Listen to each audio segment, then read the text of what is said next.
Phew. By the way, we really are just going to talk, right? Of course. I wouldn't do anything to one of my business partners, especially when a reasonable conversation should suffice.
ये इसका normal attack, ये इसका charge attack, elemental skill, ये elemental burst. Crazy.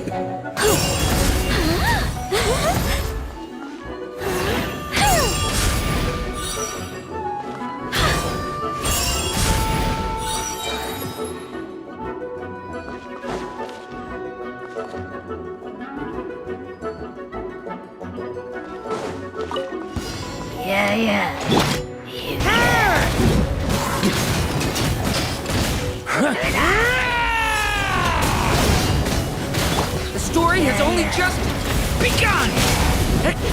Devouring claw! Observe! Swirl, where to?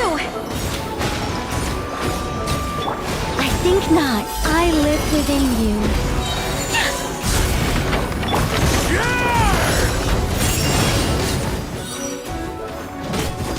The abyss is burning shadow!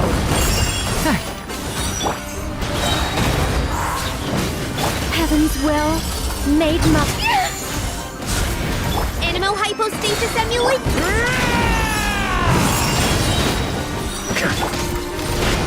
Stay back! The story has only just...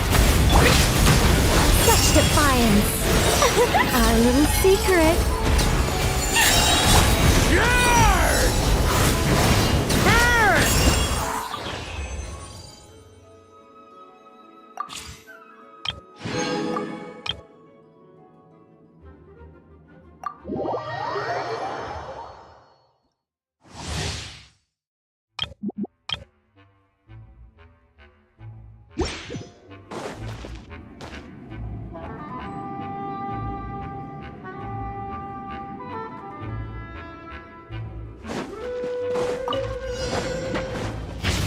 Watch out! The turning point in space! I'm going in! Let's light it up! Wow! Moment of birth! Come into being! Get back! Boing, boing, boo! Dumpty, dumpty, go! Everybody stand back! Stay away from me! Witness my great undertaking!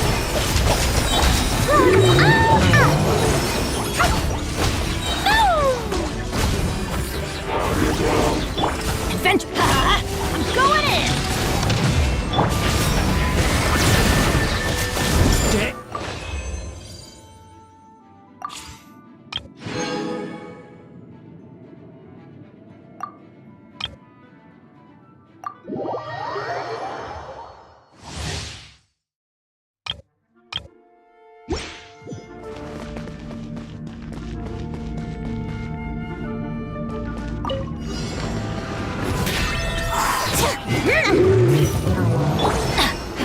Teamwork is dreamwork! Decay! New life! Going in!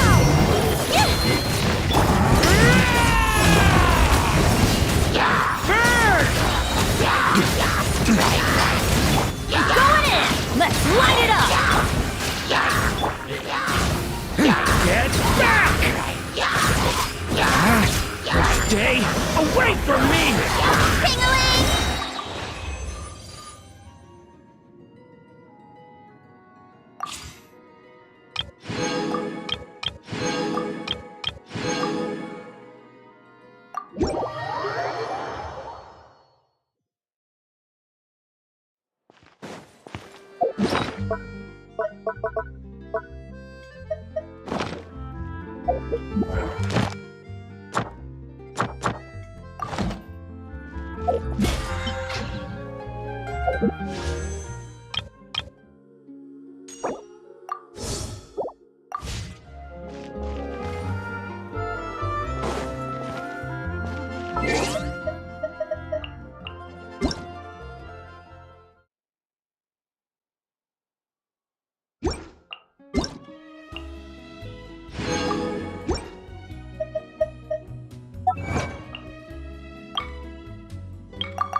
Traveler, Paimon.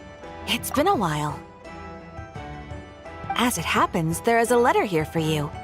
One moment. Here. A letter? From who? Dear Diary, I'm Kale. I work as a trainee forest ranger under my master, Tainari. I'm also studying at the academia. I've been getting better and better at reading lately. Mr. Al-Haytham says that the written word is a crucial medium for exploring the world and understanding oneself. That's why I decided to start this diary. That said, what should I write about? Things are pretty quiet in Sumeria these days. Life is good. Every day is a fulfilling and happy one. When I think back to the days when I suffered from Elazar, or way back to when I was injected with God remains, I am in a much better place now. I hope it stays that way forever. I'll leave it there for now. Master said he'll take me shopping in Sumeru City today, which is great because I've been meaning to visit the toy seller at the Grand Bazaar for a while now. Kale, time to go. Yes, Master! Huh?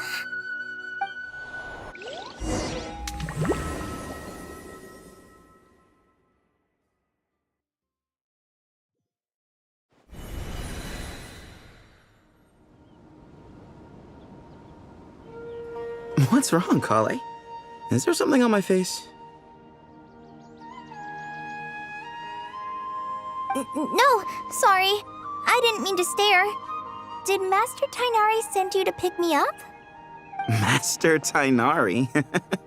What are you talking about? Tainari is the General Mahamatra. He's probably busy arresting criminals in Sumeru City. I mean, if that's what floats your boat, I can introduce you, but... Wait, Master Tainari is the General Mahamatra? But what about Mr. Sino? Sorry? Oh, you mean that guy who just joined the Vahumana Darshan? Rumor has it he's the leader of the Temple of Silence. If that's true, it's pretty impressive. Sounds like you've been getting to know more and more people since you joined the academia. That's great, but don't let your forest ranger duties fall by the wayside, okay? What's going on? Sethos is acting like he's my master, and Master Tainari has taken over Mr. Sino's job. Is this some kind of prank? If so, it's a weird choice of prank. But anyway, Sethos doesn't look like he's joking. What is this all about? Hey, you're zoning out again. I'm gonna buy some tools for the Rangers. Why don't you stretch your legs a bit? It's been a while since you last visited the city, right? Wait! He's right. It has been a while since I last visited Sumeru City. Was it always like this? I mean, it feels familiar, yet somehow... something seems different. Is this really Sumeru City?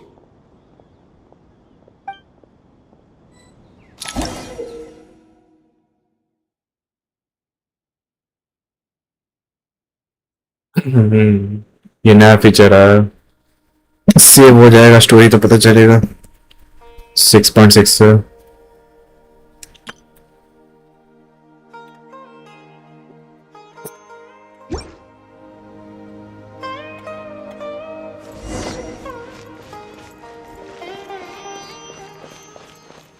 Hey, did you see who just walked by? I think she's that Hey, did you see who just walked by? I think she's that famous merc. Merchant. How will I ever save enough money to buy that custom-made axe with floral carvings from the blacksmith? It takes courage to maintain a peaceful life. I heard that Sage disappears without a trace. Lord Kabe Bay, did you get a chance to review this month's accounts? Any feedback? You mean the version you sent over a few days ago? Yeah, I took a look when I received it. I was thinking that maybe our profit margin is a little excessive. I visited some of our commercial partners last month. Their earnings are very slim. Are you suggesting that we give up some of our profits for them? Well, since we have more than we need, yes. Making money for its own sake is pointless. Don't worry, I've already planned for it, and the numbers look fine. We can adjust the rates starting from next month. Also, about that designer you hired, I've had to revise his proposal 3 times now, but he just doesn't seem to... Let's cut our losses. Pay him his fee and send him on his way. I'd like you to get Layla on this instead. She was Cyrus's student, and she designed the Palace of Alcazarzare. Seems like a much safer choice. Who's sneaking around over there? Mr. Cave? Do you recognize this person, sir? Yes, it's all right. We've met. This is Kale, Sethos' trainee. He brought her along the last time I went for drinks with him. What brings you to the city, Kale? Is your master here too? No, this is all wrong! Why is Mr. Cave saying that too? Tainari is my master, not Sethos. This can't be real. I have to ask someone else. There's gotta be someone else out there who still remembers the truth. Hey, wait! Don't run off! How strange. What's gotten into her today? It's like everyone switched places. I guess I'll keep looking around.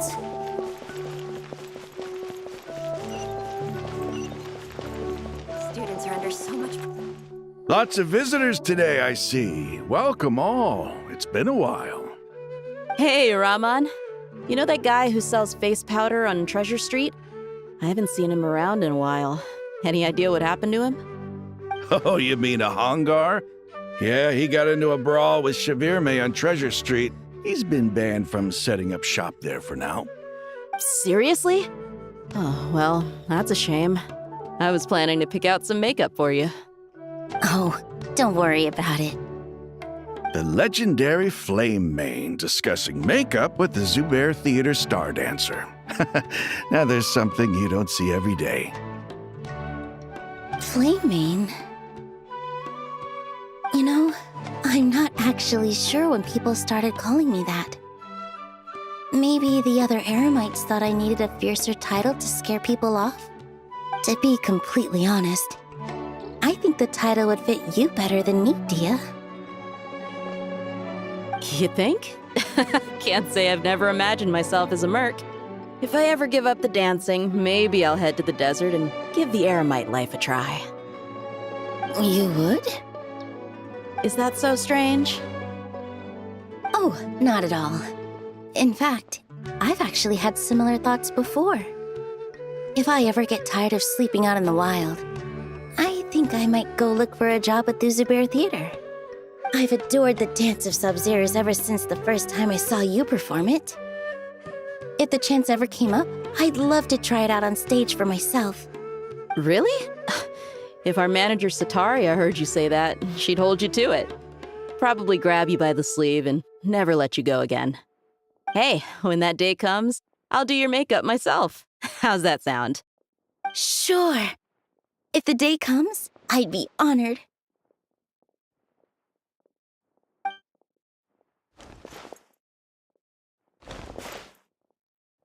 Everyone I know, everything I've ever known. Suddenly it's all a jumbled mess. The question is, who's right? Them or me? Oh, my head feels so heavy. I can't think straight.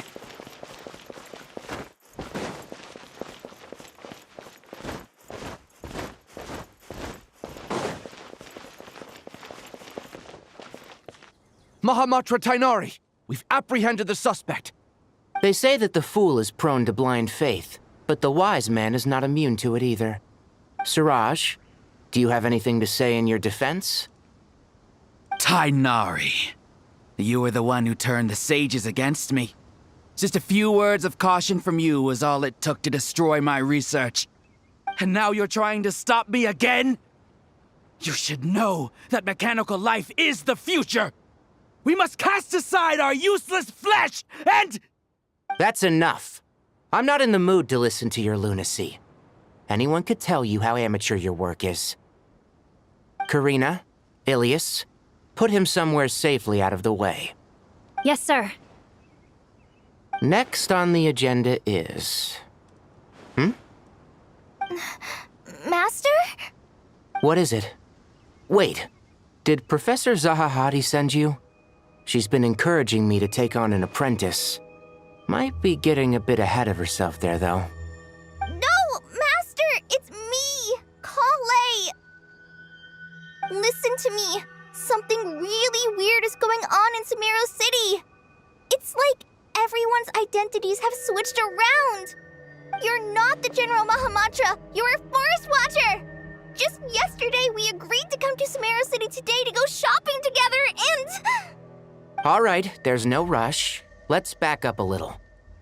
Your name is Kale, correct? Although this is our first meeting, you do seem strangely familiar somehow. Is there anything I can help you with? No.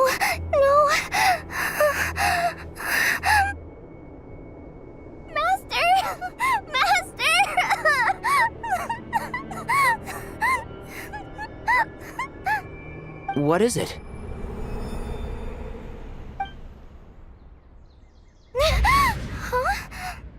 Did you have another nightmare? I've told you before, when you're tired, lay down on your back in bed and get some proper sleep. It's much better for you than napping on your front. Poor posture obstructs your breathing, which can lead to all sorts of weird dreams. Now, we're supposed to go shopping in Sumeru City today, remember? Cheer up.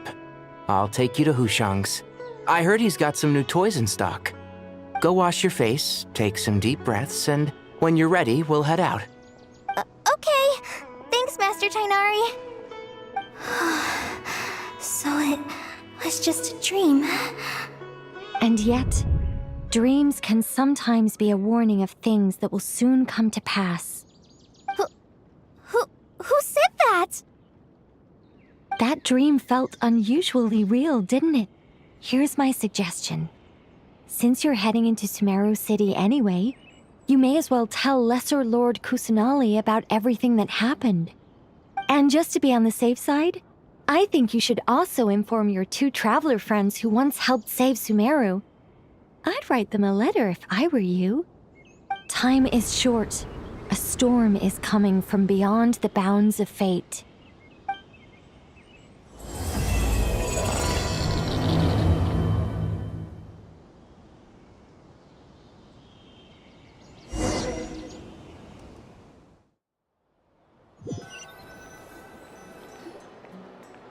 What a strange situation. No wonder Kali was in such a rush to write us a letter. Imagine waking up one day to find that everything around you has changed. You might not even recognize Paimon anymore. Oh, that's a scary thought. Let's get to Sumeru and find out what the heck is going on.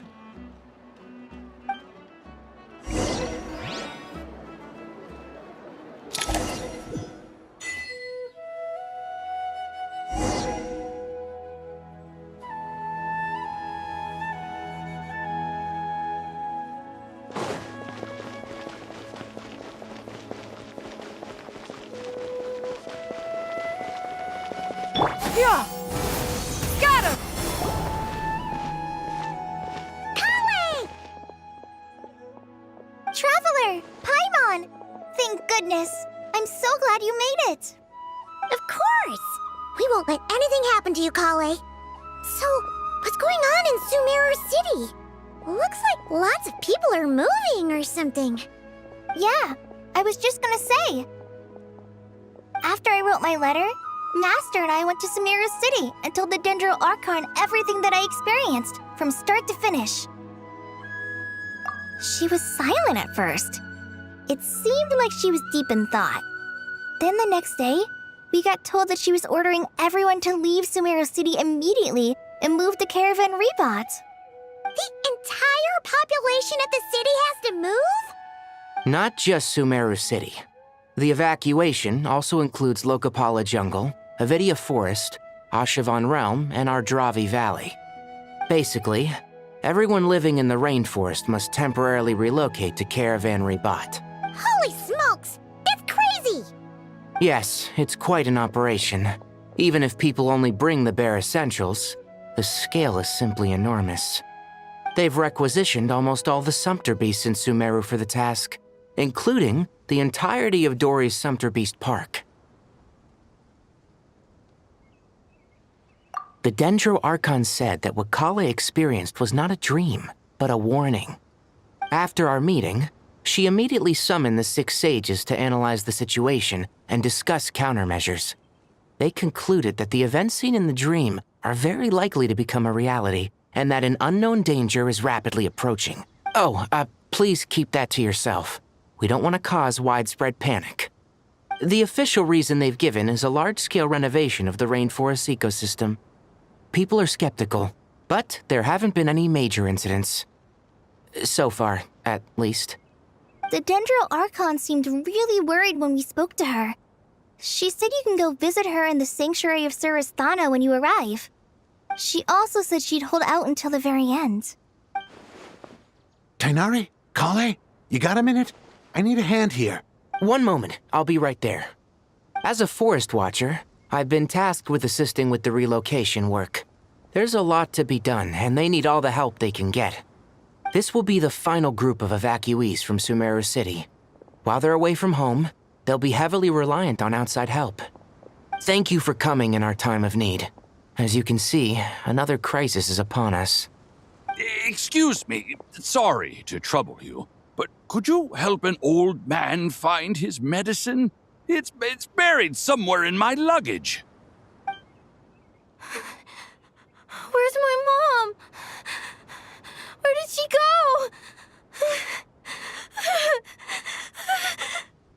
go? Don't worry, it'll be okay. Those items are worth a small fortune. Make sure you store them somewhere safe. You understand? I bet you thought you'd get away with this in the chaos, huh? Guess again. No petty thief gets past me.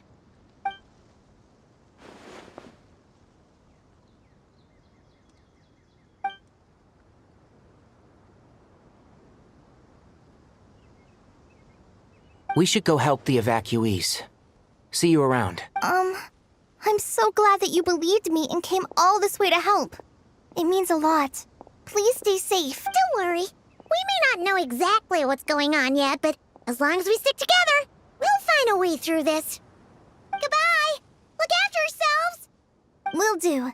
See ya! Whew. Paimon's not sure how she found the words to comfort Kale because, honestly, she's kind of nervous herself. Let's head to the Sanctuary of Surasana and see Nahida.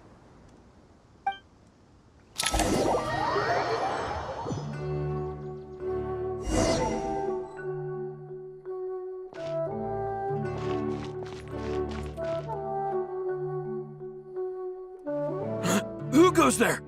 No unauthorized access to this place. By order of Mahamatra Sino. Are you blind? It's the Traveler and Paimon.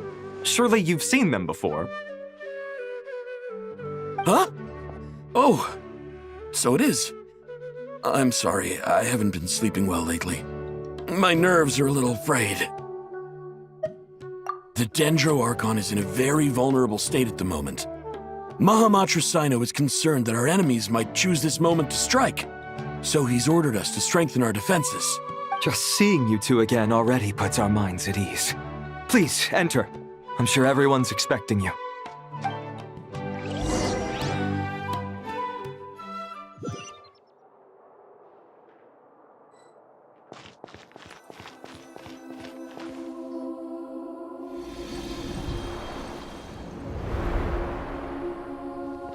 Traveler, Paimon, you made it. Aha! Perfect timing. Reliable helpers like you are just what we need right now. Oh, it's good to see everyone again. Kale gave us a rough idea of what's going on, but we still have a lot of questions. What kind of danger is Sumeru City in exactly? And how come everyone has to move to Caravan Rebot? At this stage, we can't be certain. We're investigating, but no definitive answers yet. I take it that Kale told you about her strange dream? Yeah. Apparently, everyone in Sumeru City was acting super weird. Even you guys. It was like you'd all switched places. That's right. Kale and Tainari reported the situation to the Dendro Archon. She believes that it wasn't merely a dream, and that whatever it was has something to do with Irminsul. It's a reasonable inference. Only through Irminsul can people's memory and cognition be so significantly modified in such a short time. We don't know why Kale would dream of these things, nor who was trying to warn her. The Dendro Archon decided to connect to Irminsul to investigate more thoroughly. Irminsul is connected directly to the ley lines. The tree serves as a central hub where the ley lines converge, and its core function is to record and store the world's knowledge and memories. But something has gone awry, severely compromising the performance of this core function. Information is bottlenecking inside Irminsul, hampering the ley line's flow. If this continues, new information will languish unrecorded, with existing records thrown into disarray. In short, the souls of the dead will be stranded, while the living have their sense of reality warped. In the long run, Kale's dream could well become a reality.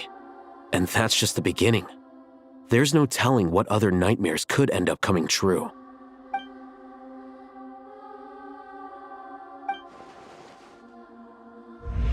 I have come this far, to use my death to open the gates of the ley lines to my people.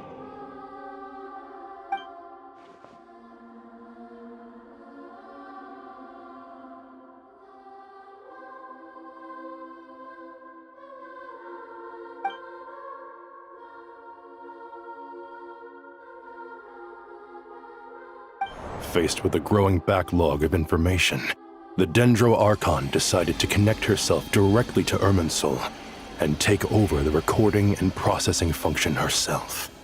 But it is an almost impossible task. Individual brains aren't equipped to deal with the sheer volume of knowledge and memories involved. All that information flooding in at once would instantly fry any human mind. And for God, Even for a god, the suffering must be unimaginable. The Dendro Archon's power originates from Irminsul. Any issue with the tree itself takes a toll on her to begin with.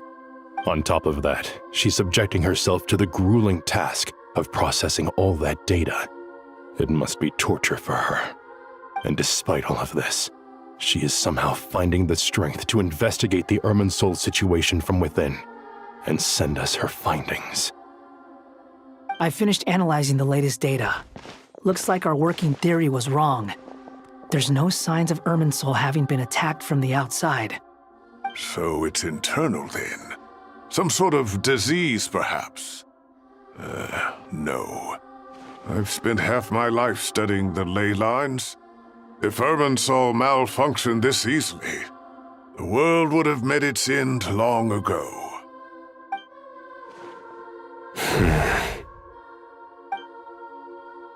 Sino?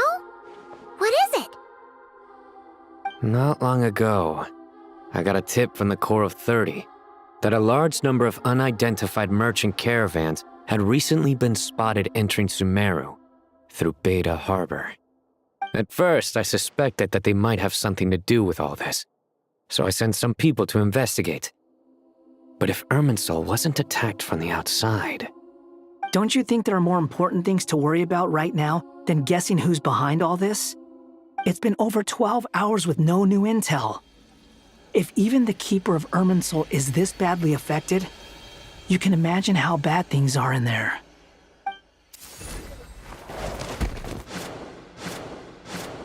Dendro Archon. Nahida! What's wrong? Her breathing is weak, and her elemental energy levels are dangerously low. Looks like it's time to move to the backup plan. What's the backup plan? Get out of the city and take the Dendro Archon with us. The entrance to Irminsul is directly beneath the sanctuary of Surasthana. That means this is ground zero if anything goes wrong. The Dendro Archon has a very strong connection to Irminsul. But theoretically, this connection should grow weaker with distance. Under normal circumstances, she could unleash her full power here. But with Irminsul out of control, our first priority is to get her away from here. The situation is critical. There's no time to deliberate. Everyone in agreement? I'll deal with it. I'll also let the Matra and the Core of 30 know to start evacuating.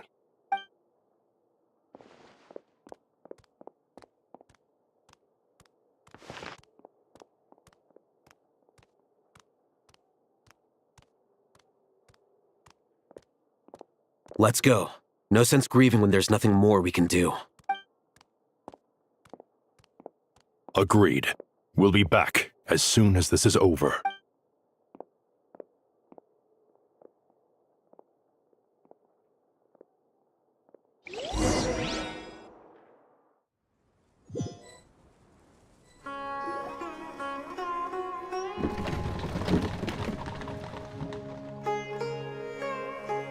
The last group of civilians has been safely evacuated. Dendro Archon's carriage will travel with them. Sino and Hat Guy will protect the convoy. With the Dendro Archon in a coma, we've lost our means of investigating the situation. And with Irminsul still deteriorating, we have no choice but to evacuate Sumeru City. Feels as though we're being pushed along by an invisible hand. Stop moaning, Cyrus. We're the teachers here. We should be showing a little more confidence, don't you think? A wise judgment. Let's move out to Caravan Rebot.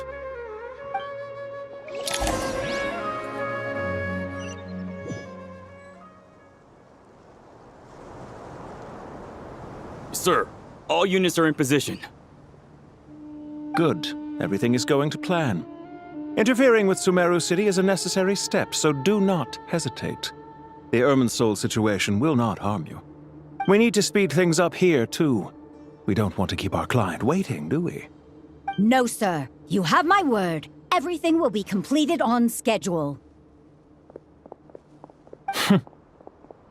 They say that fervent ambition attracts the favor of the gods, and with it, a vision.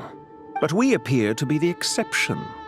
So, is our ambition not strong enough? Or does it threaten the very foundations of this world?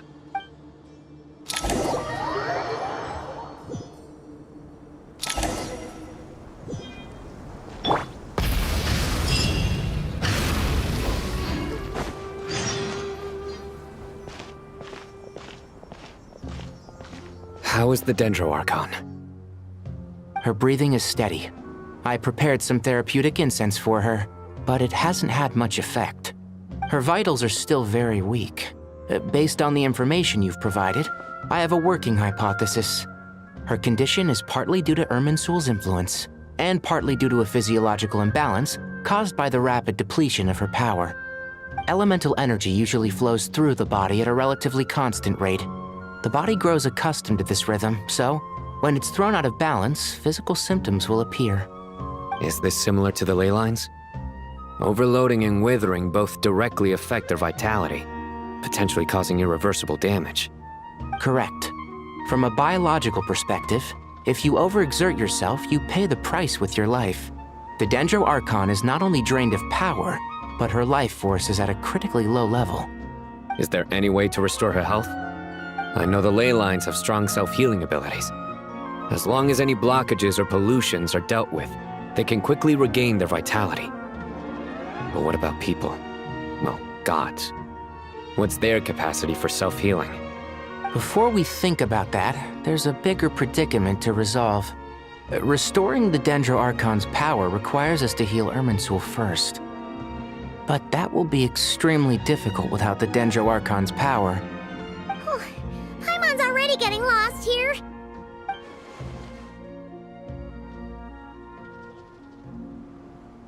Master Tighnari and Sino look so serious. I've not heard Master speak in this tone for a long time. Tighnari. Master Nephis, sages. Tighnari, haven't seen you in ages. Have you gotten taller? Or did your ears get longer? Hopefully the former, Uncle Baladuri. Sino, where's Professor Cyrus? I thought he'd be with you. He went out into the wild to investigate the situation. He said that the Irminsul anomaly will likely start to affect the real world soon. He shouldn't be trotting around alone at his age. Which way did he go? I'll look for him later. Would someone mind introducing us? Ah yes, of course. Allow me to do the honors. I'm sure we're all familiar with the Traveler and Paimon. They're the heroes who helped foil Azar's conspiracy and save Sumeru. These gentlemen and I are the 6 current sages of the Academia. Balduri and I are part of the Old Guard, while the other 4 took office after Azar and his clique fell from power. We have Sage Alkindi of the Spantamad Darshan, Sage Farnas of Kasharawar, Rataoist Sage Shakir, and finally Harabatot Sage Rusht. Nice to meet you all. I've heard much about you. Delighted to finally meet you in person. You're younger than I imagined for someone with the power to stand up to fate itself. Thank you for lending your aid to Sumeru once more. Once we're on the other side of this, could we get a photo together? My daughter has a friend named Isak. He's always talking about you two. Of course! No true hero would deny a child their wish. Back to business. So with the Dendro Archon currently in a coma, the people have taken temporary refuge at Caravan Rebot. But they cannot stay here forever. We need to come up with a plan as soon as possible. Farnas, any thoughts? Well, firstly, having reviewed the data, I'm inclined to agree with your assessment. This doesn't look like an attack on Irminsul from the outside. Rather, it resembles a malfunctioning machine. Calculations going haywire and sparks flying. That being said, before we consider how to fix it, we need to understand precisely what has gone wrong. Furthermore, we somehow need to ascertain this without relying on the Dendro Archon's power. We have no direct access to Irminsul. However, we might be able to gather the information we need from the ley lines. Study the branches to learn about the trunk, in other words. Wait, is that what Cyrus is up to? No wonder he ran off to research in the wild. Curse is always one step ahead of me, isn't he? I heard that while in the sanctuary of Surasthana, the Dendro Archon had to serve as the central information hub herself.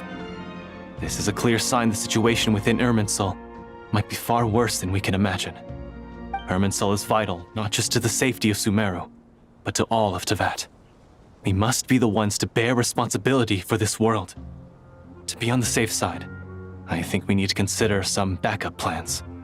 Are you saying we should consider a scenario in which Irminsul is completely destroyed? I'm merely pointing out that the possibility exists. You have a valid point. But until worst comes to worst, I believe we should focus our efforts on resolving the Irminsul anomaly and helping it recover. Kale, I understand that you were the first to foresee this crisis. If it's all right, I'd like to talk with you about it in more detail. Of course! But even I don't know how I came to have that dream. If there are no signs of external damage, could it be a stress fracture? Metals tend to suffer from this issue with long-term use, and Irminsul has existed for centuries, after all. It's possible, but surely a stress fracture would be more likely to cause a complete shutdown rather than chaos. Sages, General Mahamatra, sorry to interrupt, but something has come up. What happened? Some citizens didn't believe that Sumeru City was really in any danger. They slipped away and hid during the relocation, intending to return home. How many people are we talking? About a dozen. Sakura found them while on patrol, but they appeared to be suffering from psychosis. For whatever reason, they were trying to kill each other. By the time we arrived, there were only 2 survivors. One was unconscious from their injuries. The other tried to attack us, but was subdued. Where did this happen? Near Yasna Monument. That's not far from Caravan Rebot. Master. I know. The Irminsul anomaly is beginning to have effects in the world. I didn't expect it to spread to Yasna Monument so soon. It almost feels like we're being chased relentlessly, with no time to catch our breath. Sir Cyrus said the same thing. He sent me back to report in, while he continues investigating. I'll go join him. Count me in too. Don't let my age fool you, I can still fend for myself. Very well. Meanwhile, the rest of us will continue discussing our next steps. Get back soon. Take care of yourselves. It's getting dangerous out there.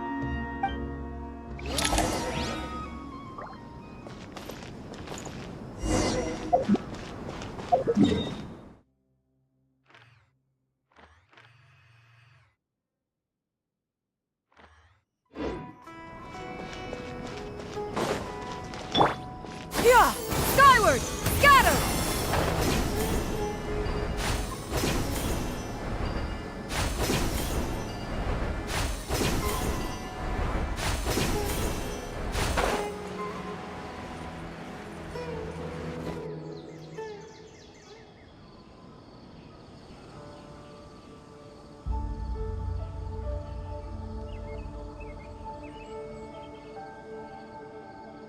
Please, don't go any further.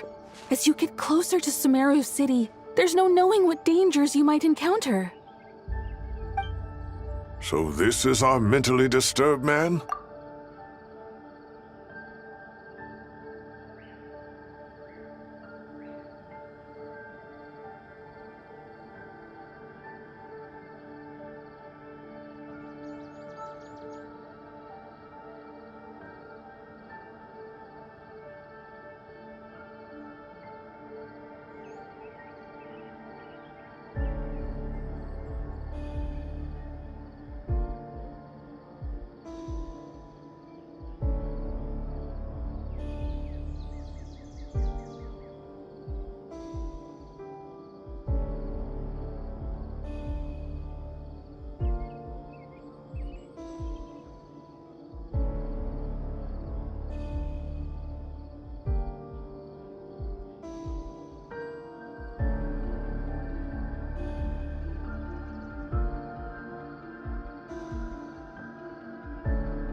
I'm going to gut you all!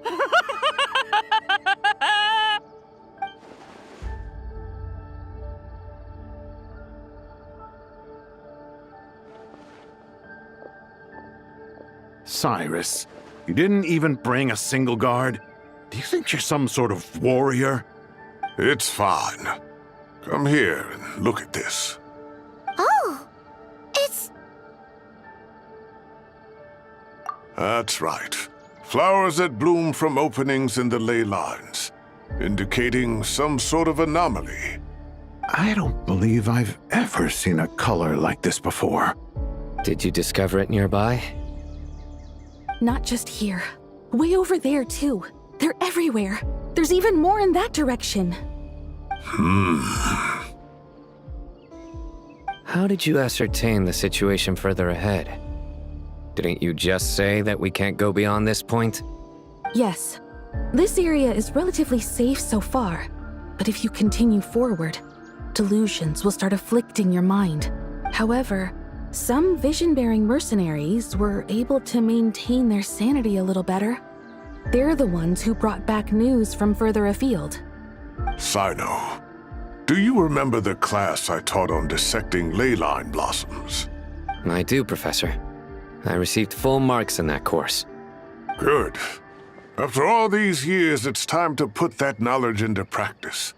There must be anomalous information hidden within these blossoms. Alkindi, I'll need your help as well. Been a while since we worked on a project together, hasn't it? Sure has. Well, what are we waiting for? Let's get to work. Anything we can do to help?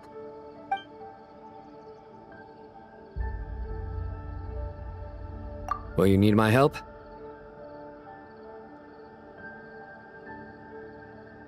All right, well, don't go too far.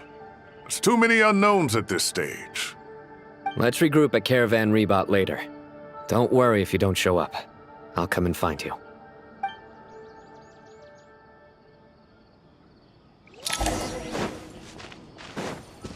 Yeah! Skyward! Scatter!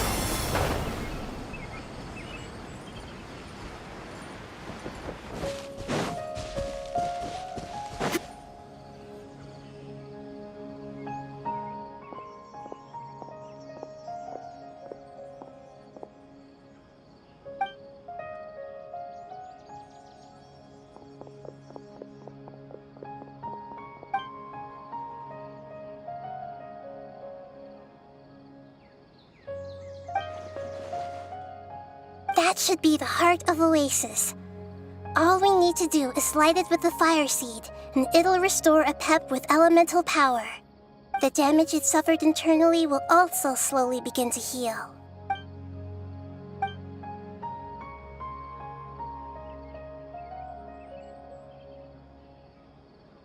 What is it? You thought of something? Really? Then let's get back and tell the others!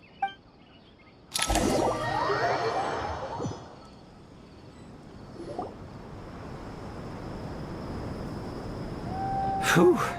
Glad to see you've returned safe and sound. Any longer and we would have gone out looking for you. Well, this is a nice surprise.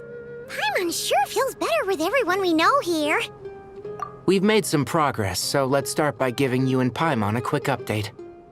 By dissecting the ley line's blossoms, we've been able to deduce that although Irminsul is experiencing an anomaly, it has not completely rejected access from the outside. The Dendro Archon has the power to connect to Irminsul, but there's also another way. I assume you recall the devices everyone was wearing when you first arrived in Sumeru? Devices? Oh, wait. You mean... The Akasha terminals? That's right. Of course! It's been so long, Paimon almost forgot all about the Akasha. Wasn't it shut down, though? Yes, but although the system isn't currently operational, the technological infrastructure is all still there. And it turns out that a certain someone gets so bored at work that he's actually read through every single one of the instruction manuals. No prizes for guessing who that would. If praising others is that embarrassing for you, you can simply spare yourself the ordeal. As much as it pains me to say anything nice about him, there's no denying his intelligence. He rarely forgets anything he's read.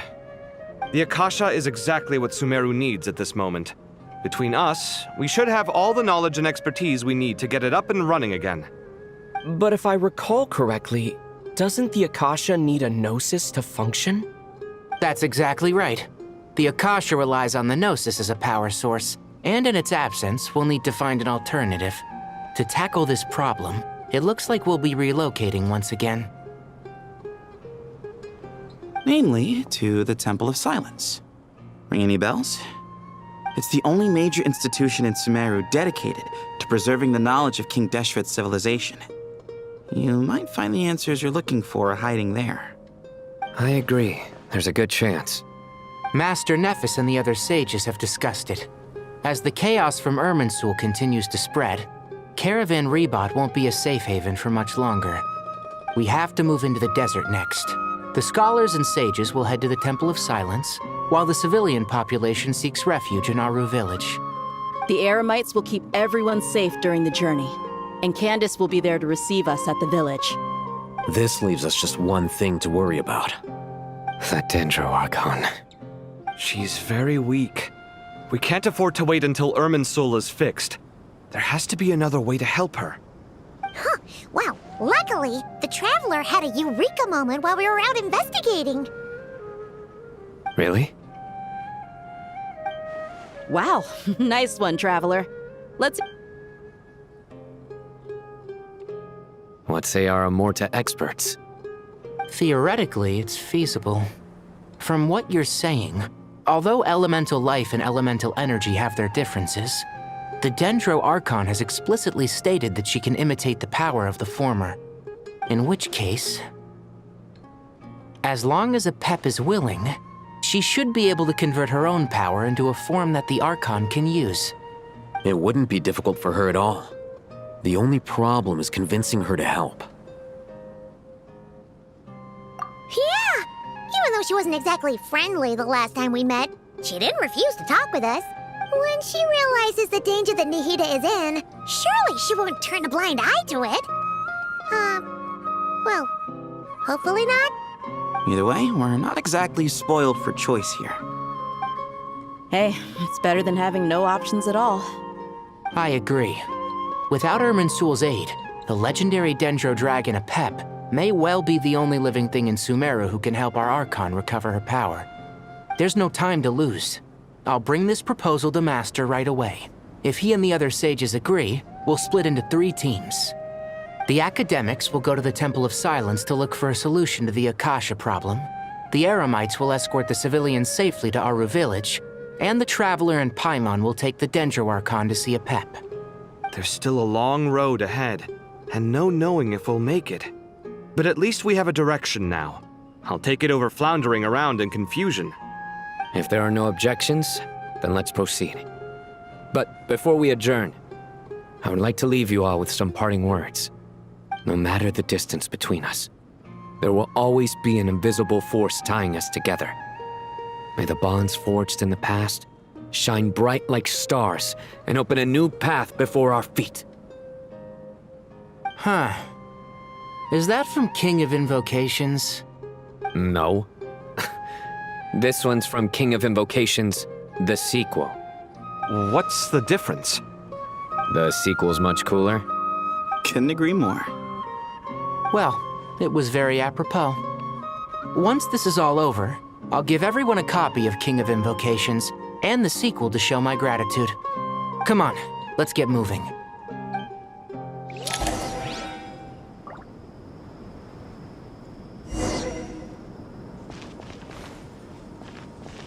Yeah! Skyward! Scatter!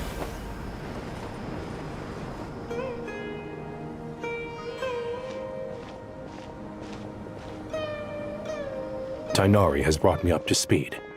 I approve of your plan of action, but we can't proceed with everything right away. The people need to rest. For many of them, this will be their first time in the desert, so we'll need to find additional personnel to help escort them. You two, please go on ahead with the Dendro Archon. Let's rendezvous at the Temple of Silence later. No Words can't express my gratitude. So let me just say, I hope everything goes smoothly for all of us. Goodbye for now. Alright, let's get going. If Paimon remembers correctly, the last time we saw a Pep was in... Traveler, Paimon. Could I borrow you guys for a moment? It'll only take a second. Kale, what's the matter? Well, the thing is, Master Tainari once told me, after you raise a problem, you should think about how to resolve it. But ever since I had that dream, I feel like I haven't been of any help at all. I tried my best to keep up with the conversation, but there was so much new information, I couldn't take it all in. So, I just wanted to ask, do you have any tips for me there? Huh, Paimon knows exactly how you feel. But fear not, everything you need to know is right here in Paimon's notes. Sumeru chapter! It's got tons of info about all the things we've seen and heard on our adventures. Some parts are a little simplified, but hopefully it all makes sense. You see? Being the greatest guide in Tibet isn't just a fancy title. It takes a lot of hard work. Paimon doesn't always understand the things you're talking about with other people. Whenever that happens, she notes down the confusing parts and goes over them in her own time. This is perfect. Could I borrow it? Sure. Matter of fact, you can keep it if you want. Paimon has another copy. The spare copy was originally meant for the traveler.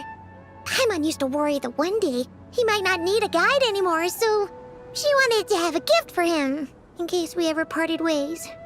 But it doesn't seem so necessary nowadays. We have so many more places to see together. One copy will be enough for both of us. Thank you so much. But still, these are your treasured memories. I think I'll make my own copy and then return the original to you. Anyway, that was all. I won't keep you any longer. Have a safe trip. See you again soon. See ya! Alright, time to bring the Hida to see a Pep. Let's hope that old grouch is in a negotiating mood.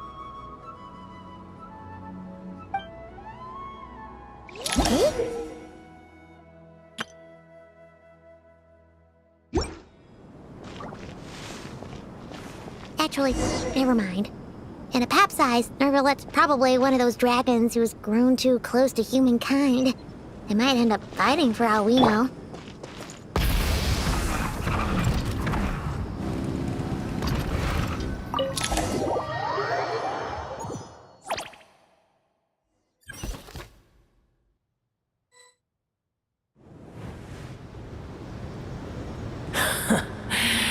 I had a feeling your kind might come calling. The ley lines are in disarray. Something has gone wrong with Irminsul, yes.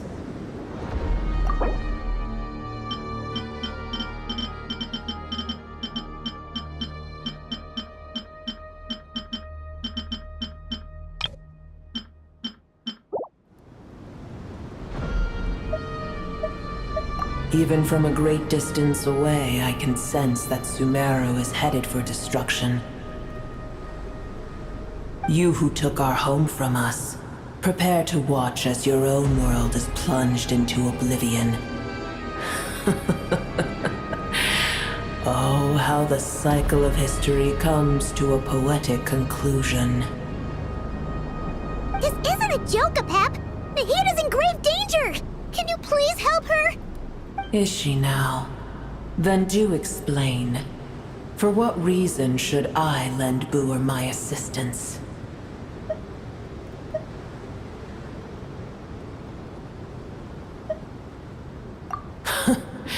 The Age of the Dragons ended long ago, and the world that replaced it is under the dominion of the Heavenly Principles.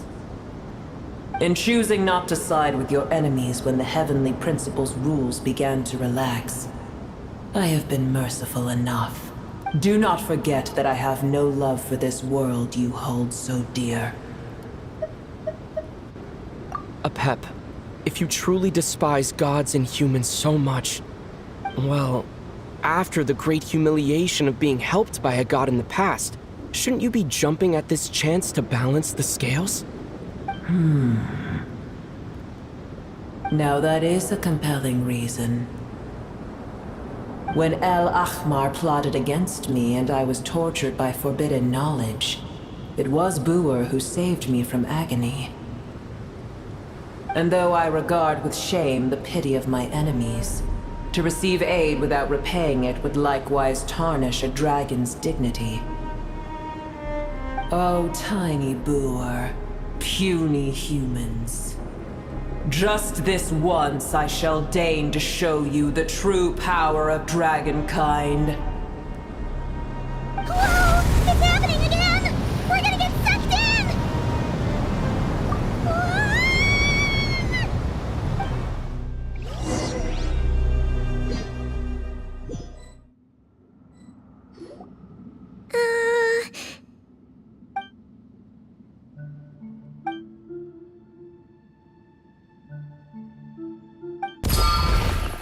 It is done. The heart of Oasis is supplying her with life force as we speak. It shall not be long before she recovers. But I should warn you, Buer's existence is closely intertwined with Irminsul. Unless the issues plaguing it are resolved, she will never completely recover her former strength. Thank you. Spare me your words of gratitude.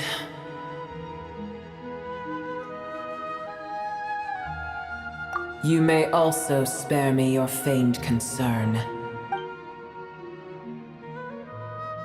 A dragon's sovereign's power is far greater than you can imagine. While I was indeed weakened when the heart of Oasis ran dry, providing tiny Buer with a morsel of my life force shall have little consequence for me. Oh, good to hear.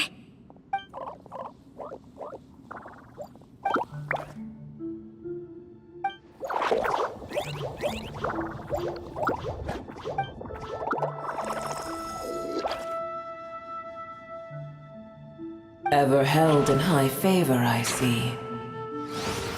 Oh, well, you know. The compliment was sincere. Simply accept it.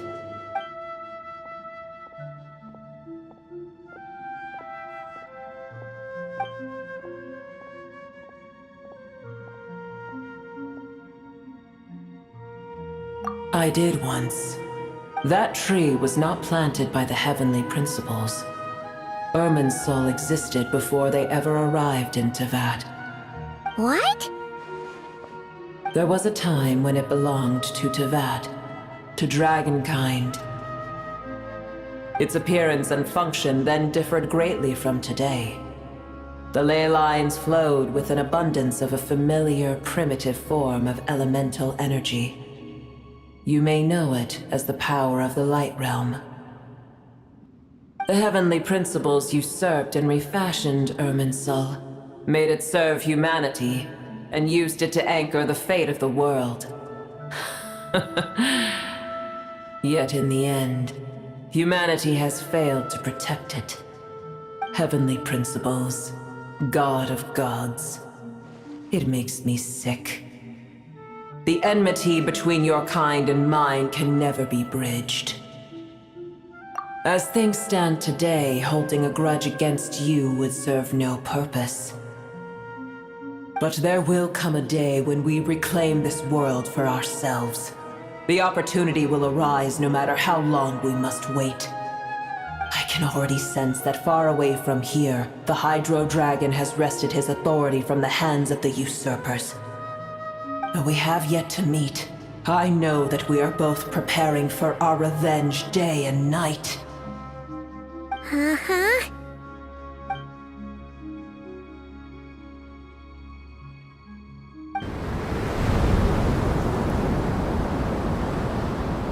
I hear a great disturbance out there. Huh? What is it? Sandstorms come. The Jinn. I see. Another calamity approaches. You both seem restless. Let us part ways here. Boer is safe with me. Once she has recovered, I shall return her to your side. Oh, thanks again. Take care, alright? I told you already I have no need of your feigned concern.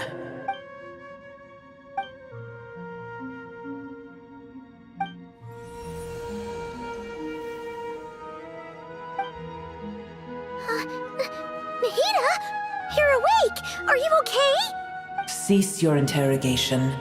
Yes, she awoke for a brief moment, but she has now lost consciousness again. Take it. We shall talk more at another time.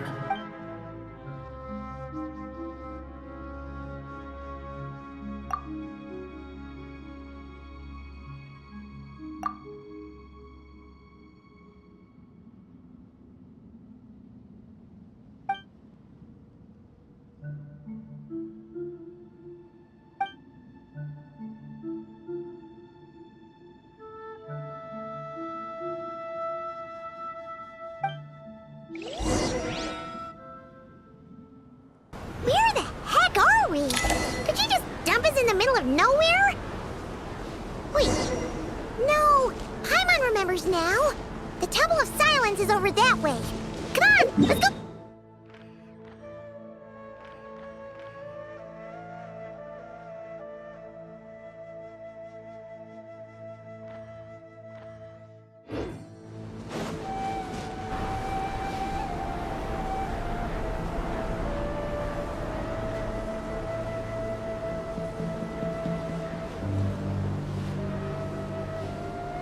There's no need for everyone to stay here. I'll protect the sages. The rest of you, return to Aru village. Yes, Mahamatra Sino.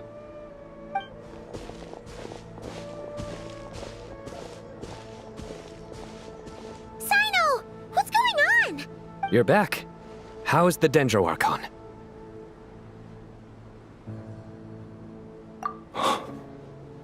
What a relief. It's the Jinn. Countless Jinn have stirred up violent sandstorms across the desert, blocking our path to the Temple of Silence. Tighnari and Kale have returned to Aru village to help. The Jinn are being highly aggressive, so both the village and the merchant caravans require protection. It's just one thing after another. Where did all of them come from anyway? In all my trips to the desert, I've never seen anything like this before. As I see it, the only possible candidate is Gurabad. Gurabad? Baladuri could explain in more detail if he were here. All I know is a rumor I've heard about from previous trips to the desert. Supposedly, a great number of dormant Jinn lie sealed beneath that city.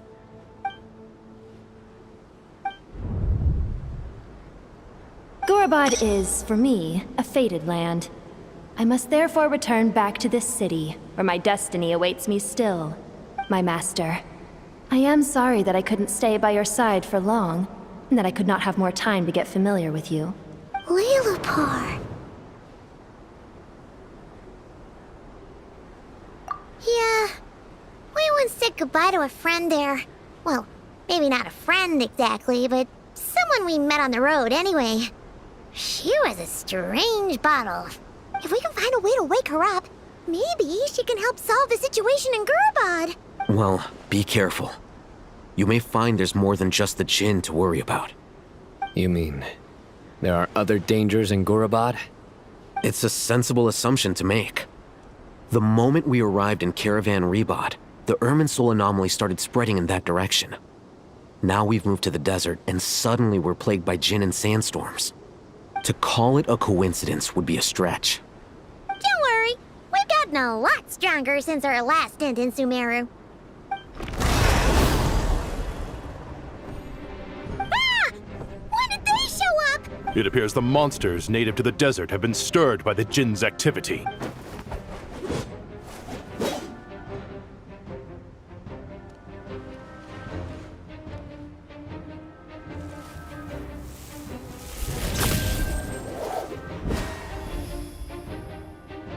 You should get going. We'll take care of things here.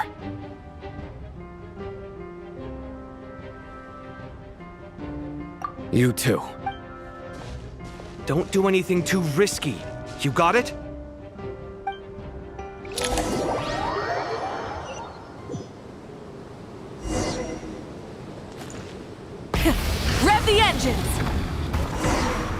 Paimon are swarming out of Gurabad! Looks like Alberta's right! Let's get inside! See what's going on!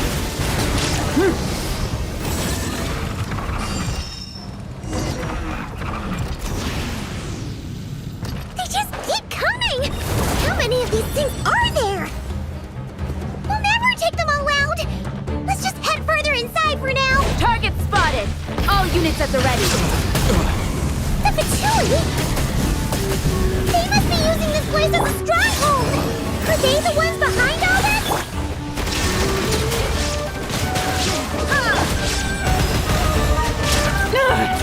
Burn it down! Take too long. A new moon rises.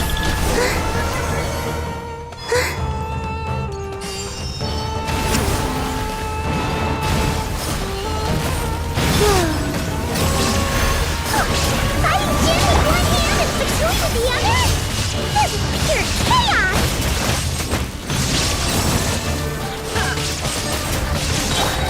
A moonlit night for all. Pyroclastic surge! Incinerate! Yeah! Scatter! Skyward! Seize the skies! Surge. Torn to oblivion!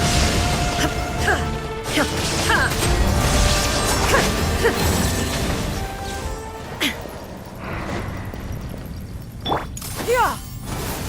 Scatter!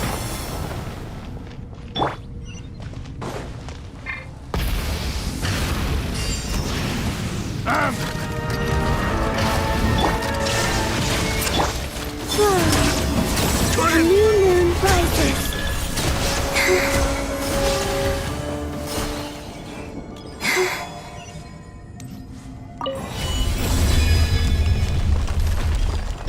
Yeah!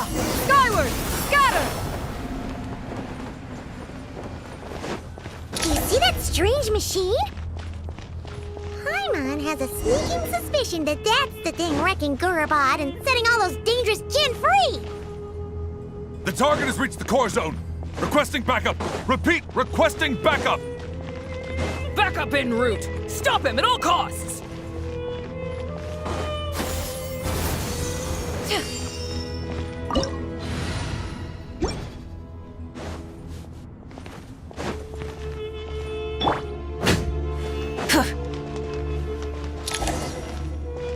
Full throttle!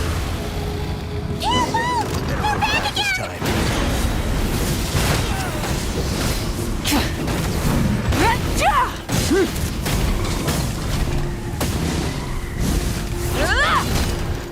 Burn it down! Try and stop me! Shine down! Surge. Nice one, Traveler! Let's keep going!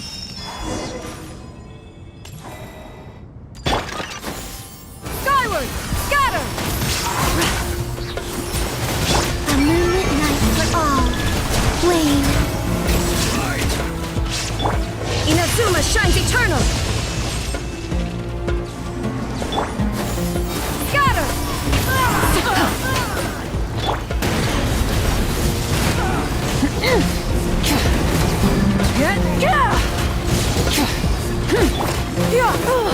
Skyward! Stray clouds converge! There is no escape!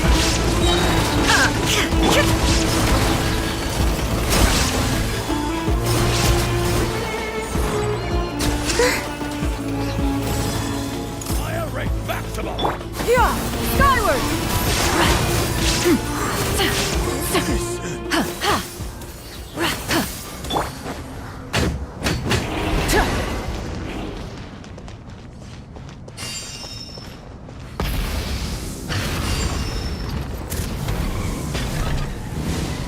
This hunk of Jin's gone kaput! Now we can finally... It seems my subordinates failed to stop you in your tracks. Apologies, sir. There is no need to apologize. You did well to hold your ground against such a powerful adversary for as long as you did. I must commend your courage and perseverance. So, you're in charge here, huh? First the problems with Irminsul, now this mess in Gurabad? Are you the ones responsible for all this? I'm afraid I cannot answer that. I assume you aren't naive enough to expect answers from an enemy. Ugh, this guy is so snooty! However you want to spin it, you're clearly involved in this somehow. So you can either start talking, or we'll have to make you talk. Let's get him! Traveler? What's wrong?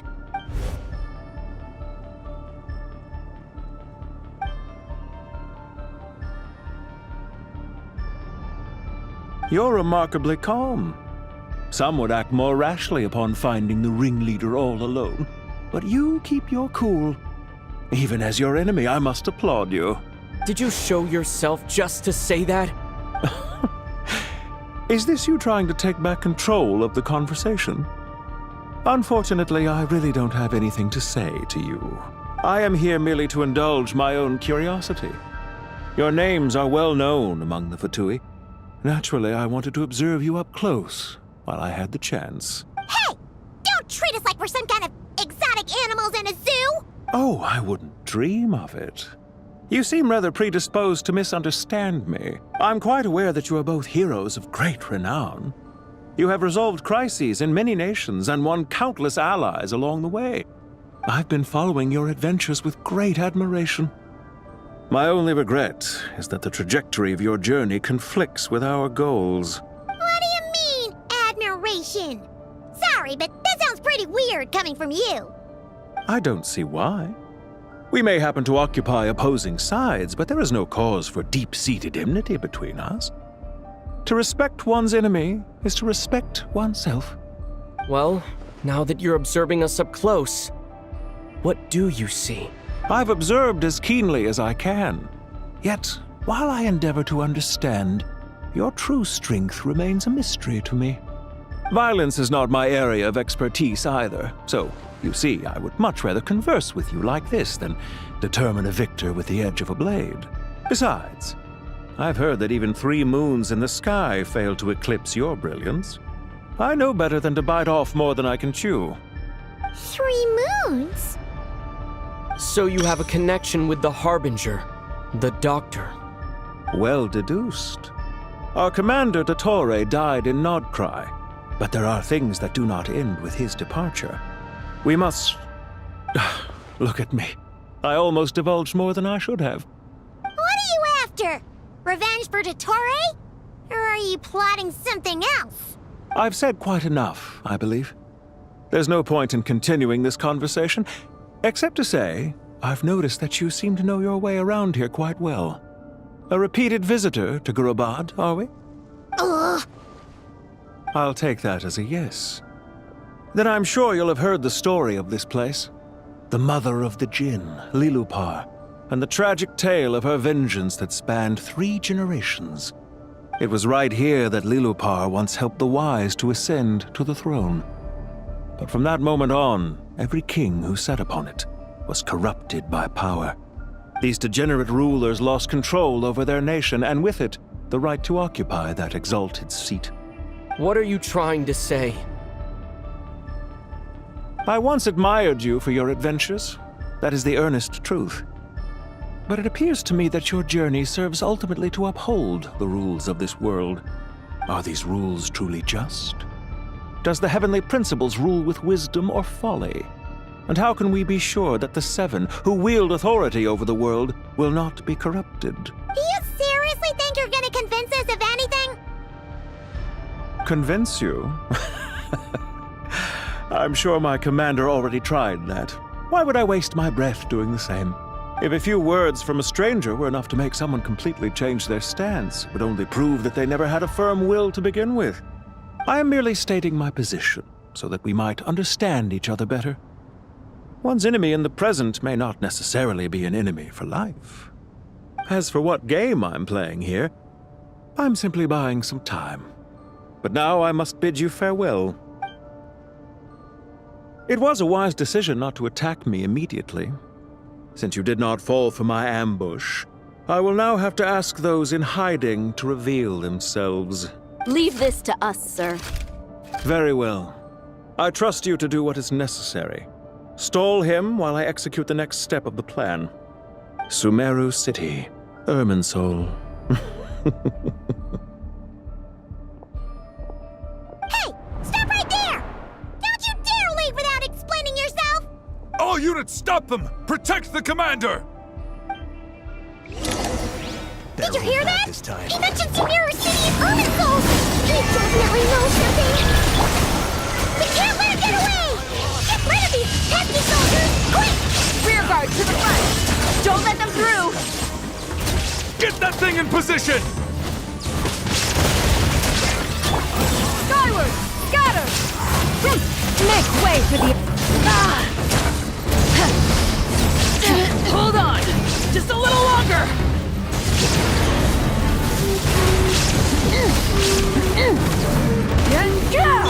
Surge. Shine down! Yeah! Skyward!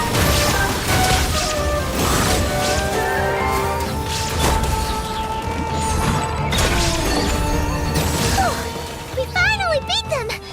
That mysterious guy can't have gotten far! Let's catch up with him!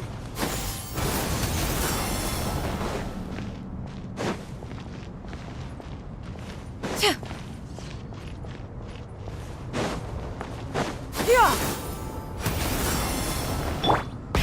Rev the engines!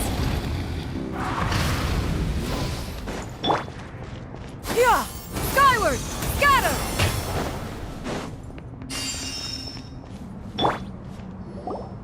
Found him! Over here! You're very persistent. Hey, you! Stop running and explain yourself! What are you trying to...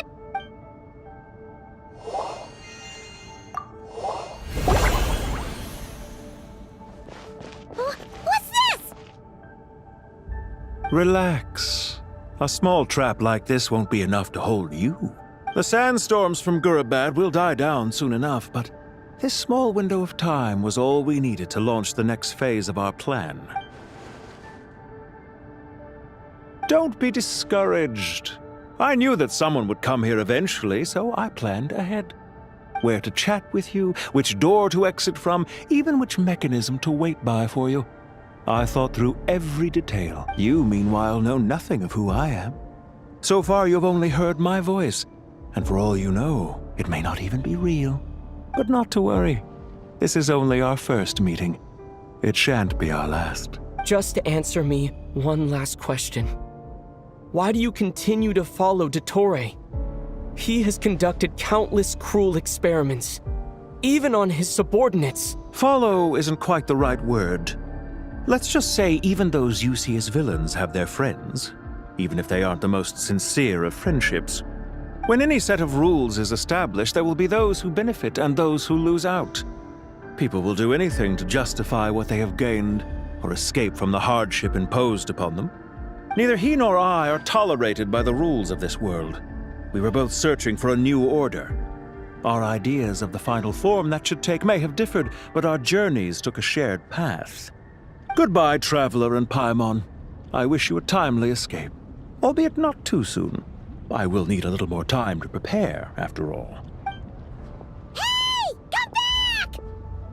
Wait, this dark wall. We've seen these on our adventures before.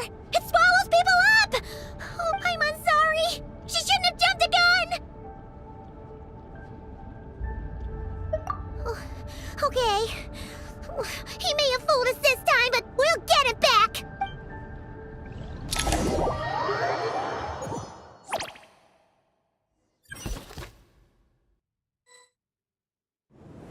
Sino and his team are guarding the north. We'll take this side. There's so many Jin. We can't let them get into Aru Village. Don't fret. I am well prepared for this situation. Huh. So you have a solution? Perhaps you're unaware that I have a trusty genie partner of my own, Plumpy. If I send her to negotiate with the others, This whole thing will be resolved before you can say Mora. Off you go, Plumpy!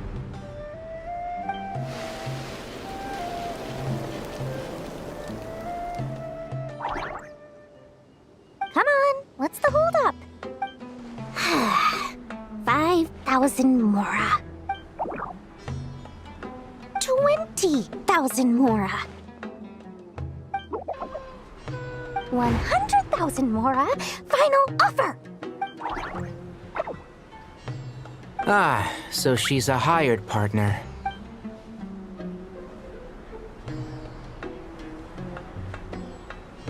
Hired partners are reliable too. Plumpy here is a highly skilled negotiator. You'll see. Just a few words from her and...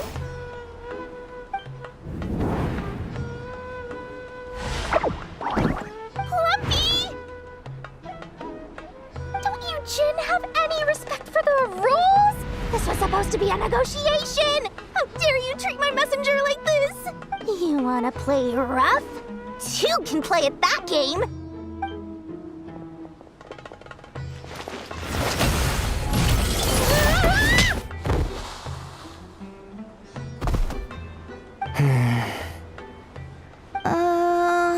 Looks like it's up to us now. Be careful, Kale. Yes, Master.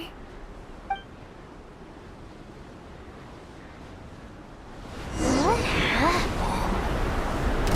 did I pass out? Plumpy, it's time for revenge. You know, this reminds me of when you first arrived in a video forest. You were trying to help a child retrieve a lost toy when you stumbled upon Spino Crocodile territory by mistake. Yeah, I remember. Our first time fighting side by side. Fighting side by side? I seem to recall swooping in to rescue you with a team of forest rangers. Please stop.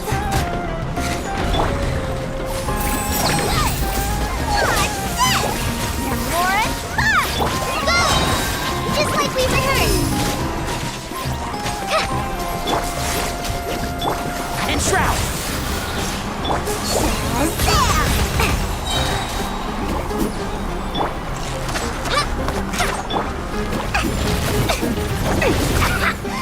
That's a magic lamp!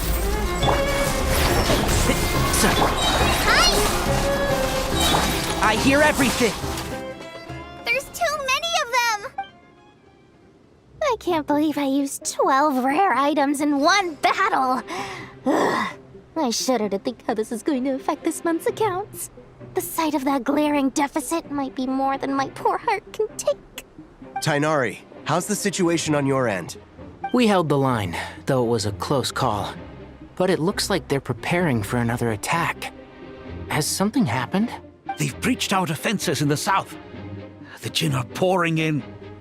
We're moving the villagers to the north as we speak. We're hemmed in. This is getting precarious. Our margin for error just got a lot smaller. That's why we wanted to confirm your status. We need to consider our next move carefully. Bad news! Another line of defense has been breached. Kale, go with them and assess the situation. Dory and I will hold the line here. But Master! Even with 3 of us, we barely managed to— This is not a discussion, Kale. Don't worry about us. She clearly still has plenty of tricks left up her sleeve. Wait! You can't pin all your hopes on me! Oh, great. I've almost run out of the things I brought with me, and the rest is back at the caravan. I should be able to hold out for a little longer, but still... Master! Need any help? Huh? What is it, Kale? If things continue like this, it won't be long before Aru village is overrun by Jin, and the sandstorms are sure to follow in their wake. I do have a plan, but I can't guarantee it will work. I don't care. Whoever you are, please just help us. The only one who can help is you. I am merely here to guide you along the correct path. I am a spirit created at the beginning. I am a flickering illusion. I am the shimmering light that flows from the eyes of the Creator. What do you mean? It doesn't matter. You don't need to understand it. Just repeat after me, one line at a time. Watch out! Jin incoming! I am a spirit created at the beginning. Here goes nothing! I am a spirit created at the beginning.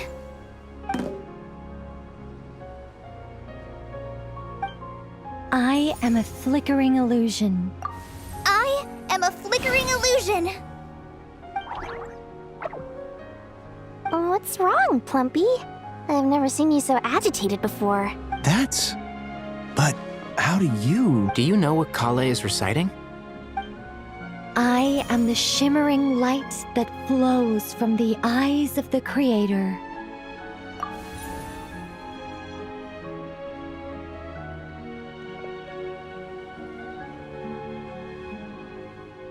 I am the shimmering light that flows from the eyes of the Creator!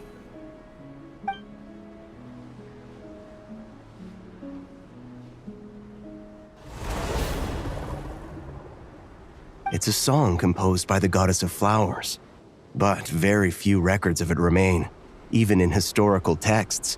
All we have is a few fragments. Is Kale an avid historian? Not to my knowledge. The Jin have actually quieted down. Although, no, it's more than that. It looks like they're showing submission.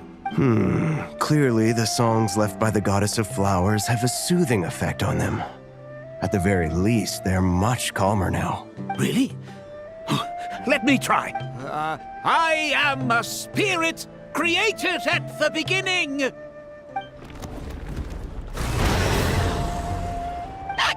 Stay away! I'll stop! It seems like the song only works when Kale recites it. But why? Kale.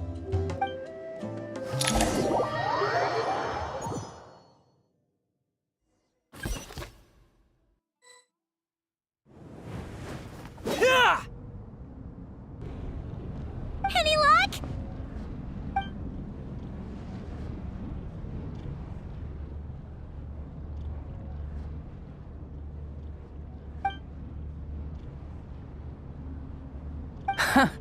When I heard that loud rumbling in the distance, I thought the shifting sands had bust open the gates to some ancient treasure vault. Turns out it was just you guys. Huh? Wait, that sounds like... It's been a long while. Did you miss me? Jet! Ben!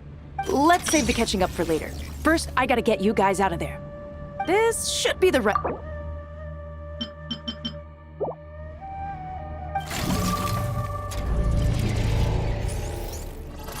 There we go. Come on, let's leave this place.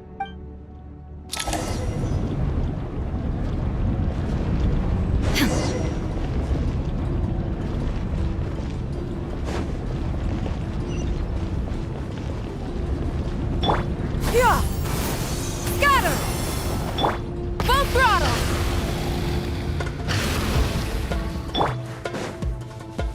Yeah! Skyward!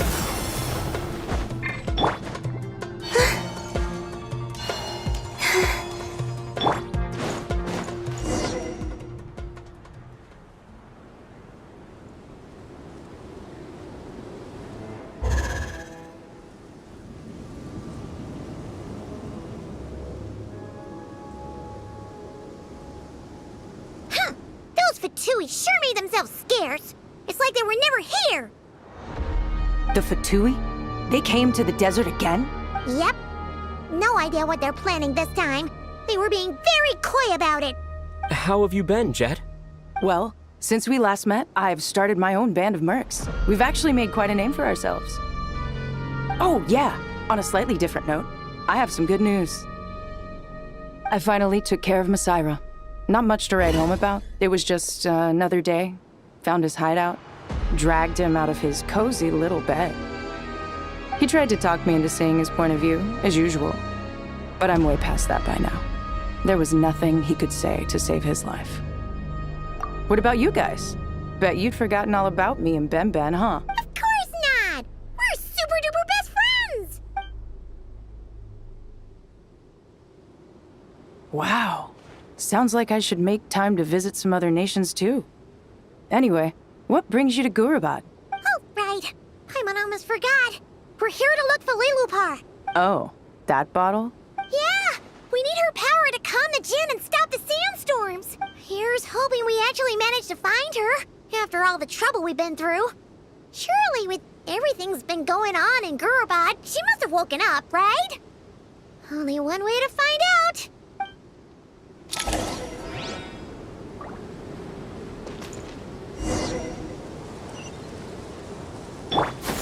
Skyward!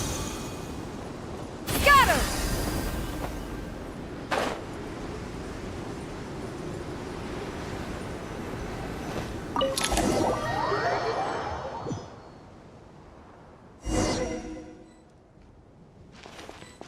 Yeah.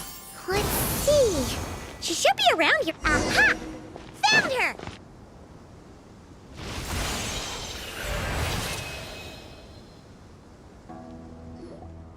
Lilupar! What a long dream that was. It's been a while, my master. Oh, and you're here too, little wildcat. The four of us back together again. Imagine that. After we last parted ways, I merged with the land beneath Gurabad to suppress the dark calamities stirring in the depths.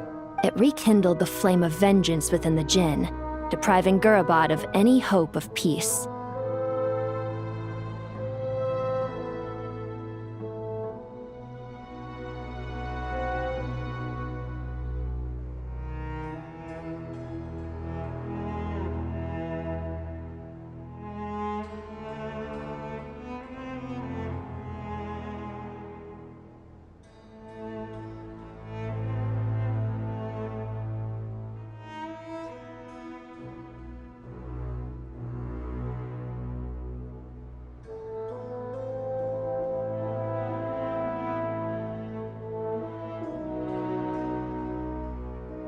I fought against it for a long, long time. Until one day, I sensed a change in a foreign land to the west. Suddenly, the pitch-black abyss fell silent.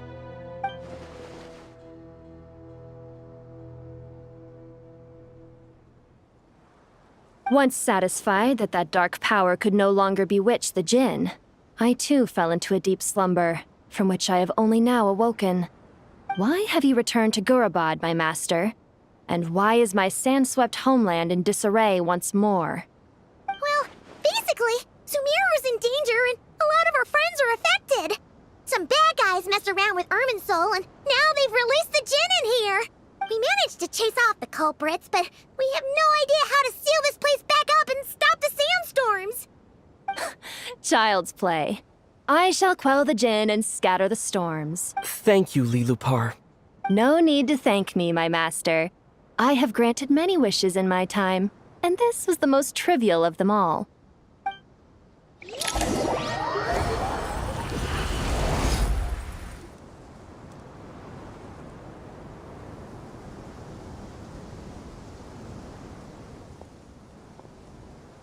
The sandstorm's gone.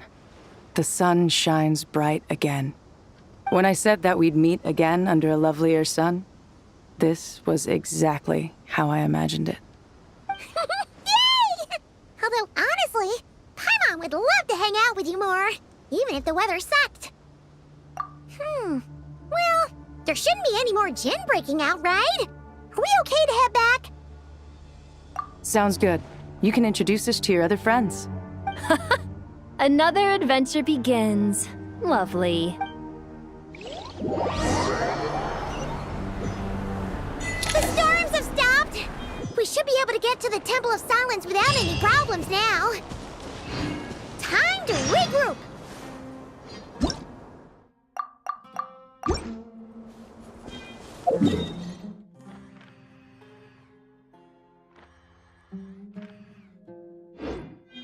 Yeah! Skyward!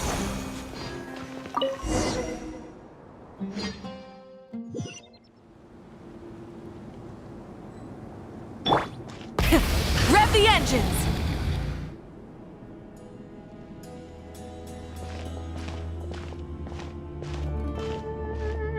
So, this is the Temple of Silence. I've heard the Nagarjanites mention it in passing, but I never imagined it would be this big. It's colossal. I thought the temple moved to the rainforest ages ago. When did they scamper back into the desert? I don't know. This plan sounds a little too risky for my liking. Even in King Deshret's day, this was experimental technology. We have no idea what could happen if we activate it. Well, unless you know of another viable alternative for the Akasha terminal, I'm afraid this is our only option. The plan is sound, and the risks are manageable.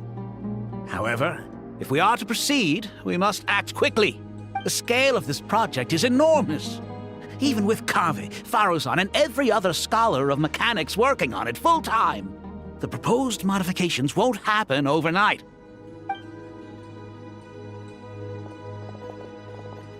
You're back. Everything all right?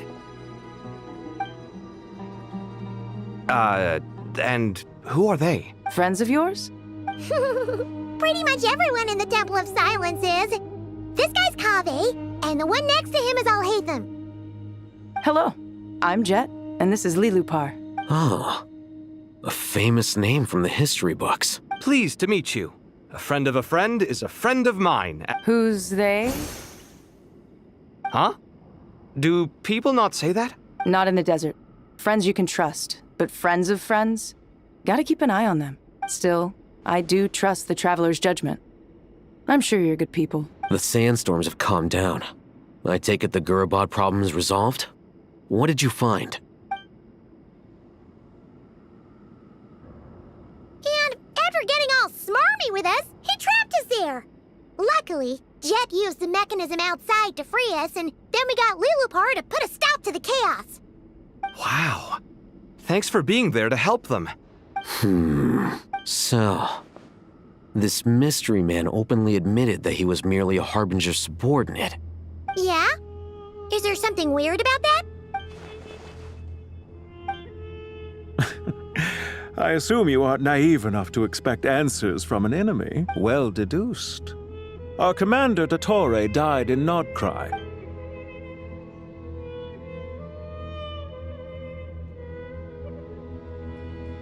Are you wondering about his true identity? Or do you think there's a big conspiracy behind all this? I wouldn't go as far as to call it a conspiracy. Just the simple fact that having someone to shift the blame on tends to prove useful should trouble come knocking later. The most important thing for now is to solve the immediate problem.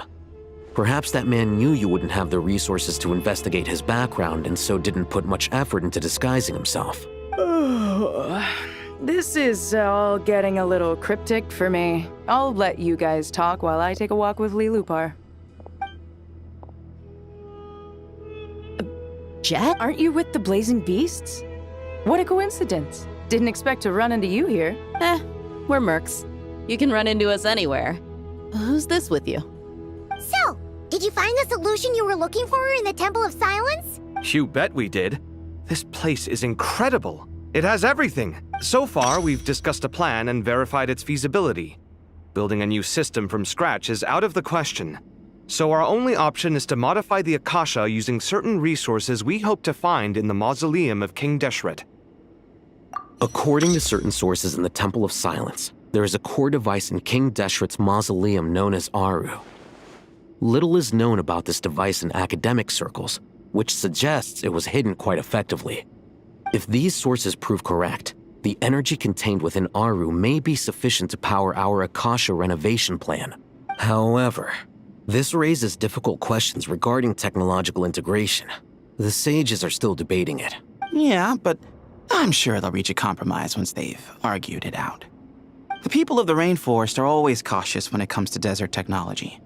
But times of crisis like this leave us with little choice. Wait, Paimon has a question. Is this the same Aru we've heard of before?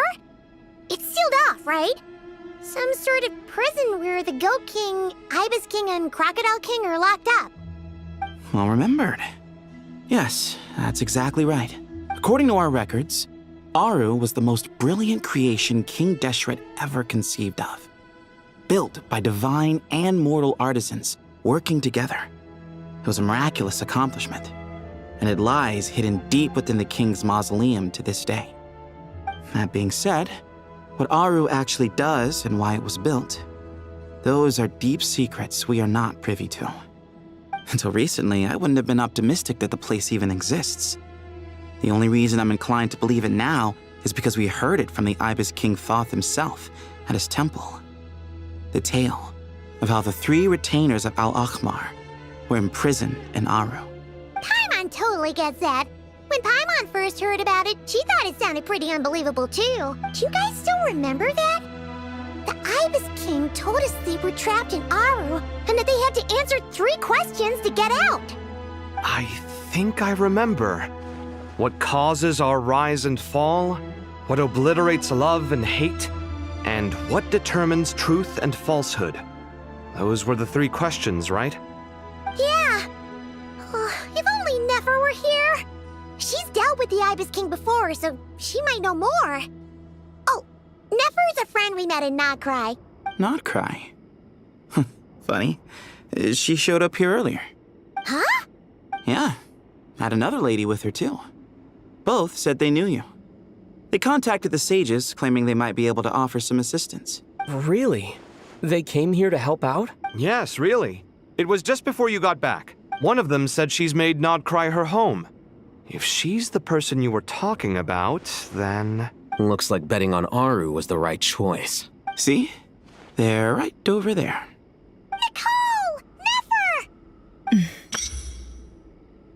Why, hello! We're here to help.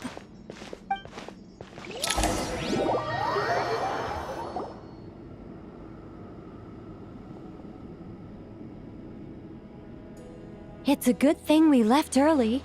We almost got locked out. Locked out? What do you mean? Oh, you haven't heard?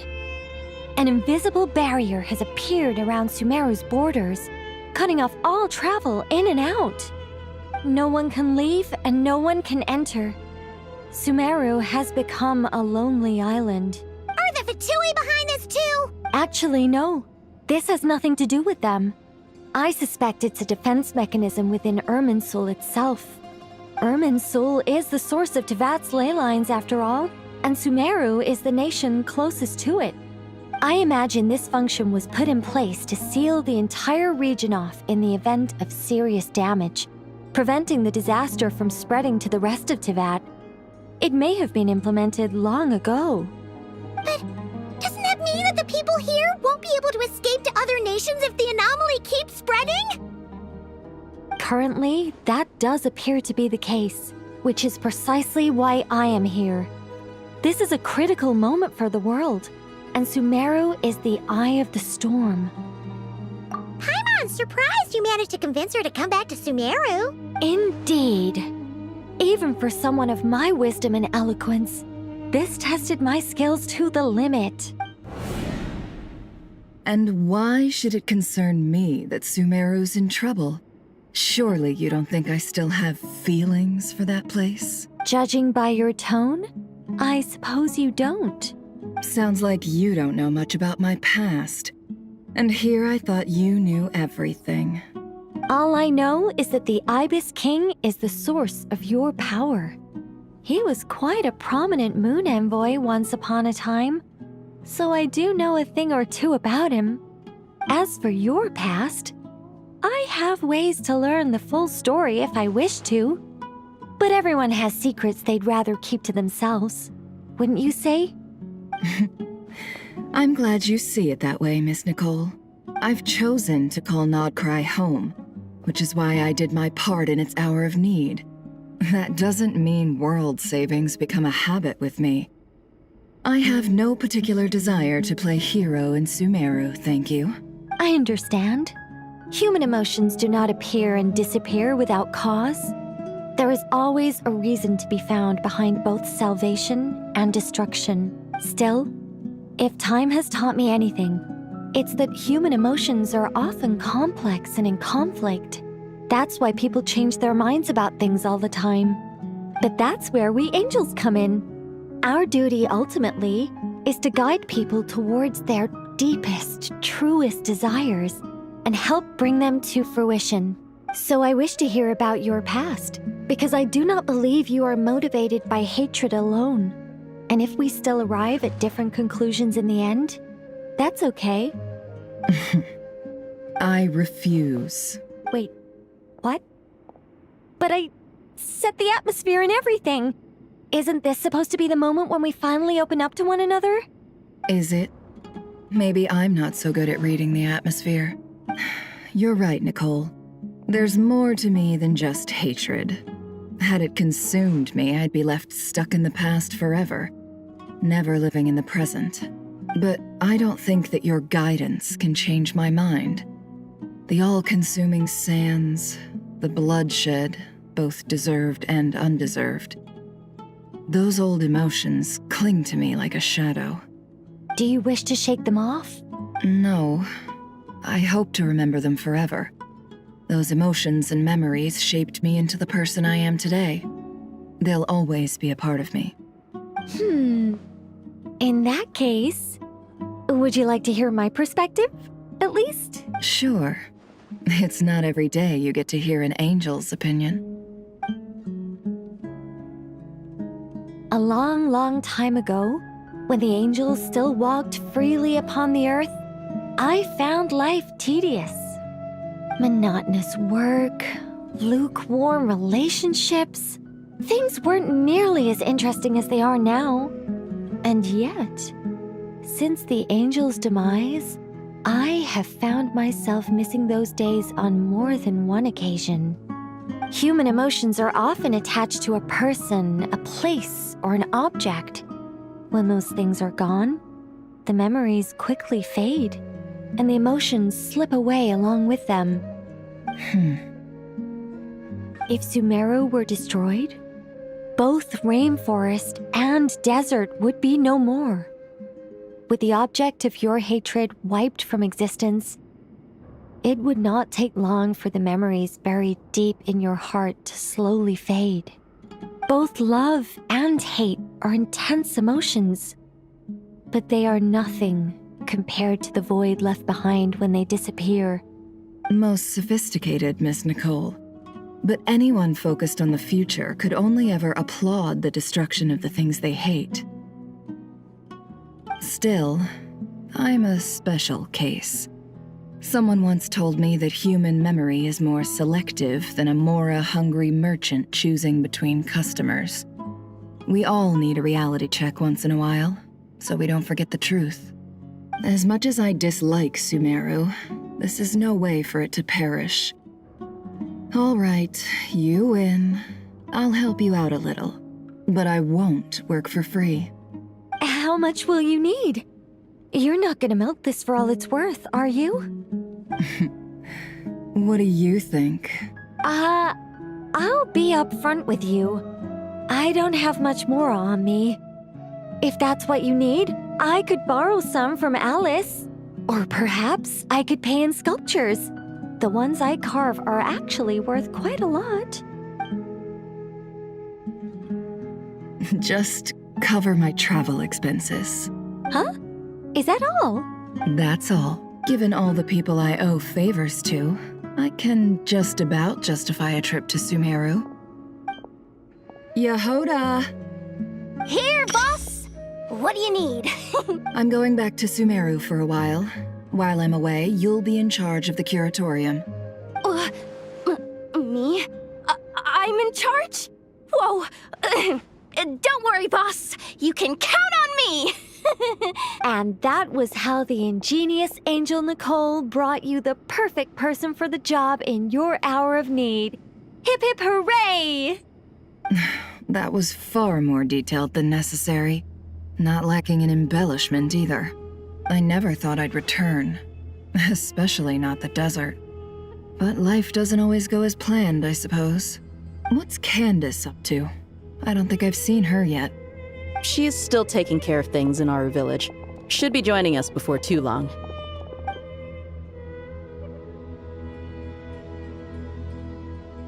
Oh, and sorry. Hope we're not interrupting anything.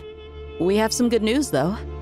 We're planning to go to the mausoleum of King Deshret to look for the legendary Aru, then use it to try and restore the Akasha system. According to records in the Temple of Silence, the mausoleum houses something called Aru's Chute, which can be used to establish connection with Aru.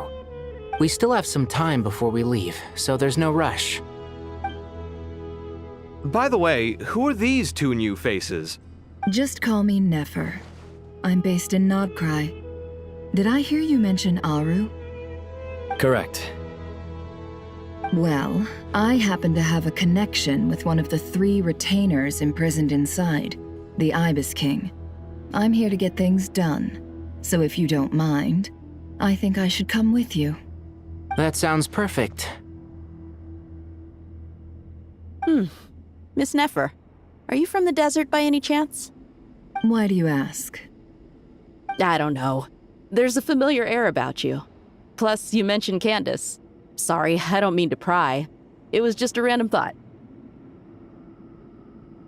I'm Dia, an Eremite mercenary. My work usually keeps me out in the desert. I'm on good terms with Dory, and she's mentioned you all before. It's nice to finally put faces to the names. However, my associate here is probably less well acquainted with you. Why don't you all introduce yourselves? Actually, I'm a little better acquainted than you might think. Huh? Huh. Are my eyes playing tricks on me? It looked like you spoke without moving your mouth. Ventriloquism. I have heard tell of it before. What is it, Kale? It's you! You're the voice who's been speaking in my head, aren't you? You encouraged me to report my dreams to the Dendro Archon, and got me to recite that magic prayer. Mm-hmm. I have many titles, but let's go with the most pertinent one. I am Nicole Rain, an angel who has lived since ancient times. An angel? Sounds like a big deal, but, what exactly is an angel? Oh, Well, we're a rather long-living race of beings. Not gods, technically, but we can still tell you a lot of stories from ancient history. Yep, and she's also an amazing sculptor. You could say she's a real creative type. Well, ma'am, if both the Traveler and Paimon give you rave reviews, you must be pretty impressive. Oh, please don't call me ma'am. I find it so awkward when people get too formal with me. Just relax and be yourselves. No need to be nervous. Miss Nicole, if it's okay, could I ask you a few questions? Yes, you may. I can see your heart is filled with confusion, and you are desperate for answers. I also know which questions you want to ask me.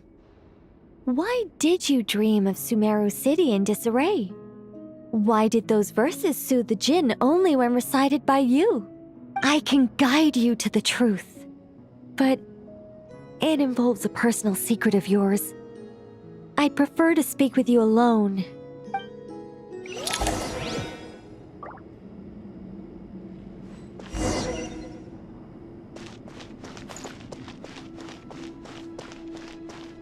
Full throttle!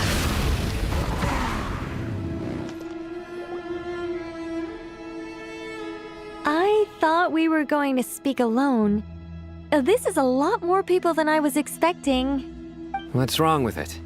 Even the doctors at Dar al-Shifa allow patients to be accompanied by family members. Well, if Kale doesn't mind her secret being revealed, I have no problem with it. Thanks for being so considerate, Miss Nicole. I don't know what secret you mean, but whatever it is, there's no need for me to hide it from my closest friends. Closest friends? It's so nice to hear that. All right. In that case, I'll get right to it. Kale, are you aware that there are god remains inside your body? I am. When I was young, I got sick with Elazar. Nothing could cure it. The Fatui convinced my mom and dad that they could help, and I was sent to an unfamiliar place. There were a lot of other kids just like me there. This creepy guy injected us with some strange medicine, which I heard contained god remains. I can still remember the pain like it was yesterday. But thanks to the friends who've stuck by me all this time, I've gradually been able to overcome those memories. Anyway, so you're saying that what happened to me has something to do with the god remains they injected me with? Yes. Those were the remains of Nabu Malikata, the goddess of flowers. What? Huh. Fascinating. You don't seem surprised like the rest of us. Why? The possibility crossed my mind when Kale recited the Goddess of Flowers song and calmed the Jinn. You made Paimon jump! What are you doing here, Lilupar? I was merely passing through when I heard the name of the goddess of flowers. Be assured that I share your surprise. You, with the hat. Are you certain? I sense no trace of the Lord of Flowers within her. Well, it is a very small fragment.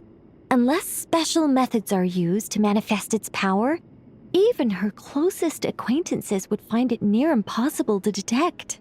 After the goddess passed away, her remains were scattered across the desert. King Deshret gathered all the pieces he could find and buried them in the eternal oasis.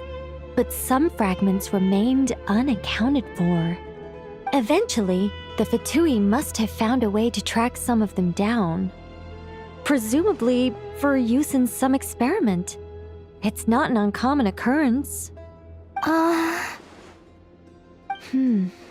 You're more shaken than I thought. In one sense, you've been extraordinarily lucky. So many people who yearn for this kind of power never attain it, yet you have coexisted with her all this time without even realizing it. I don't know what to say. I'm glad that I could help everyone with this power, really. But knowing that a fragment of the Goddess of Flowers is inside my body is... it's a strange feeling. Well, people value their autonomy very highly. Even a well-intentioned intruder can shake one's sense of self. I understand how you feel, Kale. But once you get used to it, you'll find it's nothing to be concerned about. Huh. I guess you, of all people, have a good reason to speak on this. 2 good reasons, in fact.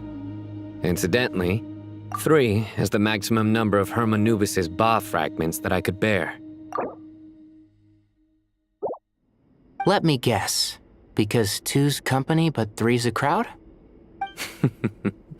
Thanks for helping to explain the joke, Tainari. Not my intention. Goddess preserve me. I should take my leave. This boy in his wolf's head hat speaks much too differently from the Hermanubis I remember. Kale, all I'm trying to say is, no matter how many Hermanubis fragments there are within me, you wouldn't think of me as Hermanubis. In the same way, you are simply you. Yeah, I know what you mean. So about that dream I had, was it a warning from the Goddess of Flowers? Yes. Just like me, she was an angel created by the primordial humans, born with the instinct to guide living beings. Though her body and soul have perished, her essence retains its natural instincts. Even her smallest remaining fragments would do their utmost to send you that warning. The Mother of Dreams? Lord of Flowers and Oases? She must have had a premonition. That is why she gave that dream to you. We won't let our efforts go to waste. But I still don't understand. Why me? Yes. Why indeed? You weren't the only one injected with god remains, but only in you have her fragments persisted. I suspect it may be because of the firm will you showed in the face of suffering. She was likely assimilated by that will. Of course, this doesn't mean you have to shoulder any extra responsibility. As this young man said, you are who you are, and that will not change. All right, Any further questions from the family members of the patient? If not, we should head to the mausoleum of King Deshret. Let's move out. Time to put our plan into action. We all hope it'll work. But will we really be able to open Aru?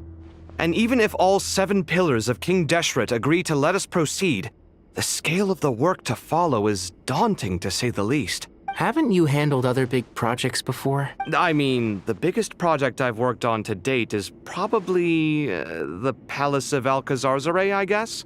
But this is orders of magnitude beyond that. It's a total nightmare. Look on the bright side. At least this time you're actually here when Sumeru needs you most. You won't have to come asking me for details after the fact. Mock me all you want. But now that I'm here, things will be resolved far more quickly and smoothly than last time. Kave's self-doubt disappeared in an instant. Like magic. Well, this confidence is most gladdening. Now, go and pack your things. We'll head to the mausoleum as soon as you're ready.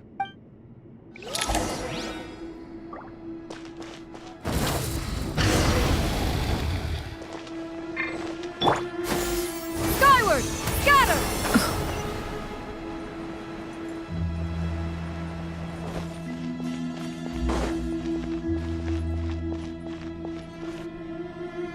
Oh, Miss Nicole. I heard you're a very talented sculptor. Is that true? Oh, I don't know. I wouldn't want to blow my own trumpet. Honestly, even though Kasharawar is best known for its focus on mechanics, plenty of Kasharawar scholars are quite serious about sculpting as a hobby. So if they rate your work, that's enough for us. We just have to take a look. Who's we? Myself and a few other scholars. Kashif, Daneshvar, come take a look. Oh, well, if you insist, I suppose there's no harm in showing you.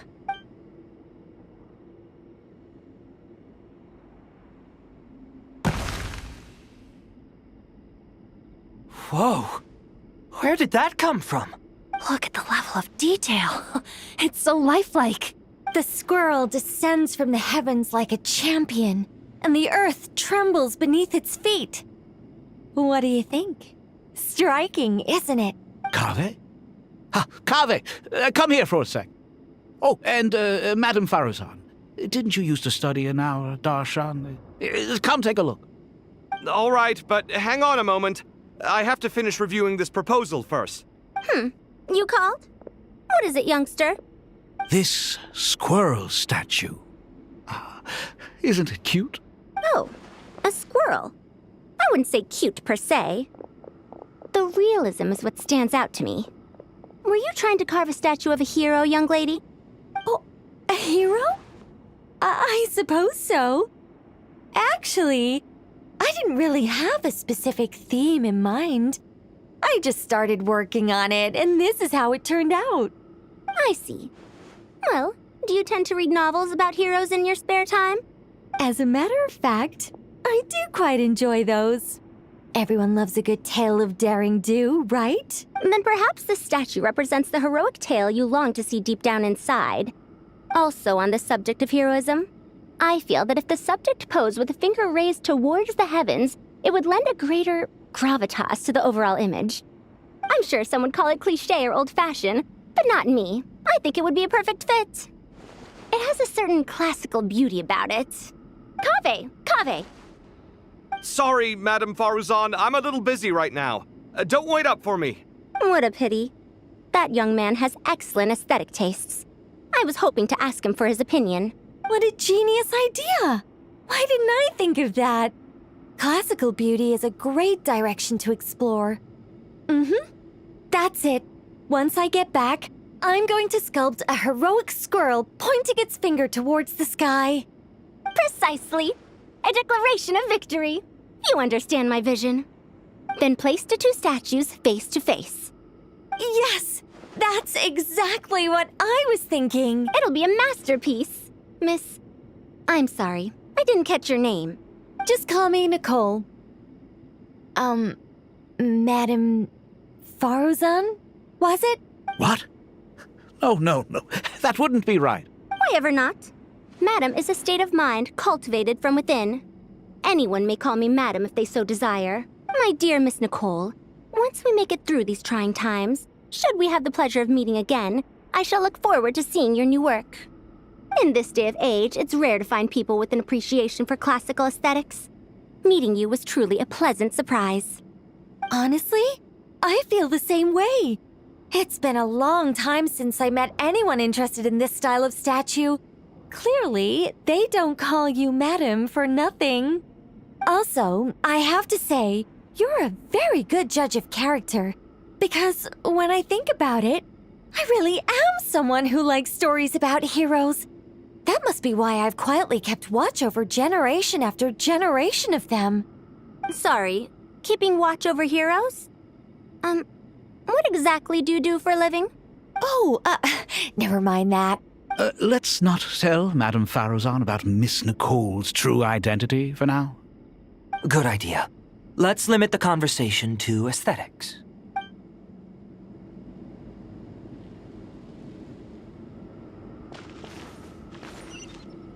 Yeah! Skyward! Scatter!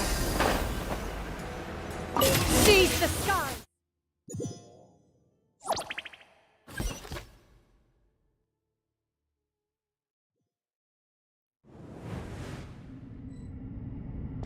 I hope everyone's ready. We'll be arriving at our destination very shortly.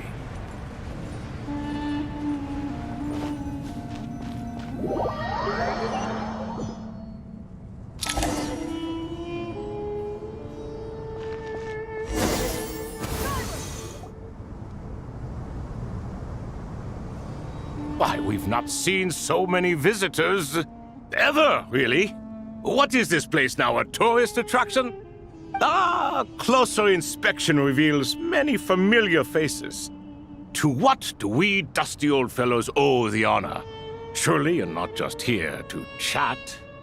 You surmise correctly. We are here to carry out a rather enormous project. Ho, enormous, you say? How large, then? Larger than the gaping void in our lives? Why, you've even put a smile on Goatee and Crocco's faces. All this activity is making for quite the special day. I know that laugh. Lilipar? What on earth are you doing here? Oh, this is hilarious. Turns out good things really do come to those who wait. As long as you stay alive long enough. When did you three get locked up in here? And still you act all high and mighty, putting on a show for the younglings. Truly hysterical. Why, you? Yes, I know. No need to shout. You're right, Lilipar. Goatee, Crocco, and I all have the same problem. But didn't King Deshret seal you away?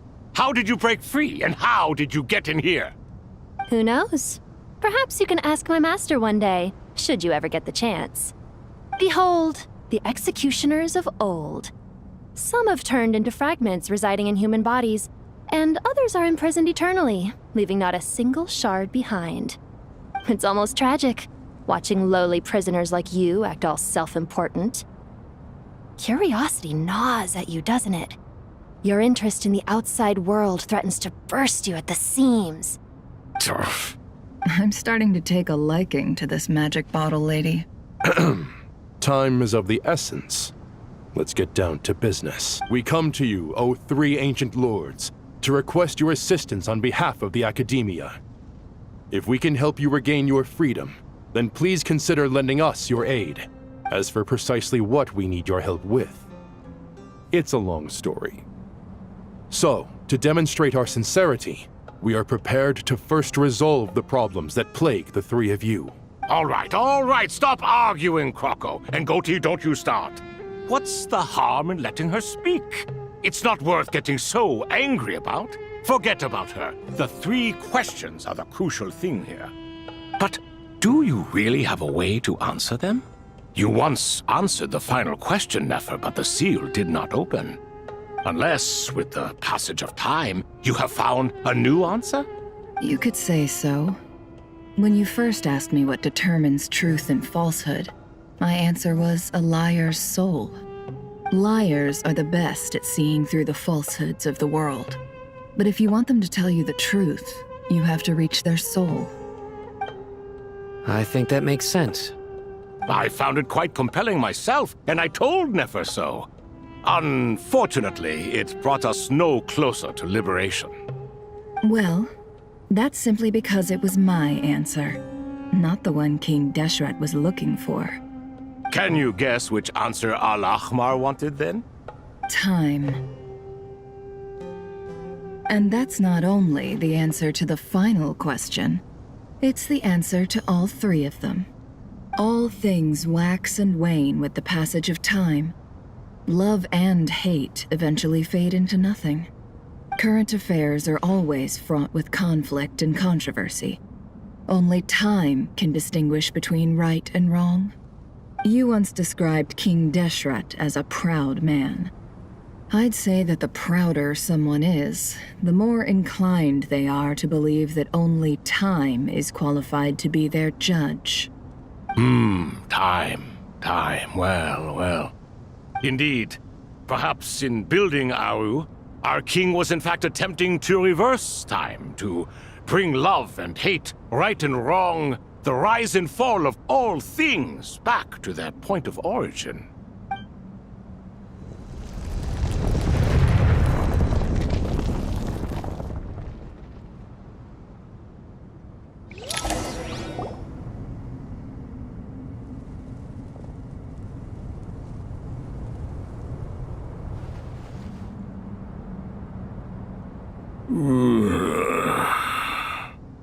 This is the most eventful day I have experienced in a long time.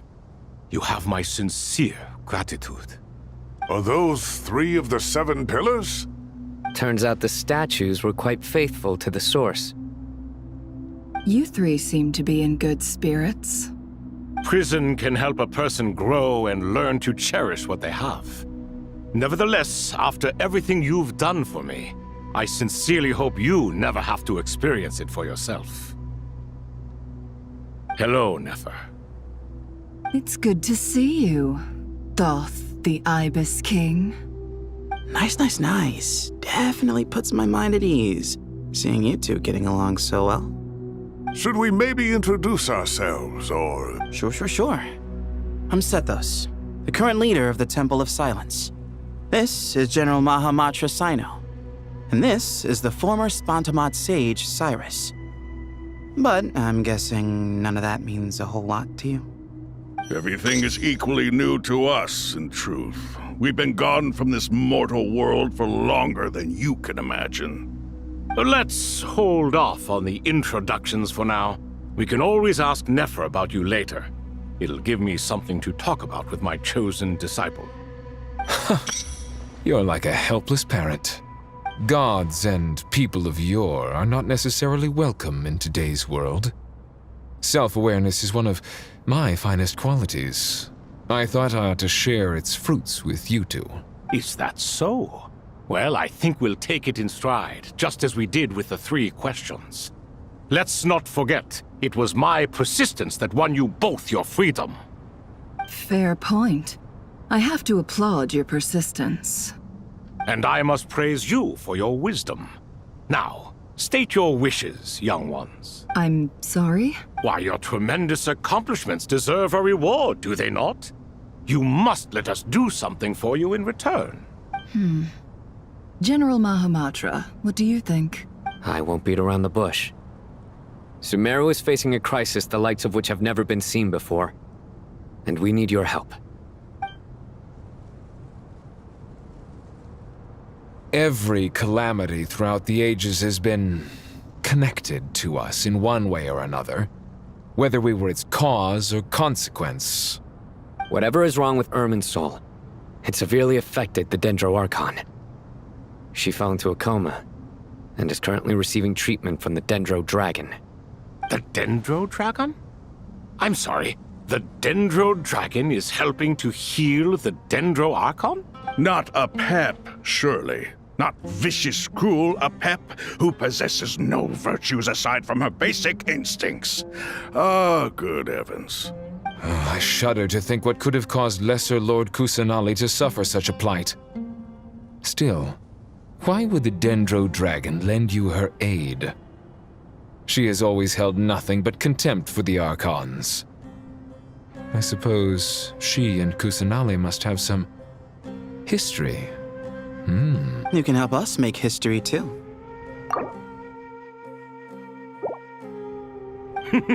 A smooth talker. Well said, lad. Currently, no one can connect to Irminsul. We hope that by opening up Aru and making some modifications to it, we can use its technology to our advantage. Unfortunately, Aru is an imperfect creation. King Deshret never managed to realize his full vision before his death. Much remains to be done if it is to be pitted against Irminsul itself.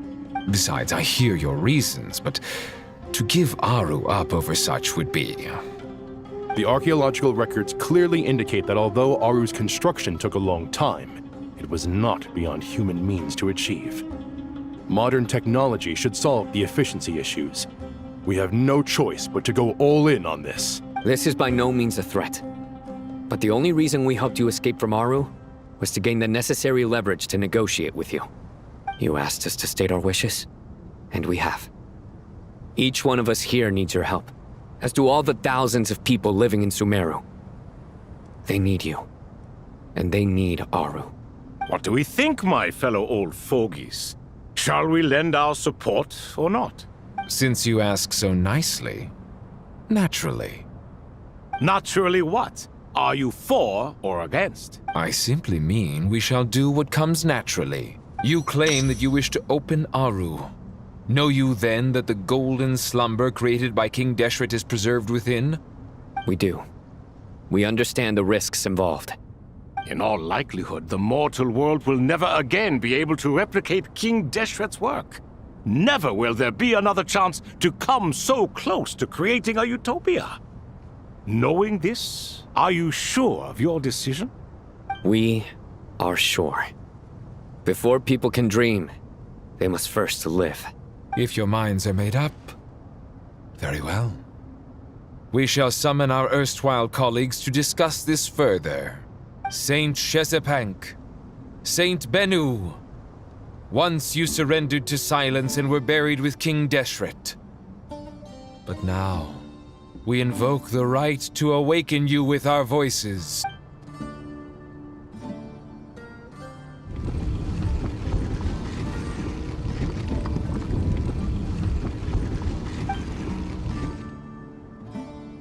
Saint Bennu, responding to your call. 3 kings detected. Initiating autonomous will. Saint Shezbank, responding to your call. 3 kings detected. Initiating autonomous will. Ah, Lord Herreshoff. What a long time it has been. I trust you are keeping well. Then your trust in my well-being has long outlived your physical body. You have always opened with that same phrase, in life, death, and now even beyond. Al-Akmar is long gone. What is the reason for this meeting? You're awake? Good.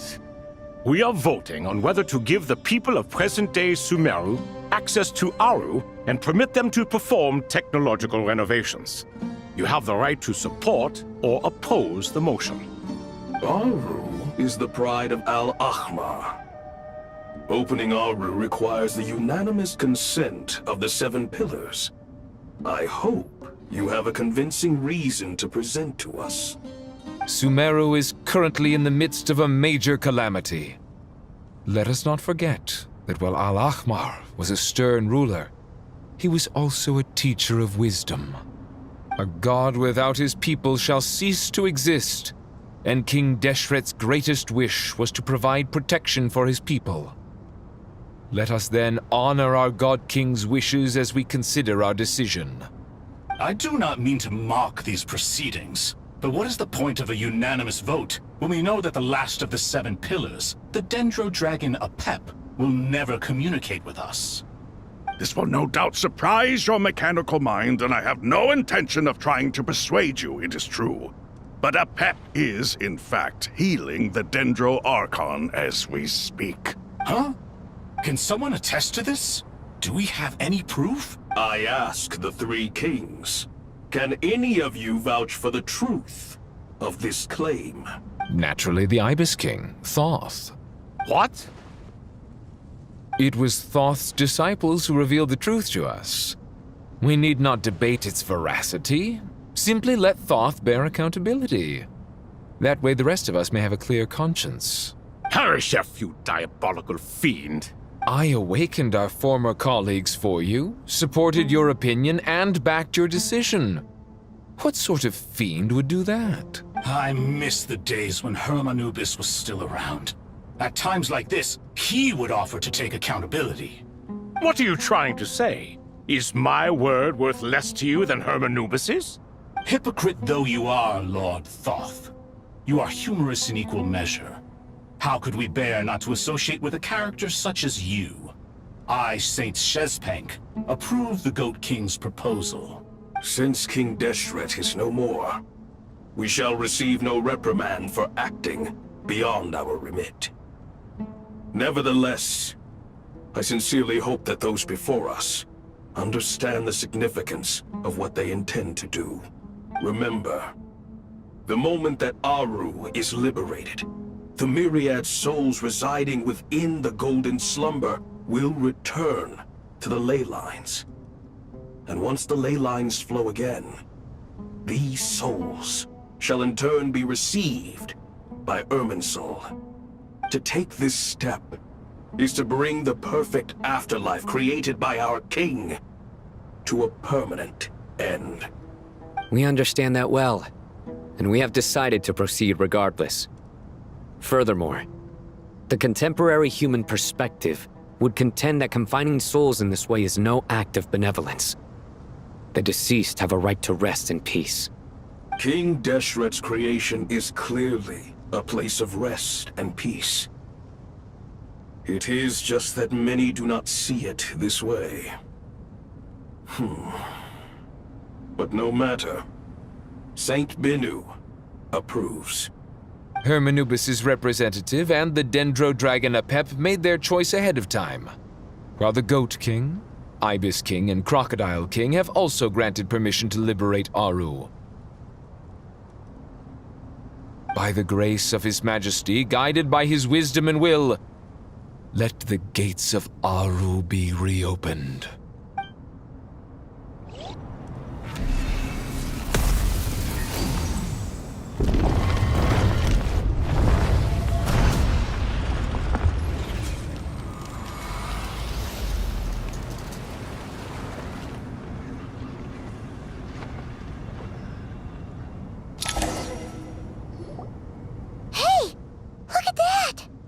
What's this? Are we under attack? No. Wait, it's... Here you are. Through the sands of time. I see you. Father. Father, is it really you? It's Jet's father, Jibriel! That's right! He entered the Golden Slumber, didn't he? I smell blood and sand on you. You've grown, strong as a wild beast, and without shedding a tear. You have to leave, don't you? Please, just answer me this. What should I do for you? This meeting is a blessing from the gods. My soul, once imprisoned along with that of Semail, is finally free. I am truly grateful for the chance to see you again. That the dead should meet the living is itself a miracle. One brief, precious moment is enough. Enough to set my heart at ease. Do not weep for me, Jet. I know you will accomplish many great things in your life. You will go further and climb higher than I ever did. All I ask is that you take good care of yourself.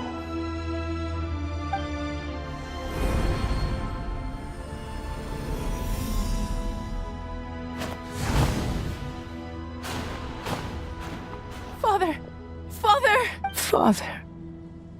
Hey, Jet. Do you want something to eat? Maybe it'll help you feel better. I'm fine. Thanks, Paimon. It was just a little sudden.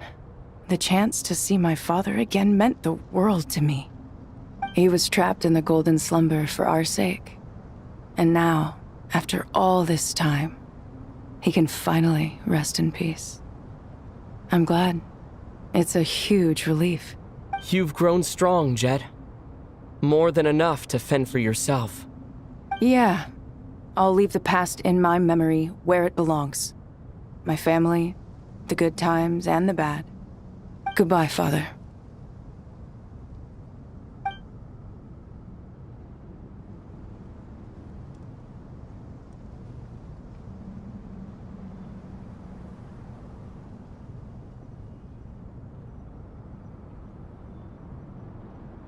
Ah, me, what a touching reunion that was. It seems we did a good deed today. We three retainers, once imprisoned for our iniquity, are surely the least qualified to judge whether this deed is good or bad. Either way, Aru is open. Now you have your opportunity, and with it, whatever trouble may ensue.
Although Aru was created by a god, human craftsmanship was nevertheless required to build the gate that connects it to this world. Perhaps the relationship between gods and humanity follows a similar principle. As for your proposed renovations, we cannot determine which functions to keep or discard. Proceed as you see fit, but please entrust the task to your most accomplished scholars, or Bennu will be most displeased. It matters not. The Ibis King shall be accountable if any problems arise. Ibis, you chose to take on disciples, and so it follows that you must accept the risks of associating with humans. If I'd known you'd be like this, I would have locked all of you away in Aru, never to leave again for all eternity. All of us? What does this have to do with me? Vilify me no further. Scholars, since you have liberated Aru, allow me to present you with a gift. Using Aru's power, we shall install a defense mechanism at our king's mausoleum. You must be guarded even against Irminsul itself. This shall afford you some convenience. Unseen and unheard. From this moment forth, none may by sight or hearing perceive anything said or done within the mausoleum. Amazing. And all this is achieved just with the power of Aru? With technology from the heavens, the possibilities are endless. Just because King Deshret did not use it for this purpose does not mean that it cannot be done. So, marvel away. This is the reward you have earned. All right. Well, that resolves the issue of confidentiality. What about the technical side? Do we have the manpower? Why, yes. I've already contacted them.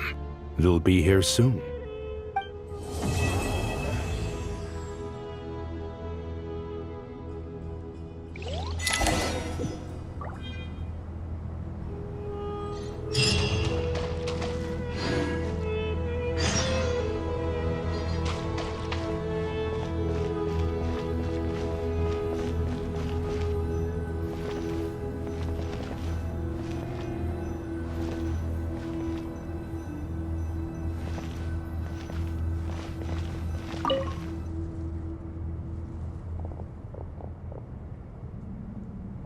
You must be the ones tasked by the Academia with renovating Aru? That's right. Good afternoon. I'm Kaveh, and these two are Termezi and Naisaburi. Hey, I'll hate them! Come and introduce yourself! We've met before. This is Thoth, the Ibis King, and everyone knows these two. Afternoon, gentlemen. I've only ever seen these two in murals! Ah, the paintings in the temple. They show us chatting, playing cards, playing chess. Precisely the activities we most enjoy, funnily enough. No, only you enjoy playing chess. We were just humoring you. I wouldn't go that far. Back to the matter at hand. A preliminary assessment by the Academia indicates that this project requires expertise in various disciplines, including the deciphering of ancient texts, mechanical engineering, the restoration of ancient ruins, and elemental theory. The most capable minds in their respective fields are here before you. If there are no objections, we'd like to begin our work. The artisans who built Aru for Al-Ahmar gave their very lives to create this splendid work. Follow their example by giving your utmost devotion to this project. I didn't know that. We'll do our best, of course, but we certainly won't be sacrificing our lives. Such brazen words. Humans these days are a far cry from their ancestors. What little respect you show for King Deshret. No, that's not what he meant. Please, don't mind him. He shares your sentiments, just not your, penchant for hyperbole. Assuming that's what you were going for? I just think it's important to manage expectations. Forgive my lack of courtesy, but we simply can't sacrifice our lives to the gods on completion of the project like people in the legends of old. Here's a first draft of the project proposal for your perusal. Please let us know if you have any requests. Normally, I'd have made it look a lot more visually appealing, but we were really pressed for time on this occasion. I hope you'll forgive me if it's a little rough around the edges. Naturally. If my fellow ministers deem this meager display of respect sufficient, I suppose I can consider agreeing to their proposal.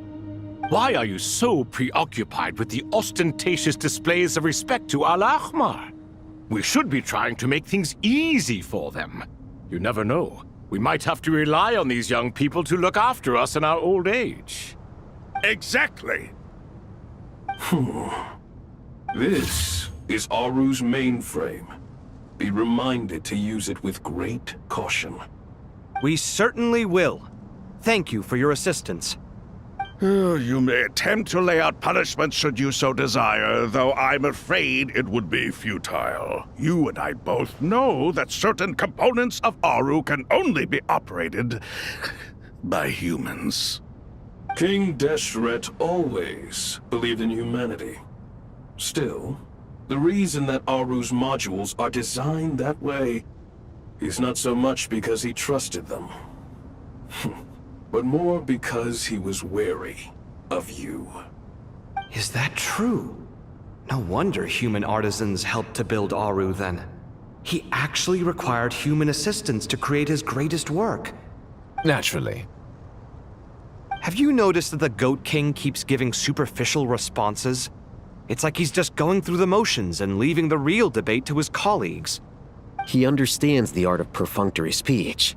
That's what earned him his position as the Minister of Ministers. It seems the rumors about King Deshret being a poor judge of character are baseless after all. Excuse me for being blunt, but it sounds suspiciously like you're putting yourself on a pedestal and mocking me.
You're mistaken. And while there's nothing strictly wrong with making every conversation about yourself, it's not exactly a positive tendency either. You? Whatever. I knew it'd be like this working with you. All right, let me past. I need to look at this console. It's your job to activate it after all. Let's begin. Everyone, please proceed with the external checks and preparations as per the procedures outlined in the engineering plan.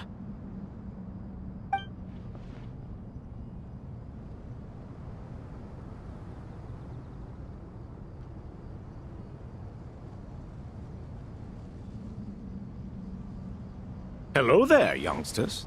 Whoa, the Ibis King came to life. What do you mean, came to life? I've been alive the whole time. You did say we could start our research, right? Are you having second thoughts now? I've reviewed the proposal. The work you're planning to carry out on this grand device is ambitious in its scope. You have ample confidence in your abilities, I take it? I wouldn't say I'm feeling hugely confident, but given how bad things are, I'd rather at least try something than sit around waiting to die. You are the top scholars of your day. I trust you are aware that there are countless links between Aru and the Akasha? Aru and the Akasha? But... I thought the Akasha was the Academia's greatest technological accomplishment, created years ago by the Dendro Archon to help her people access knowledge. And you too? Do you not know either? You've read the instruction manual, right? You tell them. An instruction manual? The Akasha has an instruction manual? The Dendro Archon is a kind and thoughtful god indeed. It used to sit on a shelf in the corner at the House of Dana. Not the most popular read. If the manual is to be believed, Aru was in fact the original inspiration for the Akasha system. What? But there are so few records about Aru anywhere. And practically none of these scientific expeditions into the desert had anything to do with it. Ah, but this is something you could not possibly have known. You may have heard many stories about the desert, but what is the most important aspect of history? Consider this a quiz. Anyone from Vahumana present? I'm from Vahumana. It's, well, veracity. Precisely. And a large part of veracity is the chronological order in which events occur. I may as well tell you. In the beginning, Nabu Malikata, the goddess of flowers, descended upon Sumeru. The glory of the heaven was within her. She brought life, oases, and knowledge to this land. Then she created the Jinn, enlightened them, and ordered them to serve her. Two other gods also walked upon this land where wisdom flowed in abundance, and the three met beneath the great green trees. It was the first and greatest alliance. We should speak with reverence of this covenant between the three, which transcended both time and life. For they promised that in Sumeru, wisdom would be shared with all. All the great changes in Sumeru's history began with the goddess of flowers. For King Deshret's sake, she pried into the secrets of Celestia, and for this was burned to ashes by the flames of wrath. So grieved was King Deshret by her passing that he lost all interest in state affairs and devoted himself instead to the knowledge that she had brought back. It was after learning of the technology from that floating island in the sky that he first conceived of Aru. And so, the Akasha was inspired by Aru, while the basis for Aru itself came from Celestia's technology. Well, if the two share a common technological origin, then connecting one system to the other is an entirely feasible idea. Unbelievable. Have you no reverence at all for celestial technology? No, I do, but there's no time for that. The schedule is too tight. Blame it on the deadline. Perhaps you could try coming up with our cutoff dates. You know what it's like having to turn around 5 different drafts in one day? I wouldn't wish it on my worst enemy. Yeah, also, Sir Ibis, King, you don't plan on getting directly involved at all, do you? Yes, well, you strike us more as having come to give a popular science lecture. Or, wait, does this count as more of a first-hand witness statement? Neither. Anyway, this sounds like far too much work for me. Still, if Aru is so powerful, why didn't King Deshret use it for more ambitious ends? Because it was never fully completed. King Deshret had grand plans, but he perished before they could come to fruition. In the beginning, his wish was to create something that could rival the very world itself. The Lord of Flowers sacrificed everything for that ambition. What he desired, she bestowed, and thus was knowledge brought into the world. Her courage and sacrifice had to be honored with the most splendid of monuments, or King Deshret would surely have deemed it a grave injustice. And that monument, built from knowledge and technology, etched with a sacrificial and courageous love, even in its unfinished form, it deserves to be treasured. At that time, King Deshret said the following to the Lord of Dendro. "Since we share an eternal covenant, I shall never be your enemy. Hence, the fruit of wisdom from the heavens is not to be devoured. Remember, it is not that I lack the power to become the enemy of wisdom. Yet you and she have taught me much and shown me kindness. For this, I cherish you both." In the end, Aru was only used to store a portion of the souls. It was but a primitive form of the masterwork the king had envisaged. His final hope for Aru was to return to the past, when she yet lived. So the point you're making is, King Deshret was both powerful and ambitious, and he only ceased his imperious ways out of affection for the Goddess of Flowers and the Dendro Archon. You could see this as an act of mercy, but you could also see it as the sentiments that lay between these 3 gods placing constraints on him. This was, after all, the foundation of the alliance between them. This explains why Aru was both a prison and a monument, and why the answer to the 3 questions was time. You have to be careful who you get involved with, or you invite all manner of misfortune. This is as true for gods as it is for humans. Love is the same. It is both a prison and a monument. All right, let us pause the story here for now. Seeing as you've been so diligent, I'll offer a little help. Who's in charge again? Is it you two? Ah, yes, me and him. Now then, close your eyes.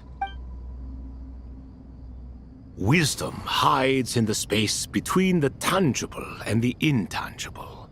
It is to convey the incommunicable through the simplest of mediums. By the power of King Deshret, I shall grant you a glimpse into the unseen secrets that lie at the threshold of existence.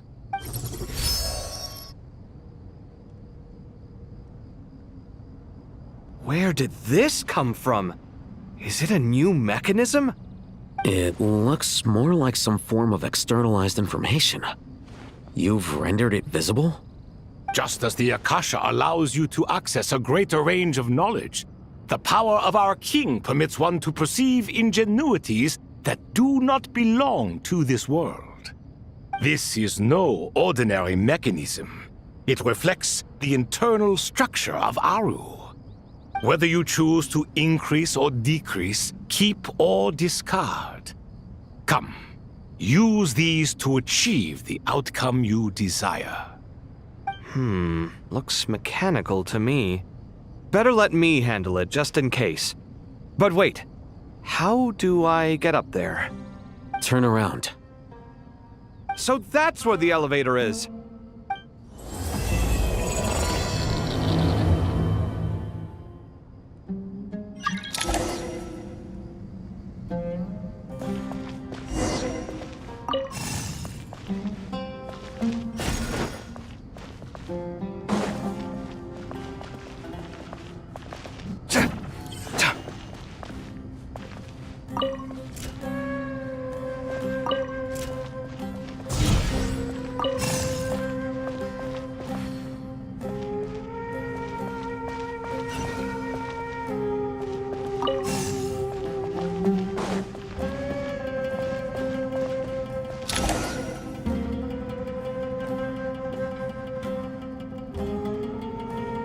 Obelisks were used to record important information in the ancient desert civilization. Hey, Al-Haytham, there's some writing here I'll need you to decipher. I've sent it to your screen. Do you see it? Got it. Take a look and tell me what it says. Oh, and I'll send any other similar text directly to you from now on. Let's start with this one. It's a variant of an older script. Herein lie verses written for the Yellow Sands. Looks like cultural information from the age of King Deshret. If so, I suggest you delete it. Words thrown together merely for fun. I had no idea Aru kept a record of this. Well, as long as you're certain that this is strictly private information, that's fine. It is unimportant. All right, well, I guess I'll start now.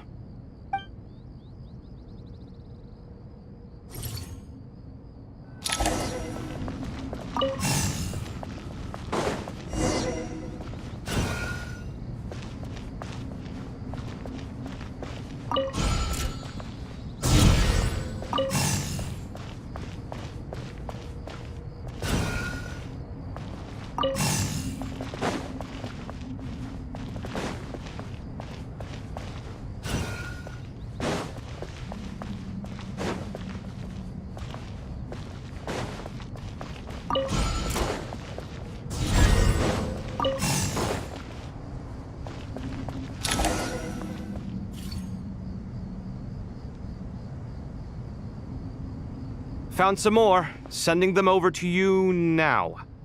These are all reports about the Gurubad conflict. Can we delete them? I'd say so. Most of this information has already been archived anyway. What if there are details in there that Vahumana missed? What are we supposed to do if they come after us in the future? They'll just have to live with it. If we don't resolve these issues now, there won't even be an academia in the future, let alone a Vahumana Darshan. Yeah, you're right. Okay, done. There's some other similar monuments nearby. I'll check them out.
Another monument. Hold on.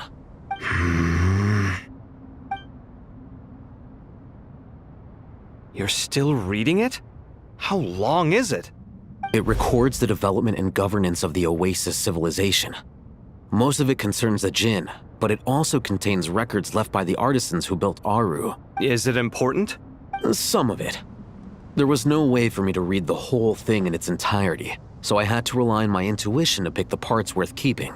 What about the artisans' records? What do they mention? They're speculations, mostly.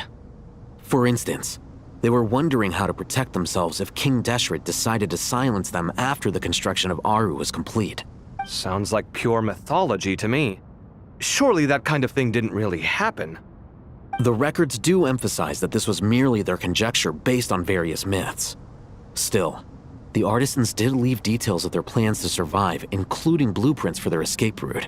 Even that got recorded? Okay, well, I'll make a copy of this first before I delete it. Is that truly necessary? You won't be needing those. No, the blueprints are important. I want to keep them as a memento.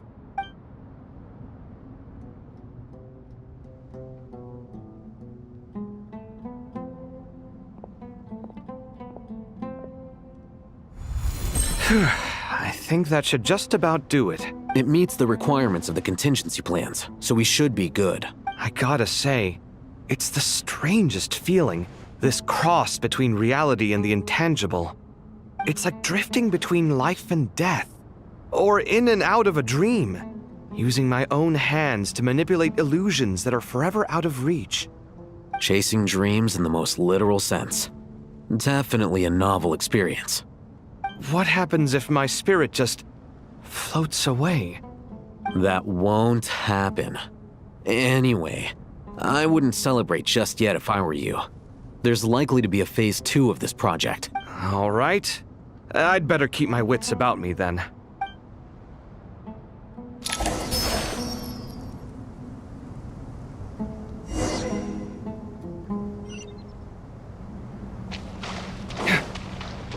Sight clear!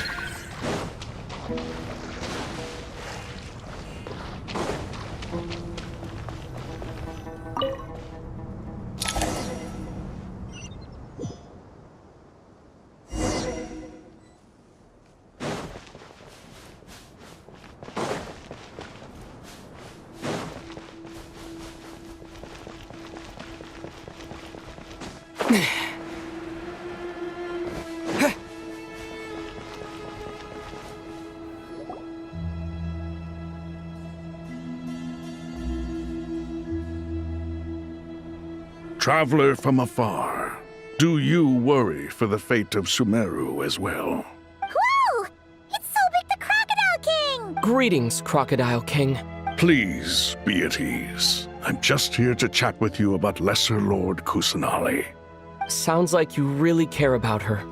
Yes, although to be exact, it is a mixture of both concern and curiosity that I feel. Speaking of Nahida, Paimon was wondering how she's doing. Wait a moment. What is it? I tried calling out to a pep, but there was no response. This can only mean that she is focusing all her energy on taking care of Lesser Lord Kusanali. All the gods who served King Deshret seemed super surprised to hear that a pep agreed to help Nahida. Guessing she made a bad impression on you or something. Are you aware of the history between her and our king?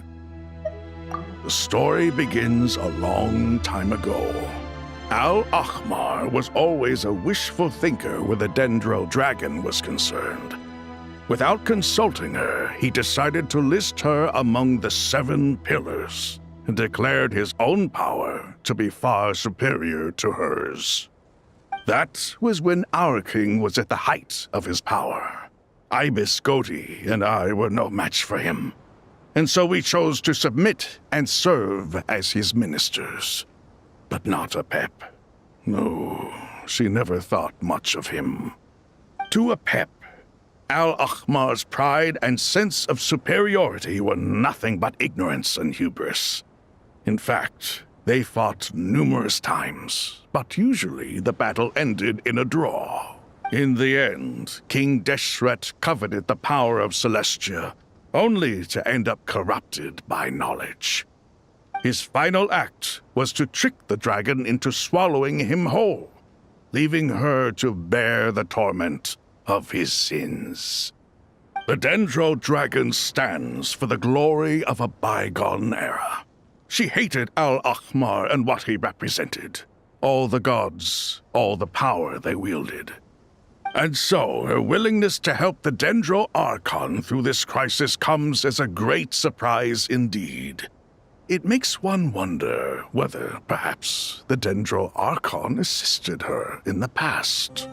Yep, Nahida did her a huge favor.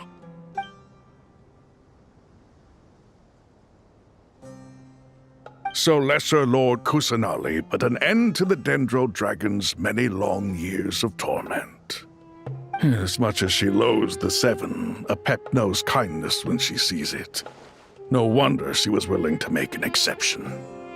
Yeah, that's the sense we got from dealing with her too. She is not incapable of coexisting with other living things. Rather, she actively chooses to avoid coexistence. And this despite the fact that she symbolizes life itself. How ironic. All of this being said, I wouldn't expect too much from her if I were you. Nothing will change her hatred towards humanity and gods. We'll keep that in mind. Anyway, how much longer do you think Nahida needs to stay with the Pep? For all we know, the Fatui might still be in the desert. Just to be on the safe side, why don't we grab anyone who isn't busy right now and go look for her? I'm alright, Paimon. Huh? Was that Nahida's voice? It seems the treatment was effective. Since when do my deeds require your evaluation? Here will do just fine. I had no intention of taking you any further. One ought not expect greater generosity than they have earned. You always hide your kindness away like an oasis within a sandstorm. Only those who make it through the swirling winds can know just how beautiful that oasis is, and how much hope it brings. You dare appraise my being? No, I'm expressing my gratitude. I want to thank you for sharing your precious life force with me.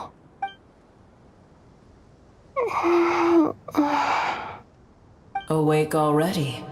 You are more resilient than I thought. Pep. I feel much better. Thank you. Gods and their gratitude mean little to me.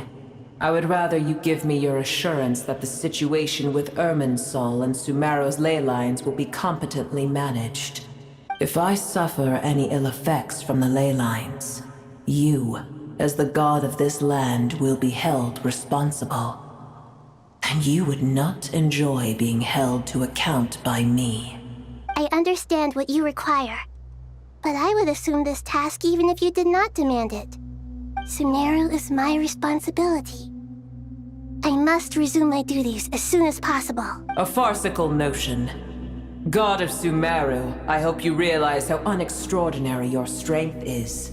And yet, maybe it is precisely what defines me. A god of wisdom is not meant to rule by force. Then hold steady. We go forth. Well, I'll be. Is that a pep? Do my eyes deceive me? Of all places, the Dendro Dragon has decided to visit the mausoleum of King Deshret? I see that after all this time, El Ahmar's menagerie of ministers remain as vile as ever. It's a pleasure, Dendro Dragon. Had you arrived but a little sooner, you might have attended a meeting of the Seven Pillars. What a nauseating thought. You are not the first insects I have had the displeasure of dealing with today. A swarm of them tugged on my tail on my way over. Goodness knows what hovels they crawled from. Why do all the creatures of this world remain so lowly after all this time? What did you do with them? I cast them away. What would you have me do? Keep them as trinkets? Boer, this is where we shall part ways. To be clear, I do not wish to see you or anyone else here ever again, unless absolutely necessary. Then I wish you peace as you return to your dwelling place. It matters not to me. Simply refrain from bothering me again. A force to be reckoned with. At times like this, I feel glad that she has no interest in any of this. Hold on, just hold on, okay? We're almost there. We made it. Huh? Wait, that voice! It's... Uh-oh, I'm gonna fall!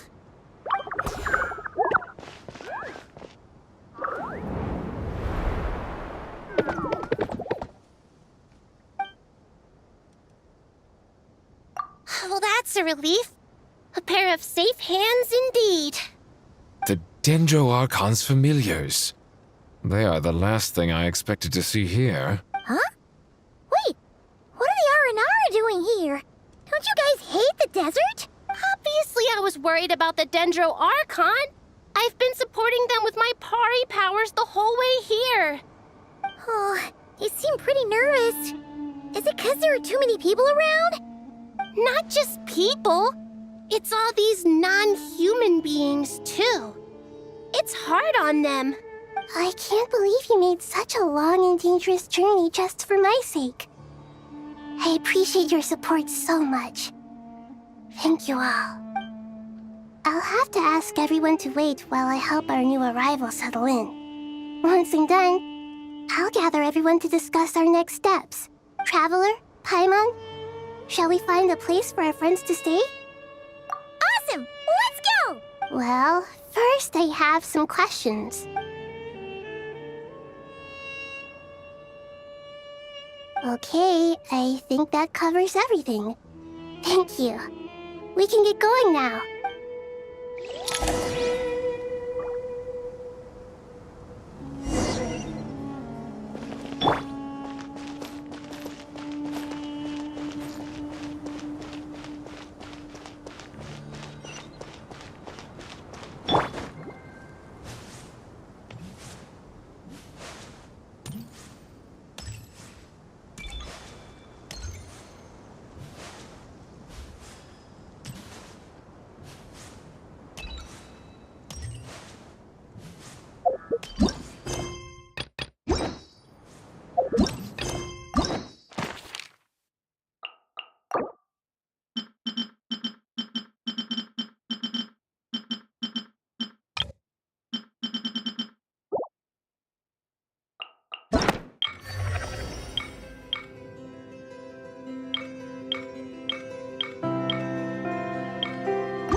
Hello, everyone.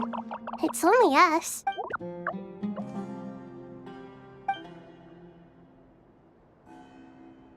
It must be very tough for you coming all the way out here, especially since you don't like the Voluka. Is everyone back in Vanarana doing well?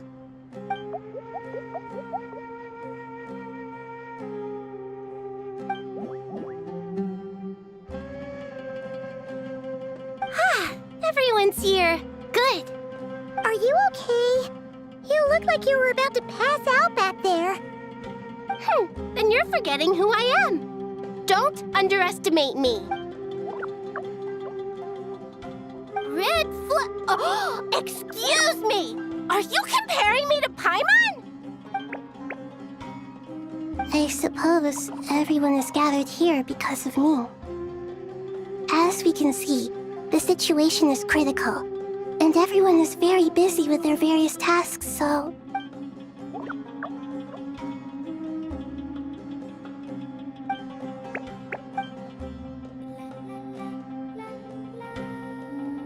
I can't thank you enough.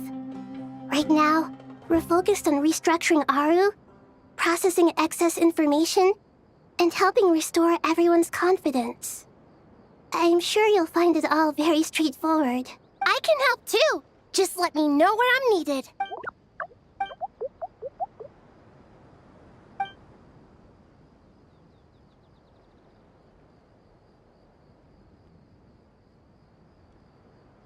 Up to no good?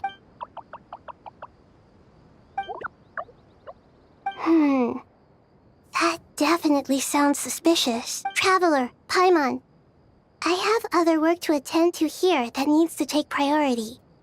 Could I trouble you to investigate the situation Arabalika spoke of? No problem. Leave it to us. Thank you. I'm counting on you. There's one other thing. If you are to work alongside the people of Sumeru, you will need to make yourselves visible to them. Is that acceptable to everyone?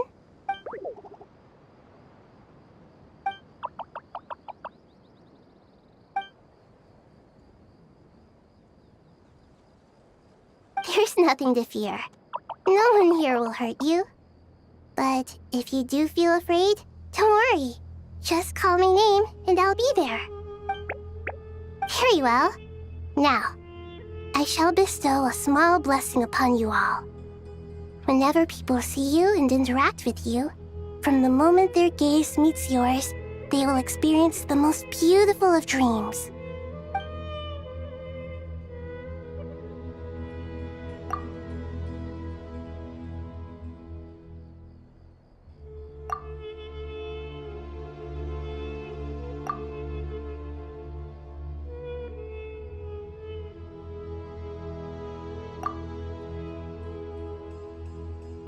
Do not fear. We will face it together. This too shall pass.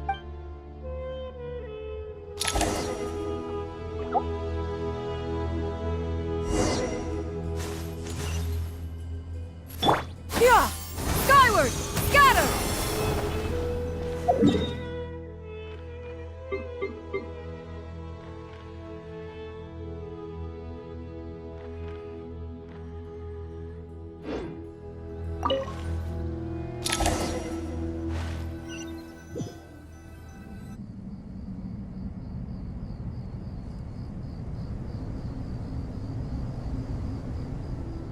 Ah, everyone's here. Wonderful.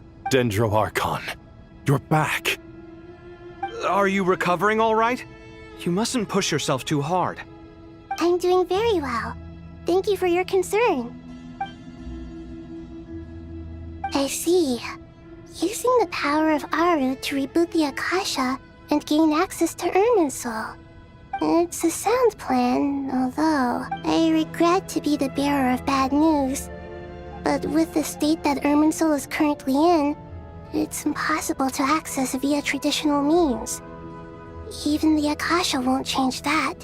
Alas, we had feared this may be the case. And what about non-traditional means?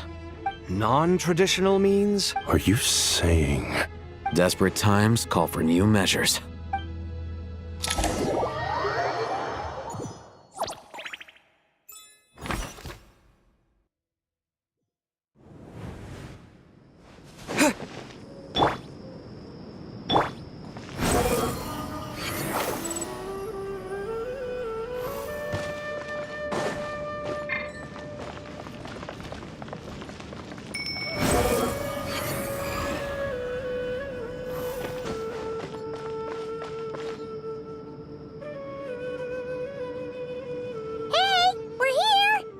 Ah, it's you. Is there a situation?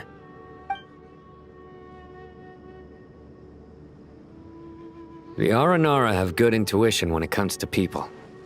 In other words, there may well be a traitor among us. Given everything that's going on, I'd be more surprised if there wasn't. Miss Nefer, as a professional intelligence broker, I trust you have a solution?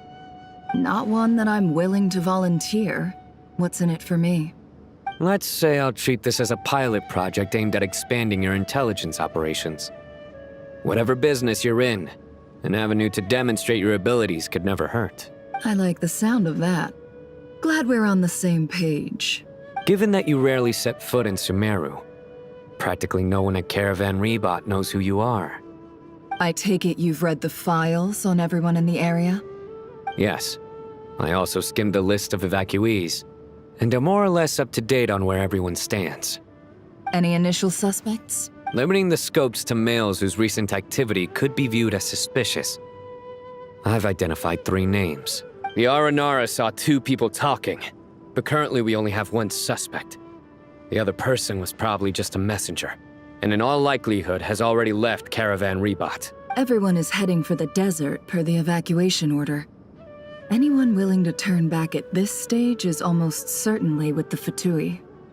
There's no way it was a spur-of-the-moment decision to act at a time like this. This spy must have been planted long ago. We need to smoke him out from wherever he's hiding. Sounds like you have the beginnings of a plan.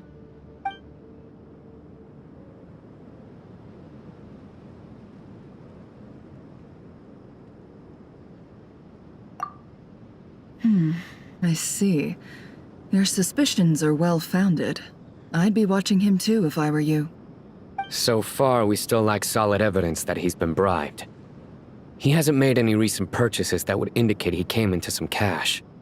Then let's get closer to him to confirm before we make our move. I can handle it.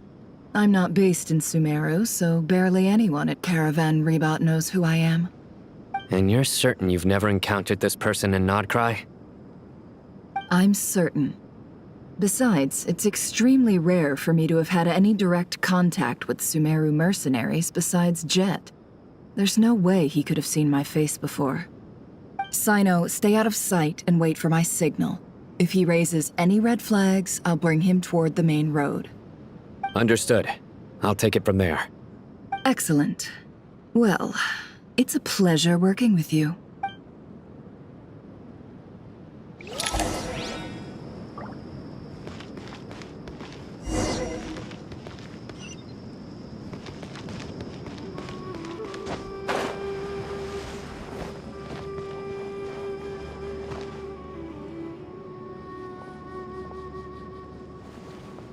Darker skin, scars, frequents the desert and has ample combat experience. Nothing unusual about how he dresses or acts. What's that he's looking at? A coin. Interesting. Could that be how his contact paid him? Conveniently discreet for someone trying to hide any unexplained income. And yet it could be highly valuable. Sorry to bother you. Has everyone here already left? I don't suppose you happen to see a lady wearing a hat? Ma'am, what are you doing in Caravan Rebot all by yourself? The main group evacuated some time ago. Didn't you pass them on the road? My friend and I lost some of our cargo along the way. I didn't want to miss out on potential business, so I told her to go on ahead and meet the client while I retraced our steps. I didn't think it would be so late by the time I found it. And then there was a terrible sandstorm. I guess I must have taken a wrong turn, because I didn't see any large groups on my way here. Forgive me for asking, but just to be on the safe side, could you describe this friend of yours? Sure. She has blonde hair, and she was wearing a hat and a white dress. You'd definitely know if you'd seen her. Yes, I think that does ring a bell. Ah, my apologies. During this exceptional time, the Corps of 30 are under orders to be extra cautious when dealing with unknown people, whoever they might be. I understand. Well, sir, is there anything else you need to know? If not, I'd better try and catch up with them. Hey, wait! They left a good while ago now. You'll never catch up with them on your own. Why don't I give you a ride? I'm here to collect the last few people anyway. We have plenty of carts, so one more won't be a problem. That would be amazing. Traveling with a group will be much safer. I'll have to pay you for your trouble. Hey, let's not worry about the money for now. Wait here a moment. Once I'm done packing up, I'll take you to join the rest of the group. All right, thanks. Let me know if you need a hand carrying anything. No need for that. I'm strong enough for both of us. Okay. Well, I wish there was some way I could repay you. Guess it's my lucky day, running into someone who knows what they're doing here. You might have just saved my life, you know? You're not wrong there. I mean, what kind of cargo is so important that it's worth risking your life to get back? I hope for your sake that it's priceless. Actually, I suppose I can tell you, since you've been such a big help. But be sure to keep it to yourself, or we could both be in big trouble. Oh, really? Sounds mysterious. We're in the antiques business. You understand? Some of our goods aren't acquired through the most legitimate means. We have to be very discreet when we're selling them. That's why I had to go looking for the missing cargo alone. Ah, no wonder.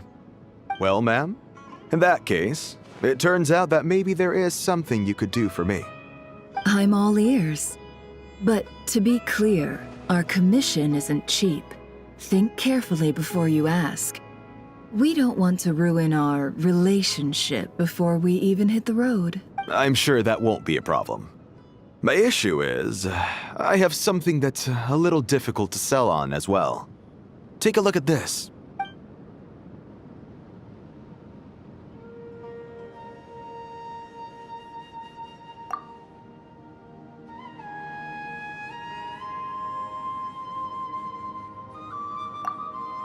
Pure gold. That's quite something. How'd you come across it? Dig it out of some ancient tomb? If you look hard enough, there are many treasures to be found in the mausoleum of King Deshret. It has no distinct Snezhnayan markings. That'll be why he's going with that story. And he clearly doesn't want to arouse suspicion, so he's on the lookout for an opportunity to make a quiet trade. Surely you have an existing business partner. Won't they take it off your hands? I hope I won't be attracting the wrath of my competitors by helping you sell this. The shop I used to work with is having cash flow issues at the moment after losing some money. I'm under enough pressure as it is without having to deal with them. On the off chance anything went wrong, I'd never get my money back. I understand. Gold is the last thing that traders with cash flow problems want to see. Well, in that case, I think we can work something out. As it happens, I'm just about done packing. Shall we make a move? Sure. Let's walk and talk. This evacuation was a huge operation. They needed a few people to stay behind and tie up loose ends. And I ended up being one of them. You're lucky you ran into us in time.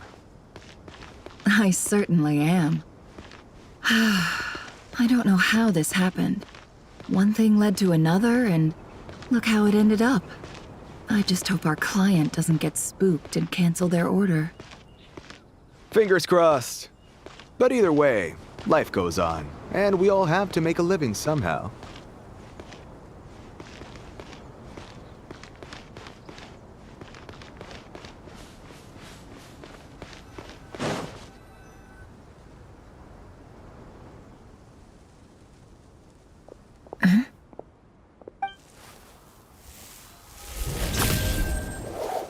Hands where I can see them. General Mahamatra! No, wait! What are you doing?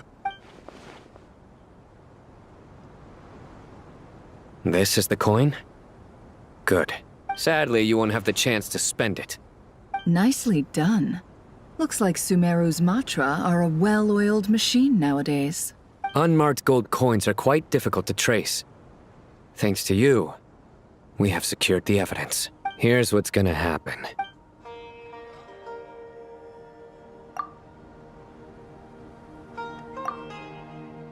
Southeast from here, leeward side of the hill.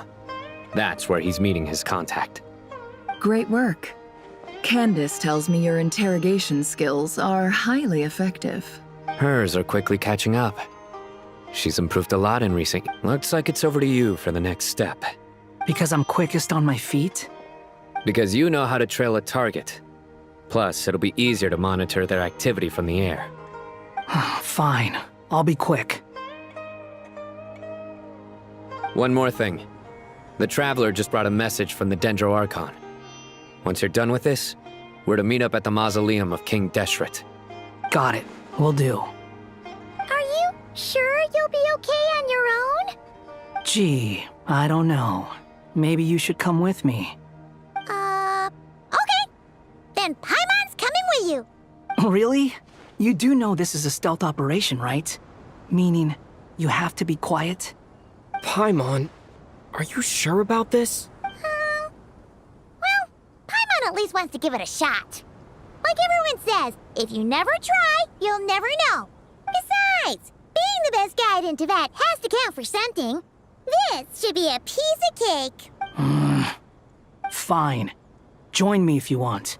But be warned. If anything goes wrong, I'll have to gag you and shove you into a bush. No need! Paimon will be super careful. Promise! Good.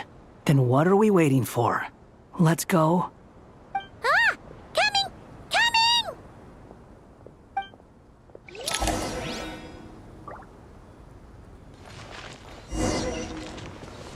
Squall Fury!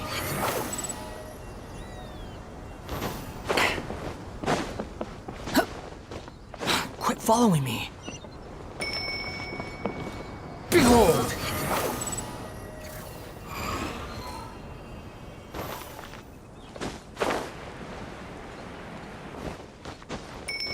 The wind rises.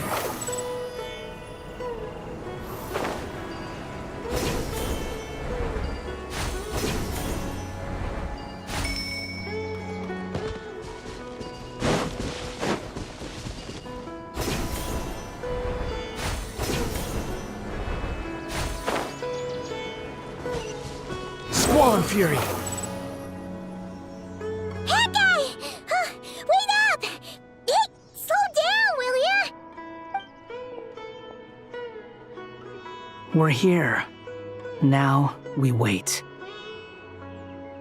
Okay, yeah, cool. Cool. What's on your mind, Paimon? Huh? Oh, nothing? I thought all you cared about besides being a guide was food and sleep. Why the sudden urge to go on a dangerous mission? What's that supposed to mean? Paimon's been on plenty of dangerous missions before. But never on your own. You hardly ever leave the traveler's side. Just saying. I'm kind of at loose ends right now. So if you did want to share, I suppose I'd have to listen. If not, suit yourself. Makes no difference to me. Hat guy?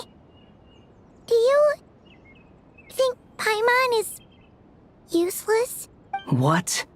Where's that coming from? When we were in Nodcry, Paimon suddenly realized something. Even though Paimon's with a traveler every single day, whenever we face real danger, she can't do anything to help. Paimon doesn't get like this very often.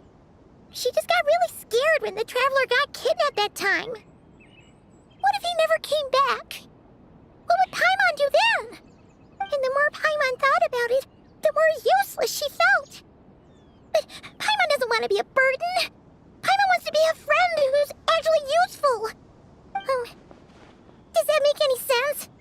You know, that feeling of just being completely useless and... Oh.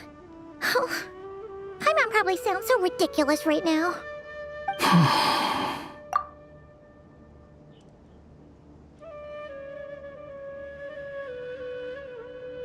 You asked the right person. Boy, do I know that feeling. Oh, that guy. I'm not gonna try and encourage you. What I will say is this.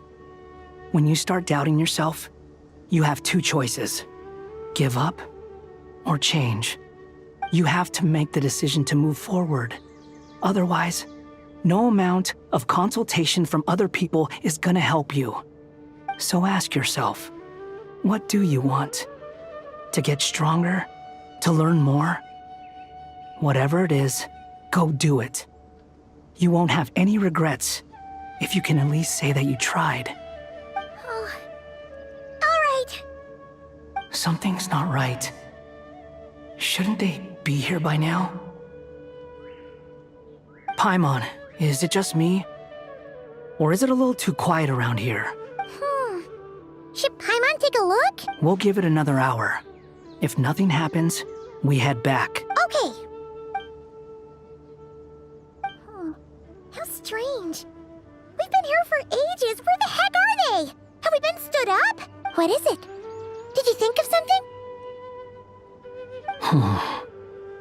Something feels off about this whole situation, but I can't quite explain why. We know for sure that the guy Sinocot had something set up, yet somehow his contact is a no-show. So, either the handler got caught, or, more likely, they decided to cut our guy loose. But how would they know to do that? Wouldn't they at least send someone here to check things out? That's the problem. They couldn't possibly know what's happening here. Unless... This feels all too familiar. Come on, let's head back.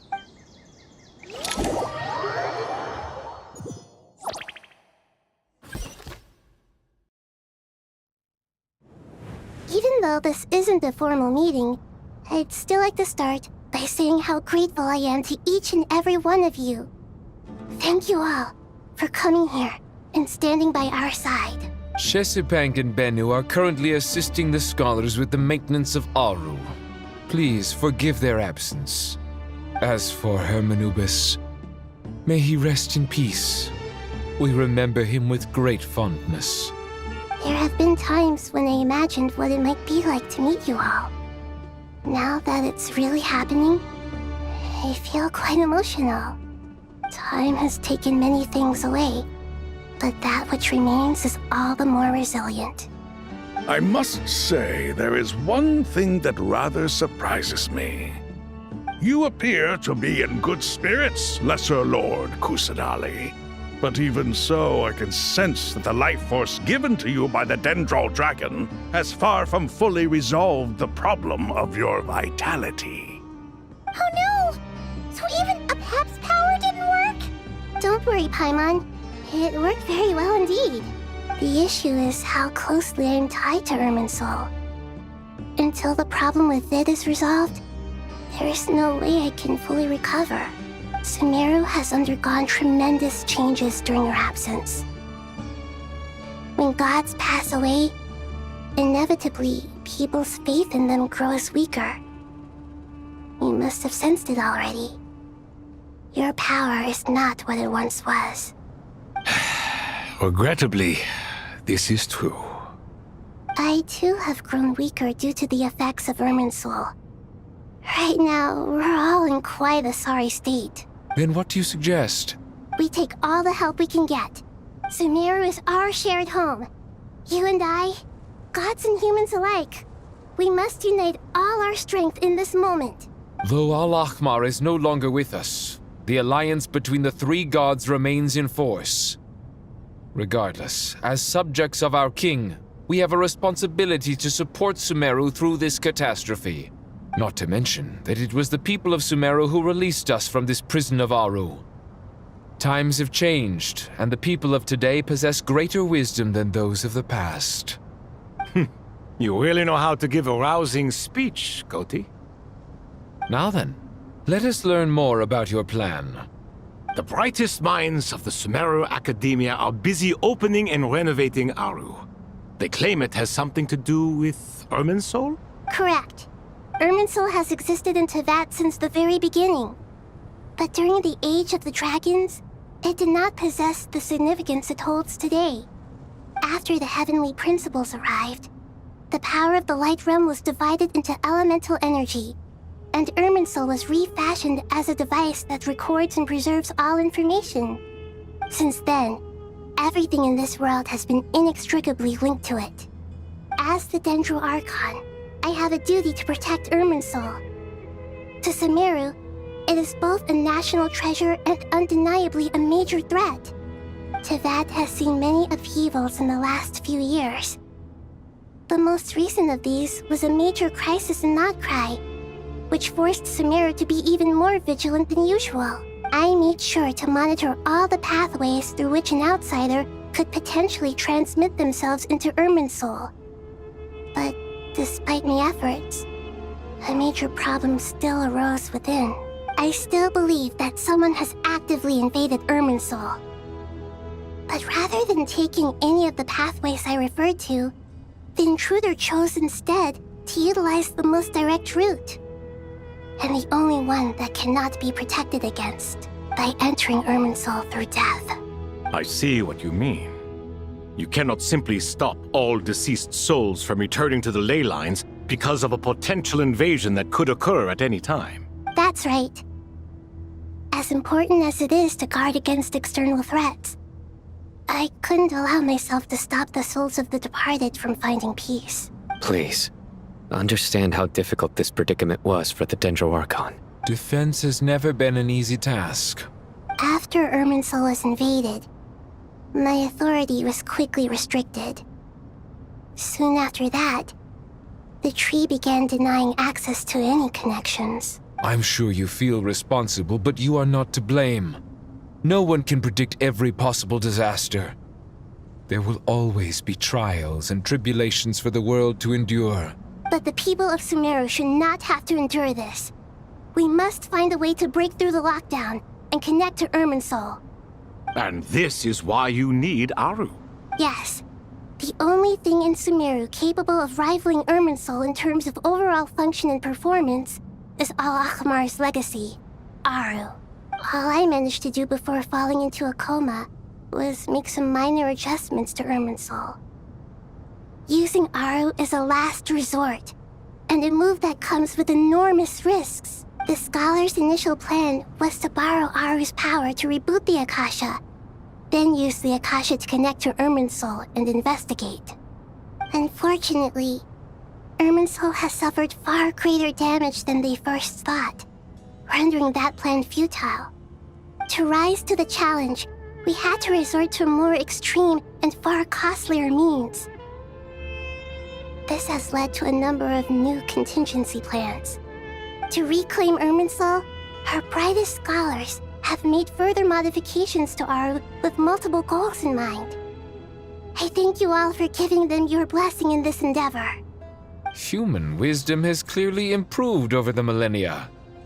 You have not only our support, but that of the Jinn, the Aranara, and the Pari.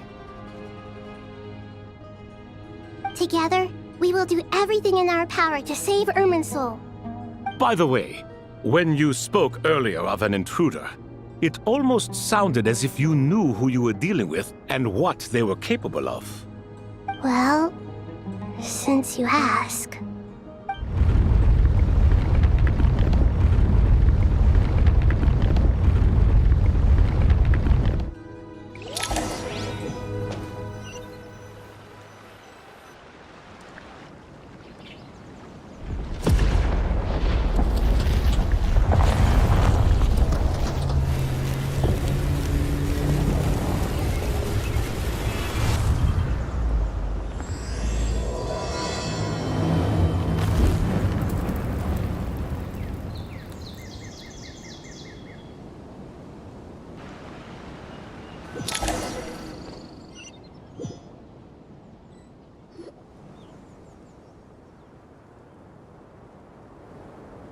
Master Tainari!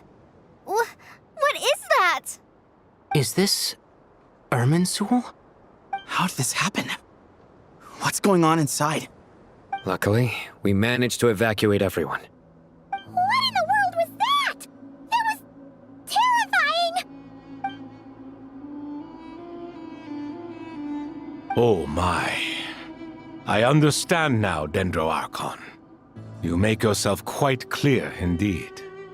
Not once over the millennia has Irminsul been so terribly afflicted as this. Please continue, Dendro Archon. Irminsul's root system is what comprises the ley lines. In the past, it has always been hidden away, going unseen by the general populace. But now, an evil intruder is making it reveal itself. It has become a tree of unbridled greed. A clear sign that a deranged experiment has advanced to a new stage. Blasphemy. From where I stand, an experiment in the name of blasphemy sounds rather improper. But if we are to honor Dottores' will, this is what we must do. The birth of this tree proves to me beyond doubt that this incident is connected to him. But to explain the situation in full, there is someone I need to tell you about.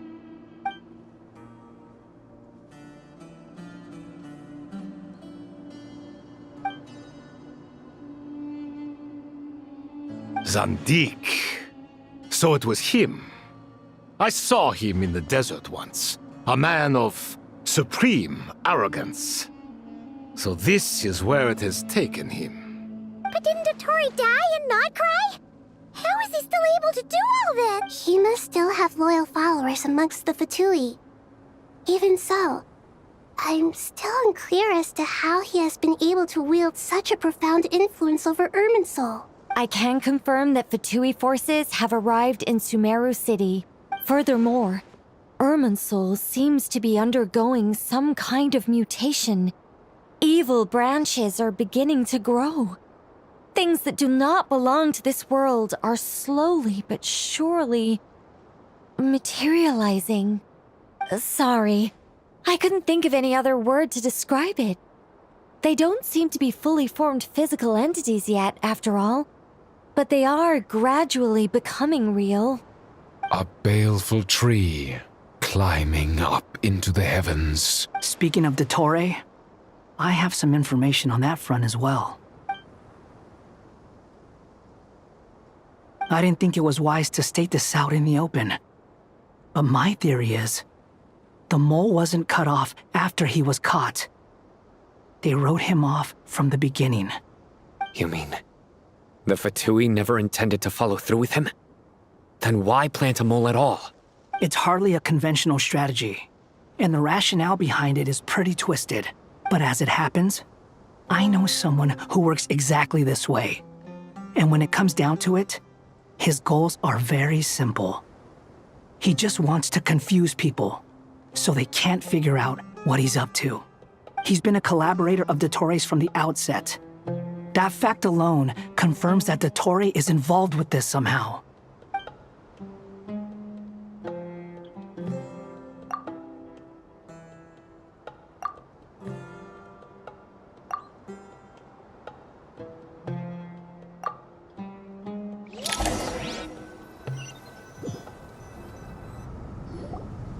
There is still much to be done.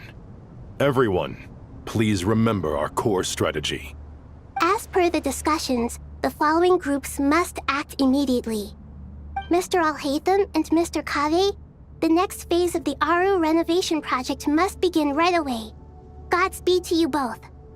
We'll give it everything we've got. The plan looks feasible, but the implementation will require certain resources. General Mahamatra Sino and his team will help to procure the materials required for modifying the terminal. No problem. I've already spoken with Sethos and Hat Guy, and they've agreed to assist me. This kind of thing is best left to the fleet-footed, right? Hat Guy? If it's efficiency you're after, we're the right people for the job. Following up on the elemental energy amplifier we discussed, Ms. Dory, I assume you're the one most familiar with the status of this project. Aside from the Dendro Archon, of course. Yep, that's right. Leave it to Lord Sangama Bay. Got it.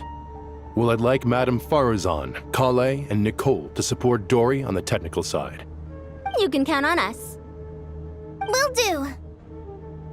Rest assured, I'll take good care of Kale. Dia, Candace, and Nefer, you'll be in charge of negotiating between the various parties. I trust you remember our goal. You bet. We can handle it. Good. I believe that covers everything. Tainari will provide ad hoc support as needed, if that's okay. Poor Tainari.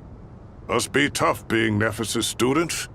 Getting bossed around all day, every day. Hey, don't try and drive a wedge between us, you old rascal.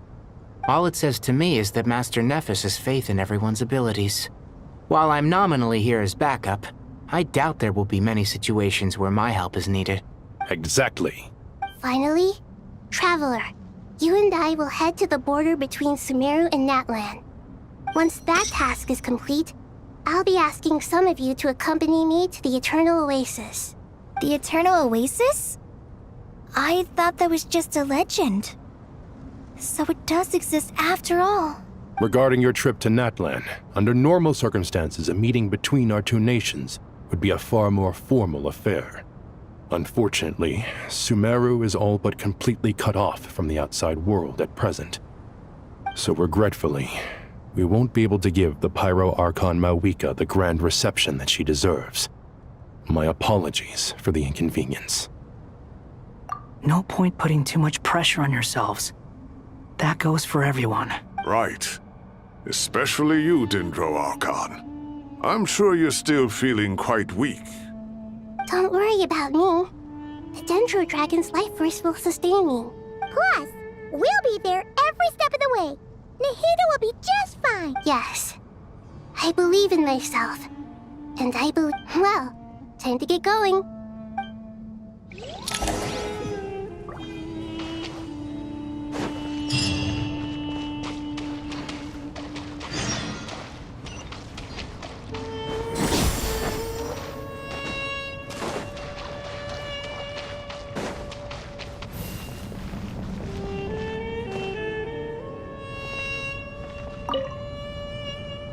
To what extent we can implement the final plan depends on how successfully the Akasha can be modified and configured. And to make sure the configuration works, Aru will also need some further optimization. Yeah, no surprises there. Once we roll this out, any Sumeru citizens who already have Akasha terminals can simply continue to use their existing devices. This still leaves us with a significant equipment shortage, though. Many groups of people were never issued Akasha terminals, including mercenaries, the desert folk, and many others. We'll need a supply of rare materials for the renovation of Aru and the production of new terminals. Right now, the best place to source these locally is from the primal constructs within King Deshret's mausoleum. Time is not on our side here. It's gonna be a race against the clock. The Aru merge and renovation project will have to be carried out by you two. Everything's riding on this, so failure is not an option. Best of luck to you both. As discussed, General Mahamatra Sino and Mr. Hat Guy will source the required materials. Mr. Sethos is quite familiar with the layout of King Deshret's mausoleum. With him accompanying them, things should go quite smoothly. I have every confidence. In the meantime, we may as well take a breather. Makes sense. There's not much we can do until the materials arrive. Get in formation and stay close. What is this, boot camp? Knock it off. It's just Sino being Sino. You know what he's like. Everyone clear on our mission objective. Look at the excess primal constructs, dismantle them, and extract the required materials. And King Deshret's 7 pillars agreed to this? If they're just sitting there doing nothing, we might as well put them to use. Thoth's words, not mine.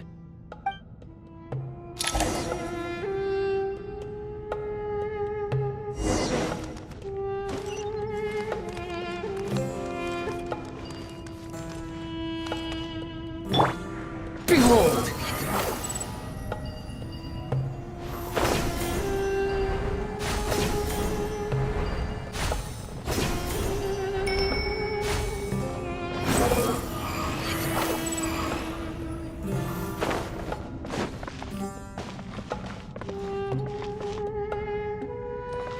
The wind rises.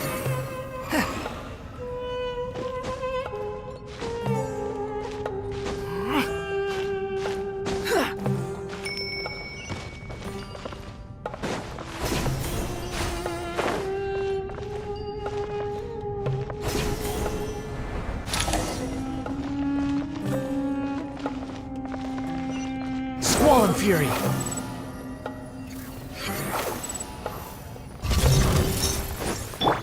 Surrender! Judgment is upon you. Move or be moved. Unsightly insects. The wind rises.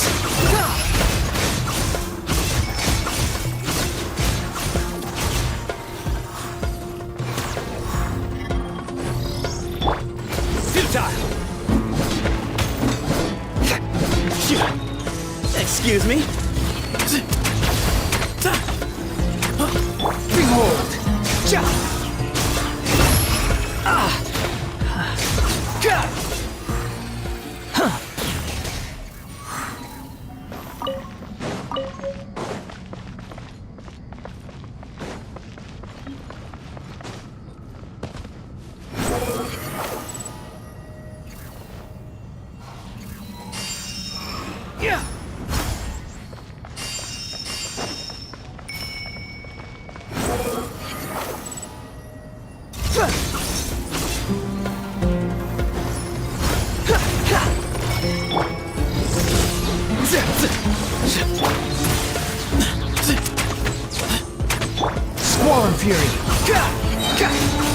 Bow your head!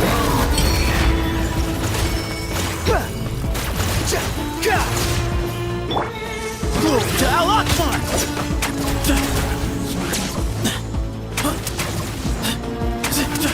Behold!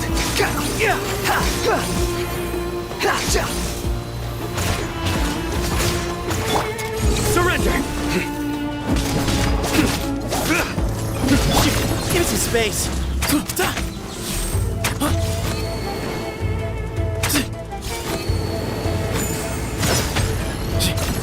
The wind rises.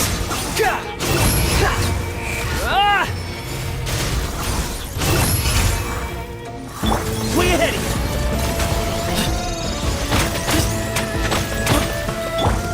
Through me, justice is served.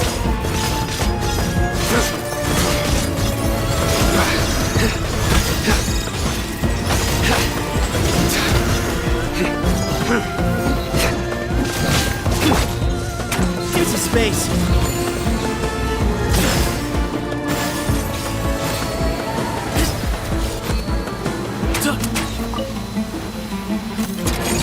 Behold! You dare to gaze upon me?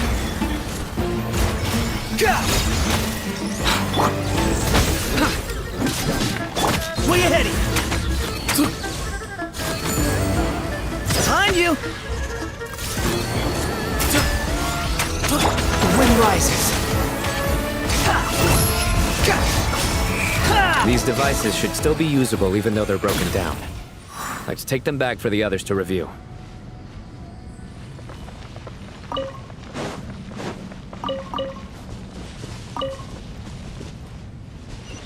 Squall Fury! Too slow.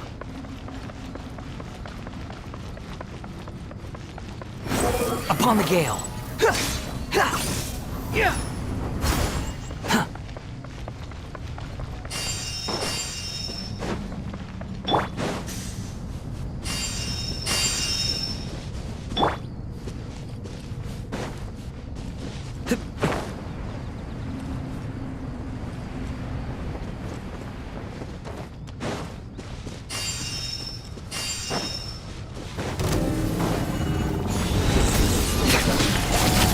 Behold!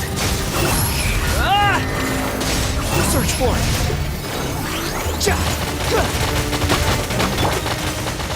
Give me some space!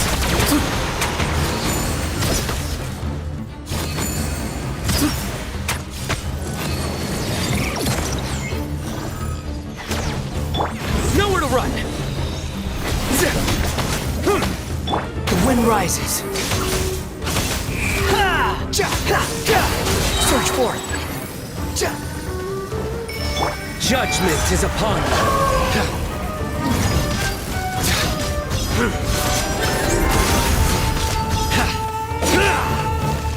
Your penance is due! Cry louder!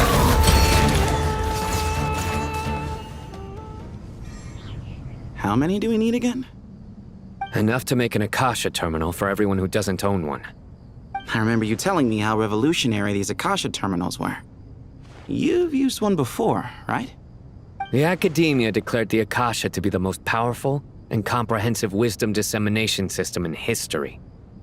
That should give you an idea of how powerful it is. Certainly sounds impressive. Neither Hat Guy nor I have ever had an Akasha terminal. Well, if it all goes to plan, that's about to change.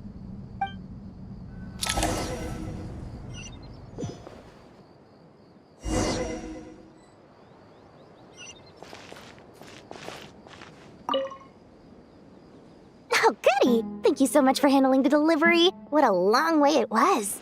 You've really outdone yourselves. I'm well aware what a bumpy, dangerous journey it must have been. Now, I would have loved to oversee the process myself, but of course, those of us who know the plan can't leave the mausoleum. Oh, trust me, I'm patting myself on the back for my assembly work here. Simply flawless work. But will you really be needing all of this? According to our plan, yes, this is the quantity required. I have no complaints about the quality either. Only the price. So expensive. I heard you covered a lot of the funding out of your own pocket. Oh, that's an exaggeration. The academia provided most of the funds. I just offered a small token of my goodwill. Of course, the real tragedy is how little profit I'm making on this. You know, it's a serious crisis when you can't even make money out of it. It's really quite a beautiful design. And I'm intrigued by how such a diminutive device is able to output the power of the Light Realm. Did you attend the lecture on Light Realm energy, Madame Farzan? I don't believe I saw you there. Of course I attended. I was just a little late, so I had to listen to the whole thing from outside the back door. Anyway, I have a perfectly good understanding of Light Realm, elemental and abyssal energy, as well as the relationship between the three. Good to know. Master told me in private that the conversion process between Light Realm energy and elemental energy involves highly classified knowledge that shouldn't be disseminated too widely. But even so, the scholars still shared said information. Well, you can't enforce a rule that everyone breaks. Is that the idea?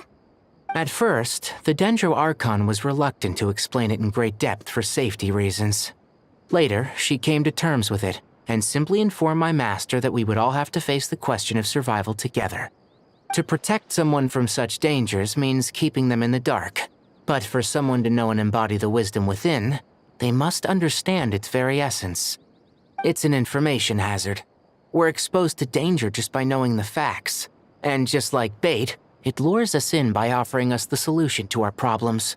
But if you're not careful, you'll end up pursuing it down a dark path. A tricky problem. But today, this big problem has been broken down into many smaller, more trivial ones. What do you mean? I get it. For instance, you and I share secret knowledge, while she and I take on the risks of life, death, and fate. Something like that? Hey, what? That is not what I call a trivial problem. Well, as they often say in Vahumana, an event that is monumental to the individual is negligible in the grand scheme of history. Generally, the fate of the individual is an insignificant affair. Being from Amorta, where the subject of our research tends to be a lot more personal, I have to disagree. It's hard to dismiss the individual as insignificant. In other words, the big problem of survival has been broken down into many small, interconnected factors, and each one of us represents one of those factors. When the same secret is shared with a group of people, the same fate binds them together. Most people would find this unimaginable, but to us scholars, this is the path that has always beckoned to us. Sharing knowledge is a good way to fight against fate. I will always believe in that. All right, I think that's everything. Thanks a lot. But don't go anywhere just yet. I'll still be needing you to calibrate the equipment.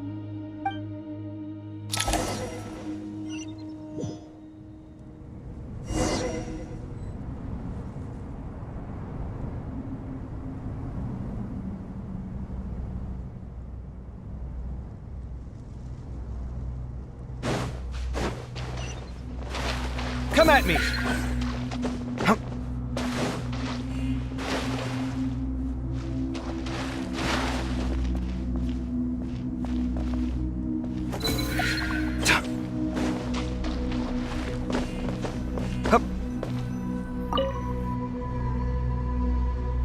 Okay, the materials are ready. We can proceed with the next phase. Al-Haytham, how are you getting along? Most of the information in Aru is written in ancient desert scripts. Some of this is written in a tribal language, while other parts seem to be a variant of an Oasis script, based on the glyph forms. Oh. Not lost to history, I hope. Some are. All we can do is infer the meaning based on the rules of related languages. Although, this section actually fills in some of the missing historical record. I'm transcribing it so we can bring it back to the academia. After Aru started up, 2 more lines of text appeared here. Can you read them? Humans may not read what is written by the gods, except by not reading. Victory should not be easy to attain, for it symbolizes divine wisdom. Knowledge must not waver, for it has external borders. Is this a clue to solving a puzzle? Or is it being symbolic? You can't read it unless you don't read it. Victory is wisdom. Knowledge is confined by borders. Wait, I think I've got it. It's a metaphor, isn't it? It's talking about... a chessboard.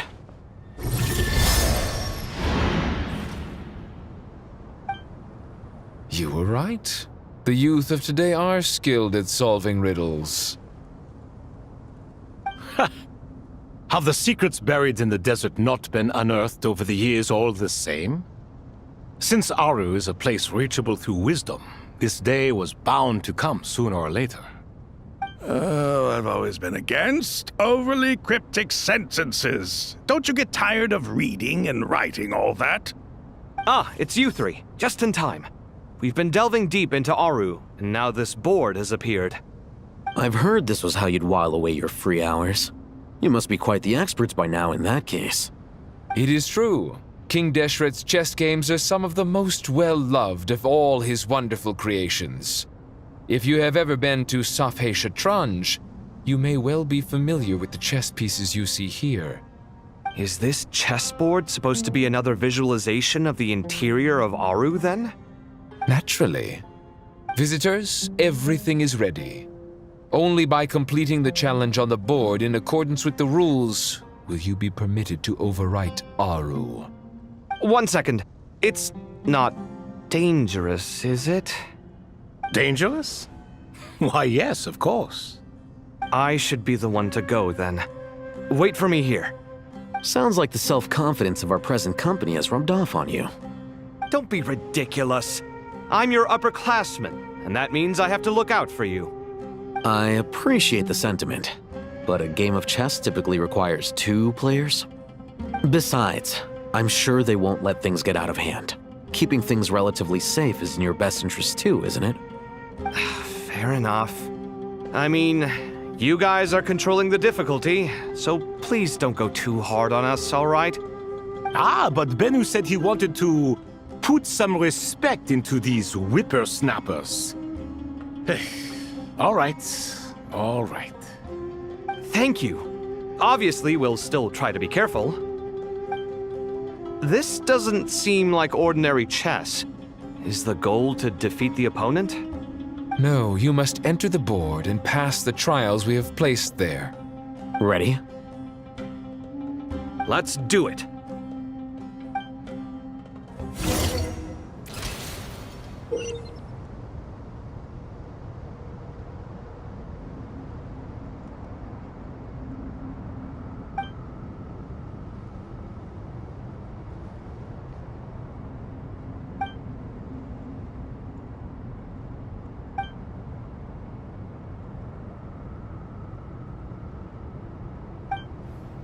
The first trial is posed by me. I don't think this is gonna stop us. Ah, but the key to this game lies in working together. Otherwise, you will be deemed to have broken the rules. Looks like it's up to me. Marak, can you open it? King Deshret's favorite primal construct. Living on in suitcase form, of all things. Amusing. Ho-ho! Excellent work.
Now is the time for my trial. Now, don't be nervous. I'll make it nice and easy for you. Really? Thanks in advance. We appreciate it.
Ibis King, don't you think this all rather inappropriate? You may as well be handing them victory on a silver platter.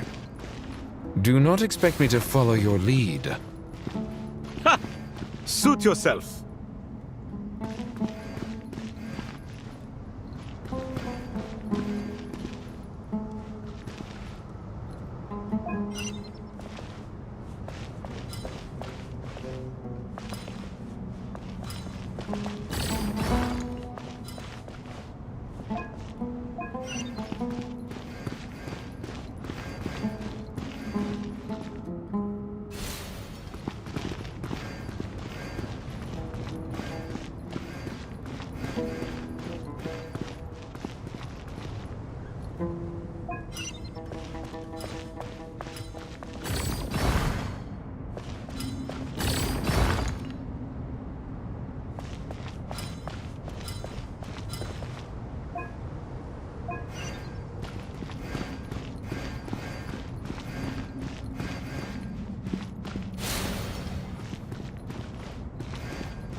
Strange time to catch up on sleep. I'm not sleeping, I'm thinking! It's not that simple, you know.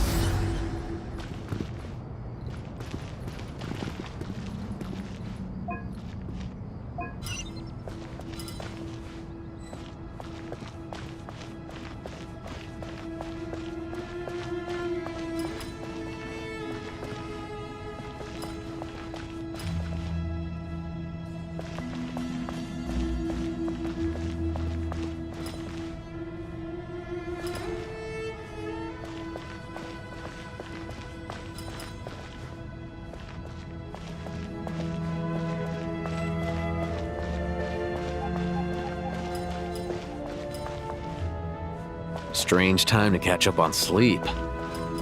I'm not sleep. Ibis King, don't you think this all rather inappropriate? You may as well be handing them victory on a silver platter. Do not expect me to follow your lead. Ha! Suit yourself.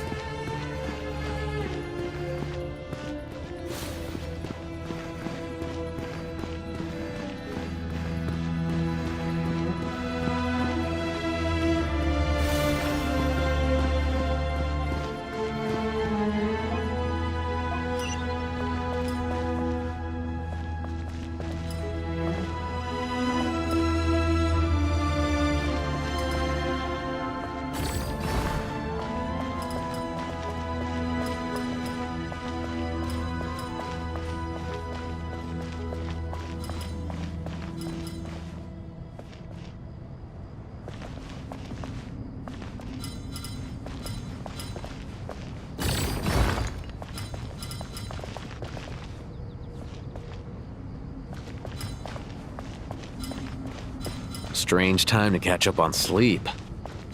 I'm not sleeping, I'm thinking! It's not that simple, you know.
Strange time to catch up on sleep. I'm not sleeping, I'm thinking! It's not that simple, you know.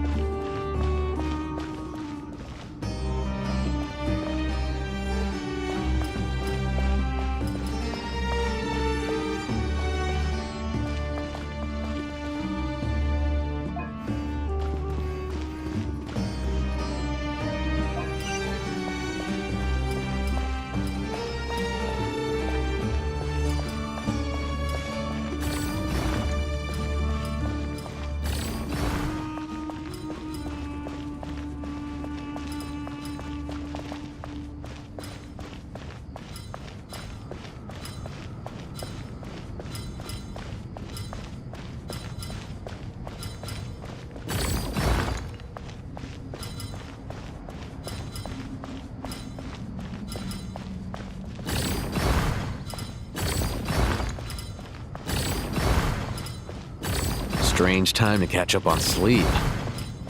I'm not sleeping, I'm thinking! It's not that simple, you know.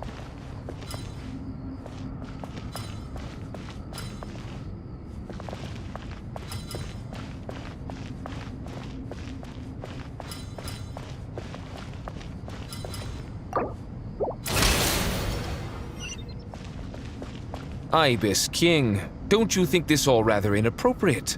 You may as well be handing them victory on a silver platter. Do not expect me to follow your lead. Ha! Suit yourself.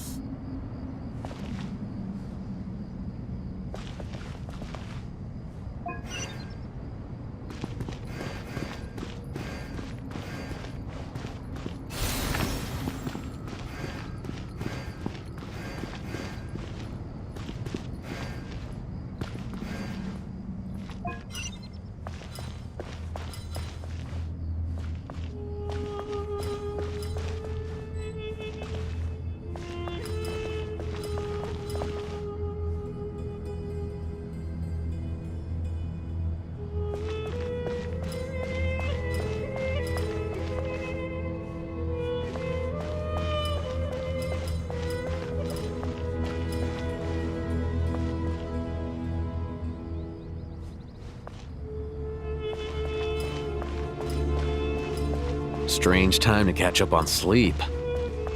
I'm not sleeping, I'm thinking! It's not that simple, you know.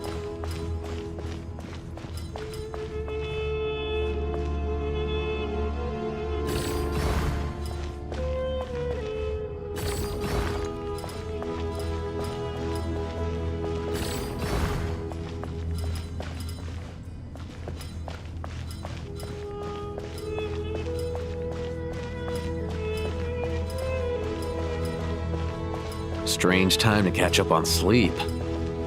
I'm not sleeping, I'm thinking! It's not that simple, you know.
Strange time to catch up on sleep.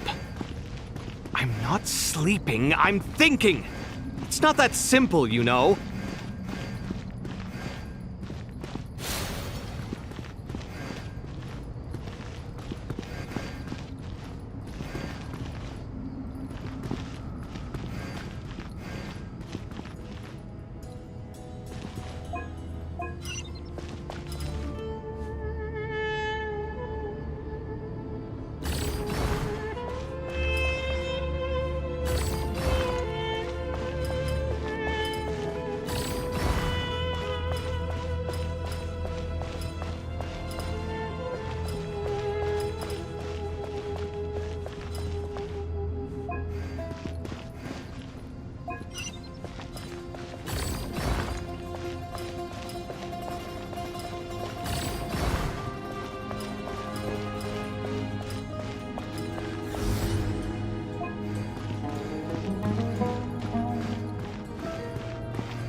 Done. Finally. It's over. But seriously, that was incredible! Standing on the chessboard felt completely different from standing on solid ground. And also... Oh, sorry.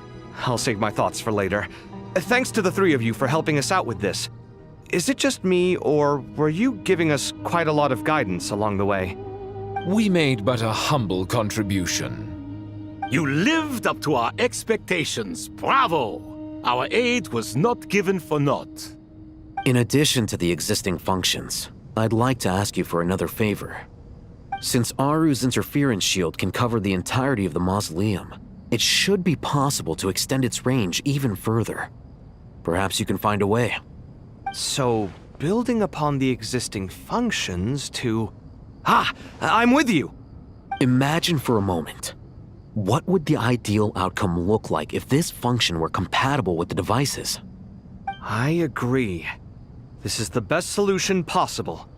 Please, everyone, we beg you to help us. Me, oh my! Well, since you ask so very nicely, I suppose... Goti? Croco? What do you say? Naturally.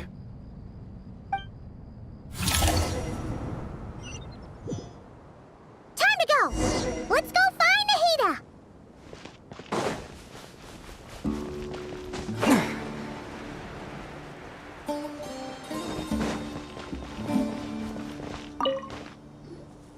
There you are. Miss Nicole truly is an angel. She shows great wisdom in guiding others. and she has already sent word to Natlan on our behalf. She said that while the other members of the Hexen Circle are busy with important work, she is quite free, and she is more than willing to accompany the people of Sumeru for the entire journey. Oh, there's Nicole, all right. Always super patient and loves to help everyone out. She's the best. She is. So kind and enthusiastic. Well, time for us to get going. Let's head out.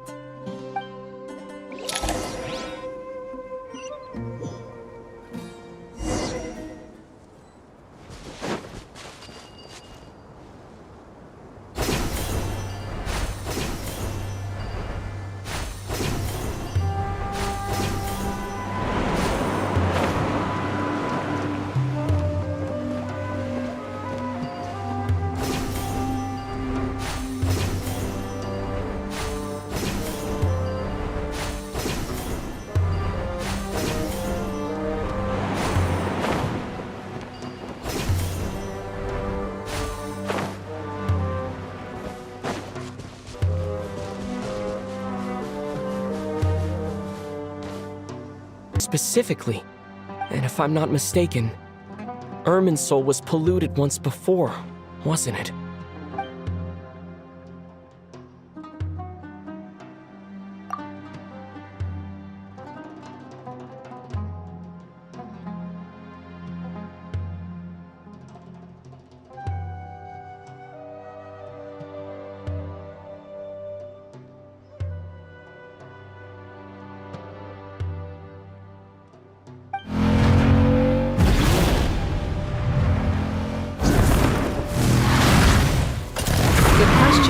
I'm wondering the same thing myself.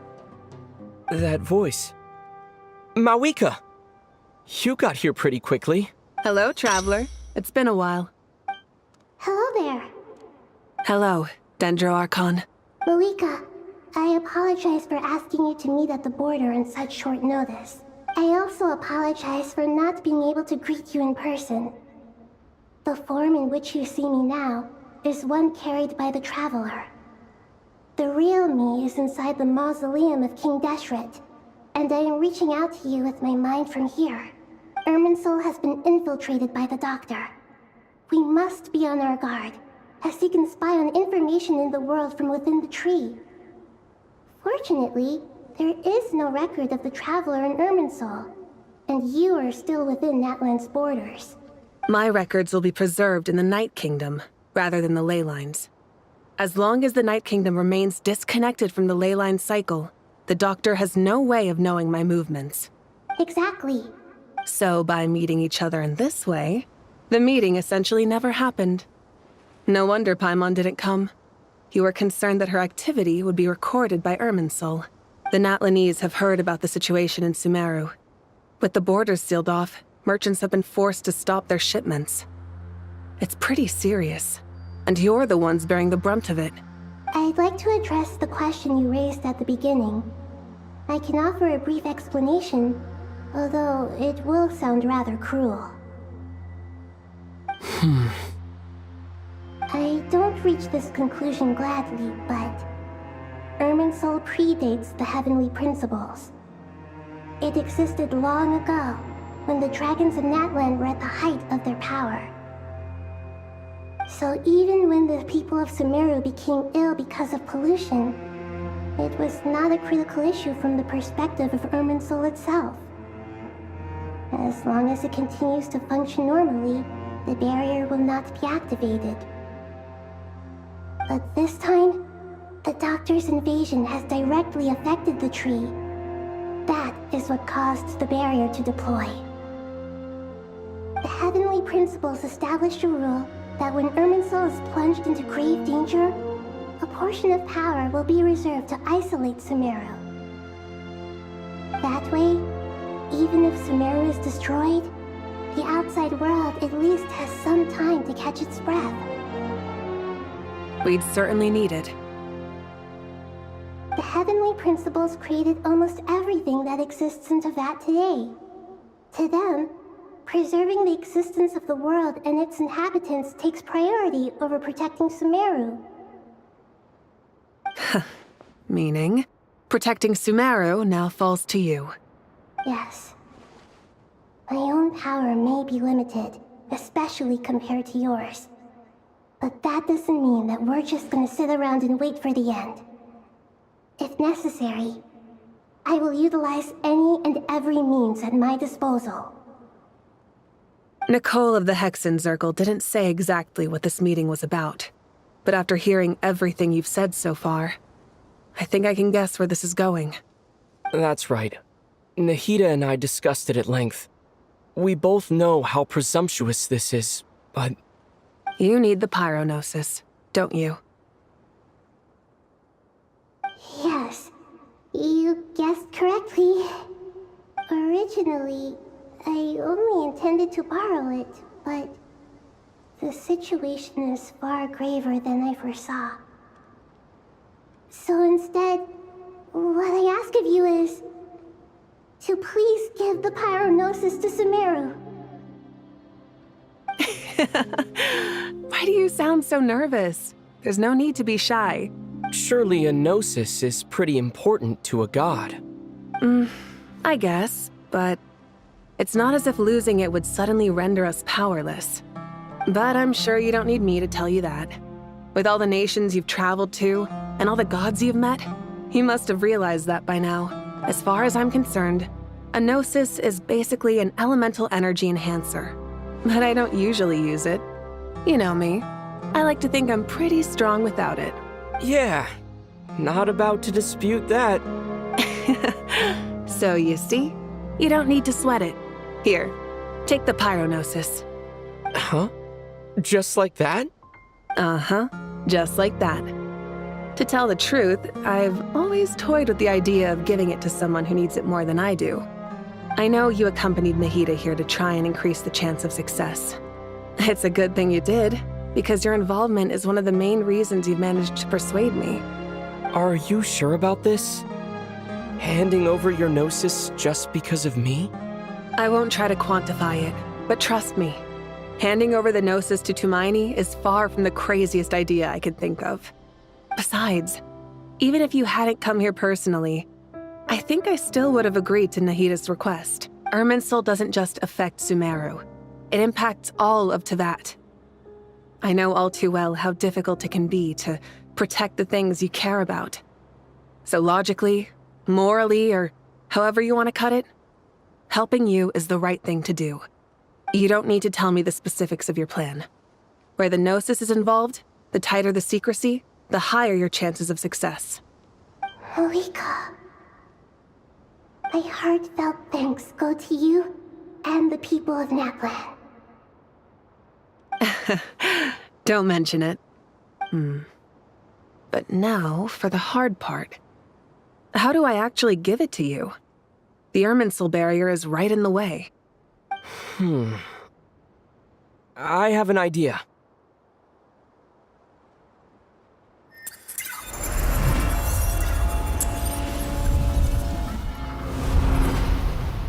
Just as I thought. Incredible. What did you do? Just made a lucky guess. This seems to happen quite a lot. Things that apply to everyone else don't seem to apply to me. I figured the same might be true here. Irminsul usually produces effects based on the records it holds.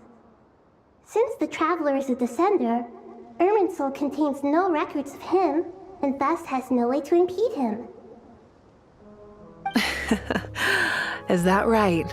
You really are full of surprises. Catch. Whoa! Thank you, Mawika. Thank you for trusting us with something so important. All right. No need to get so formal. It's not like we're strangers. Besides, there's still one problem. You might be able to pass through the barrier, but I don't know about the Gnosis. Any other surprises for us, Traveler? Let me try something.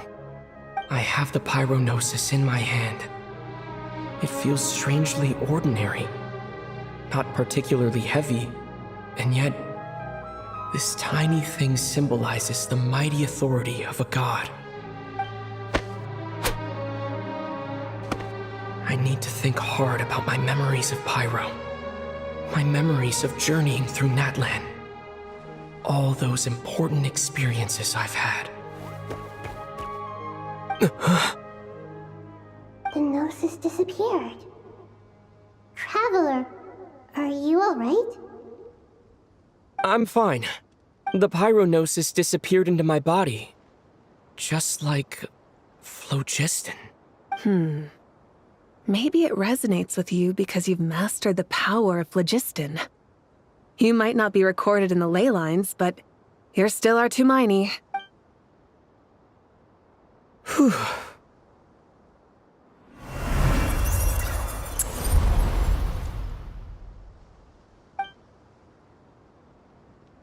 Please allow me to express my gratitude once again, Malika.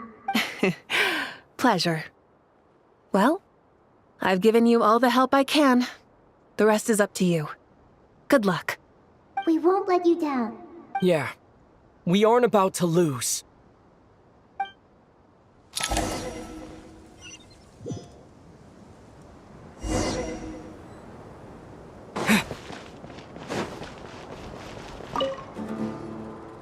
Traveler, Paimon, how are you feeling? Paimon's a teensy bit nervous, but only a teeny tiny bit. Seems like she's gotten way braver over the last few years, huh? Of course. After all the adventures you've had with the Traveler, I'm sure you've gained a lot of experience and grown as a person. I'm doing all right. What about you, Nahida? How are you holding up? With the negative effects of Irminsul, I am a bit like a piece of fruit that's been burrowed into by hungry insects and left to rot. I'd be lying if I said it was nothing. But please don't worry. We all know what we're getting into, and we've prepared as well as we can. I believe in everyone. I believe in you. And I believe in myself. Stoking the fire inside oneself is certainly one way to live. But knowing when to rely on one's companions is also a form of great wisdom. I've been quietly learning little things from everyone, like plucking tufts of fur from a sumpter beast. Me too. With the constant traveling, I'm always learning and growing. That's the journey of life. I think there's someone else here who would share that sentiment. Don't worry about what I think. I was just passing by and happened to overhear your conversation. What are you talking about, Hat Guy? This is the top floor. No one passes by the top floor. Says who? You can fly just like I can. I would have thought it makes sense to you of all people. I don't know why, but I feel a little more relaxed now. It shows that you feel comfortable laying down your burdens in our presence.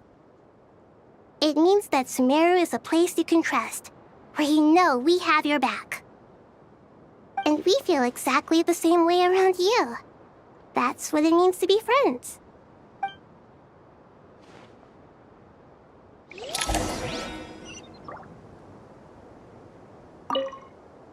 Feel free to mingle if you'd like some time to catch up with people. Just remember to get a good night's sleep when you're done. Tomorrow is a very important day.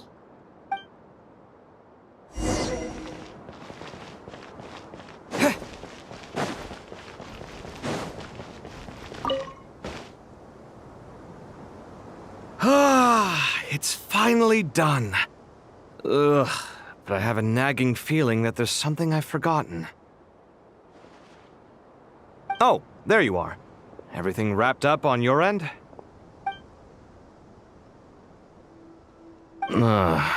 Okay, fair enough. That was a pointless question. We were working in tandem, after all. You must really be exhausted. Well, it's been a busy day for both of us. When work ends, you clock out. No. Yeah, we're definitely due a break. Probably a little late to start drinking now, though. I'll stick with water. Here, this one's for you. Thanks. You want a bite to eat? I can grab us something. Or wait, I think there's a stove nearby. Let me take a look. Are you nervous? A little, yeah. Unlike you, it seems. How are you not feeling at all nervous? Because Everything that happens next is beyond my individual control. I don't worry about things I cannot influence. What do you mean, cannot influence? You're the one who came up with half of the strategies we ended up using. There's only so much I can do. I was only doing my duty. Was it like this last time, too? You mean with Azar and his accomplices? Yes and no. The situation back then was easier to control, but we weren't as prepared as we are this time. So the enemy is stronger, but so are we. I still vividly remember the way you interrogated me in the library after the fact. Where were you when Sumeru needed you most? If your memory is so vivid, you might also recall that it was you who came looking for an argument. You're often the one who initiates these things, you know. I came for a conversation! I didn't know it was gonna turn into an argument! Anyway, at least I showed up this time. So, what do you think? What do I think? I think we're certainly better off for it. It's good having me around to help out, huh? Absolutely. As a citizen of Sumeru, you displayed a remarkable sense of responsibility in the face of disaster. Certainly feels that way. I just shudder to think how the world would have ended up if we hadn't gotten control of the situation. So, do you think this is what impending disaster looks like? The sky is so clear, and there isn't a whiff of decay or destruction in the air. It's hard to imagine that the fall of humanity could happen on an ordinary day like this. Awful things happen all the time. Sometimes people can stop them, and sometimes they can't. What you and I have done is increase our chances of stopping this one. Lofty ideals may provide no defense at all against nihilism, but perhaps little decisions can. Oh, nothing. It's nothing. I hope everything works out tomorrow. It will. As long as we stick to the plan, our chances of success are good. It's really strange. You're my junior, yet you always seem to act more like an upperclassman than I do. I think it's mostly a matter of temperament. Ugh. Walked right into that one, didn't I?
at the time. I should head back.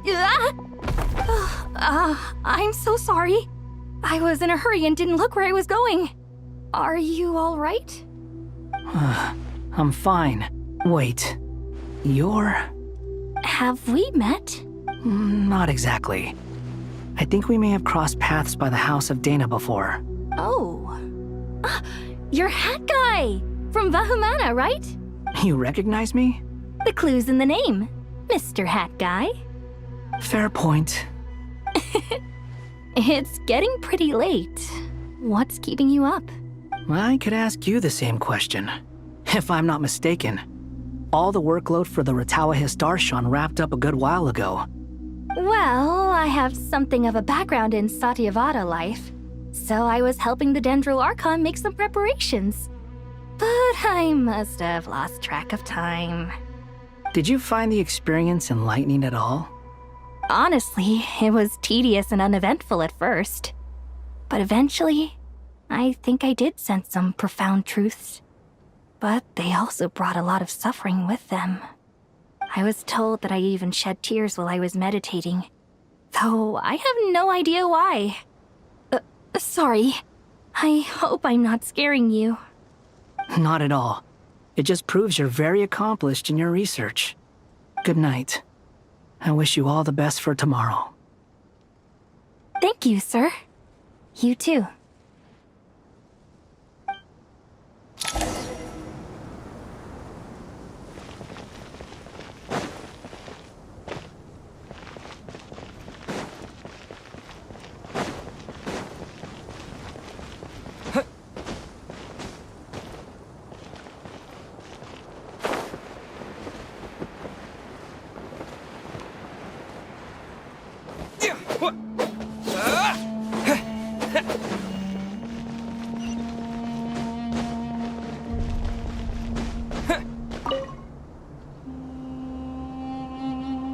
Too bad we've got a fight tomorrow.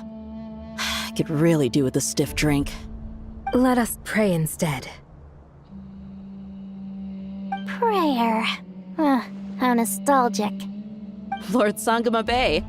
Came to get some fresh air too, did ya? That's right. Actually, Dia, I wanted to let you know that I've stocked up on that perfume you said you were so fond of. No, really? I'll take 2. Any chance of a friends and family discount? I knew you'd ask that. And I'm afraid to say that. Surprise! It's free of charge. That's very generous of you, Lord Sangama Bay. Does this mean you've made a fortune in Nodcry? Nope. Turns out it's not that easy to turn a profit there. I even ran some assorted losses. But anyway, that has nothing to do with why I wanted to give you and Dia a small gift. Remember that merchant caravan you two rescued in the desert last month? That was transporting my goods! No way! I had no idea that was your shipment. Explains the, eclectic mix of goods, though. Lord Sangama Bay's investment in the desert and generous stockpiling of goods has helped many people over the years. The shelters you funded especially have made life a little easier for the children and the elderly. Wait, how did you know about that? Oh, I see. Nefer told you, didn't she? Ugh, that pesky lady. Aren't intel brokers at least supposed to charge for divulging people's secrets? She and Candace go way back. It's normal for close friends to share things you wouldn't tell to everyone else. Sure, but why did they have to be things about me? That's how Nefer shows that she cares. She wishes for all of us to know what a generous person you truly are. It must be hard trying to make a living far away from home. Just because we can tell what kind of person you are doesn't mean everyone else can. Well, maybe her intentions were partly good, but I don't think that's the full story. I'm sure she enjoyed knowing how much it would annoy me. I'm telling you, Nefer's got a mean streak. Definitely with you on that. Does praying help you stay calm? Defending one's home is a just cause. My heart is filled with a mix of anger and hope. Anger. You know, being able to get angry is a good thing. It shows that you're in touch with the real world, and that you have the passion to pursue something you believe in. Oh, my lady? What are you doing out here? Just taking a walk to clear my head. And look where I ended up. Were you praying just now? Yes, Miss Dunyarzad. Would you like to join us?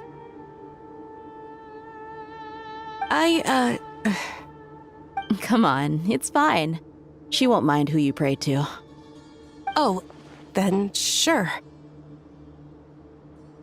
I remember you, Miss Dunyarzad. You visited my shop before. If I recall correctly, the god you worship is the Dendro Archon, correct? That's right. She is such a gentle and kind god. But to me, she's more than just a god I worship. I see her more as a friend. And so do many others. She's not some almighty god who reigns on high, but a genuine friend. Agreed. She's a wise teacher and a good friend. I spoke with several people during the evacuation. Everyone's aware that tomorrow's battle is one that ordinary people can join too. A battle to fight for our friends and our homeland. Oh, it makes me glad. I can finally do something for those who protected me. You've grown so much since we first met. Oh, a compliment? Ooh, more please. Thank you. My lady, you've always been a remarkably strong and ambitious person. It's indisputable. And that's not just a compliment. It's a statement of fact. What are you praying for? Our beliefs may not be entirely the same, but we both wish for the same thing. I pray that everyone will rise to the challenges ahead and return safe and sound. I pray for the safe return of all my companions.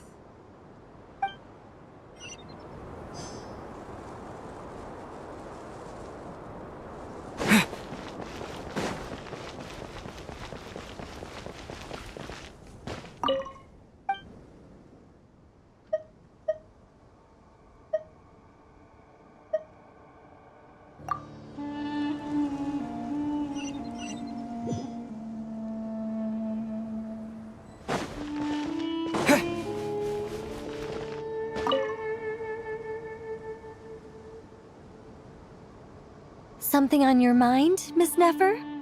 Nothing in particular. It's just... right now, the future feels strange and unfamiliar.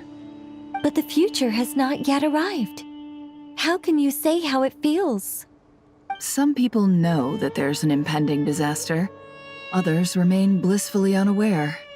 Each group is imagining an entirely different future while walking towards the same one. But when they get there, they'll still find they feel differently about it. People are shaped by their circumstances. Different circumstances create people with different perspectives. I've always found the perspective of the Vahumana Darshan to be a particularly incisive one. Even at the height of the crisis in Nodcry, people held diverging opinions. But things are different this time. Indeed. Regardless of faith, gender, wealth, skin color, or eye color, everyone in Sumeru knows what will happen tomorrow. The world has never been an especially fair place. Yet now, against all odds, a moment of unprecedented unity and equality is about to take place. It's fascinating. If only my father could have lived to see this era. Era. To me, that term represents a much greater span of time. It can be an unsettling word. I would even say I'm afraid of it. Do angels even feel fear? Yes, at least I do. I fear the gap that grows wider with each passing day, and the never-ending flow of time. Time renders all memories insignificant, and reduces all splendor to nothing. But those memories are the one thing I do not want to lose. You're very human in that regard. If angels draw too close to humanity, our wings burn away in the bright flame of awareness, and we fall to the earth. After spending so long among humans, I have lost much of my former glory. Maybe that's a good thing. You're more human than some humans are. I've been talking to Kale a lot in recent days. We seem to be in completely opposite situations. I suppose that makes us good case studies for comparison. Case studies for who? Myself, I suppose. After comparing the two of us, I suddenly discovered that I desired more than before. It was a gentle, pleasant sensation. Just as most people pursue glory and miracles, I too am pursuing miracles of my own. Guiding humans to make the miracles in their hearts a reality. That is my miracle. It doesn't sound so bad, does it?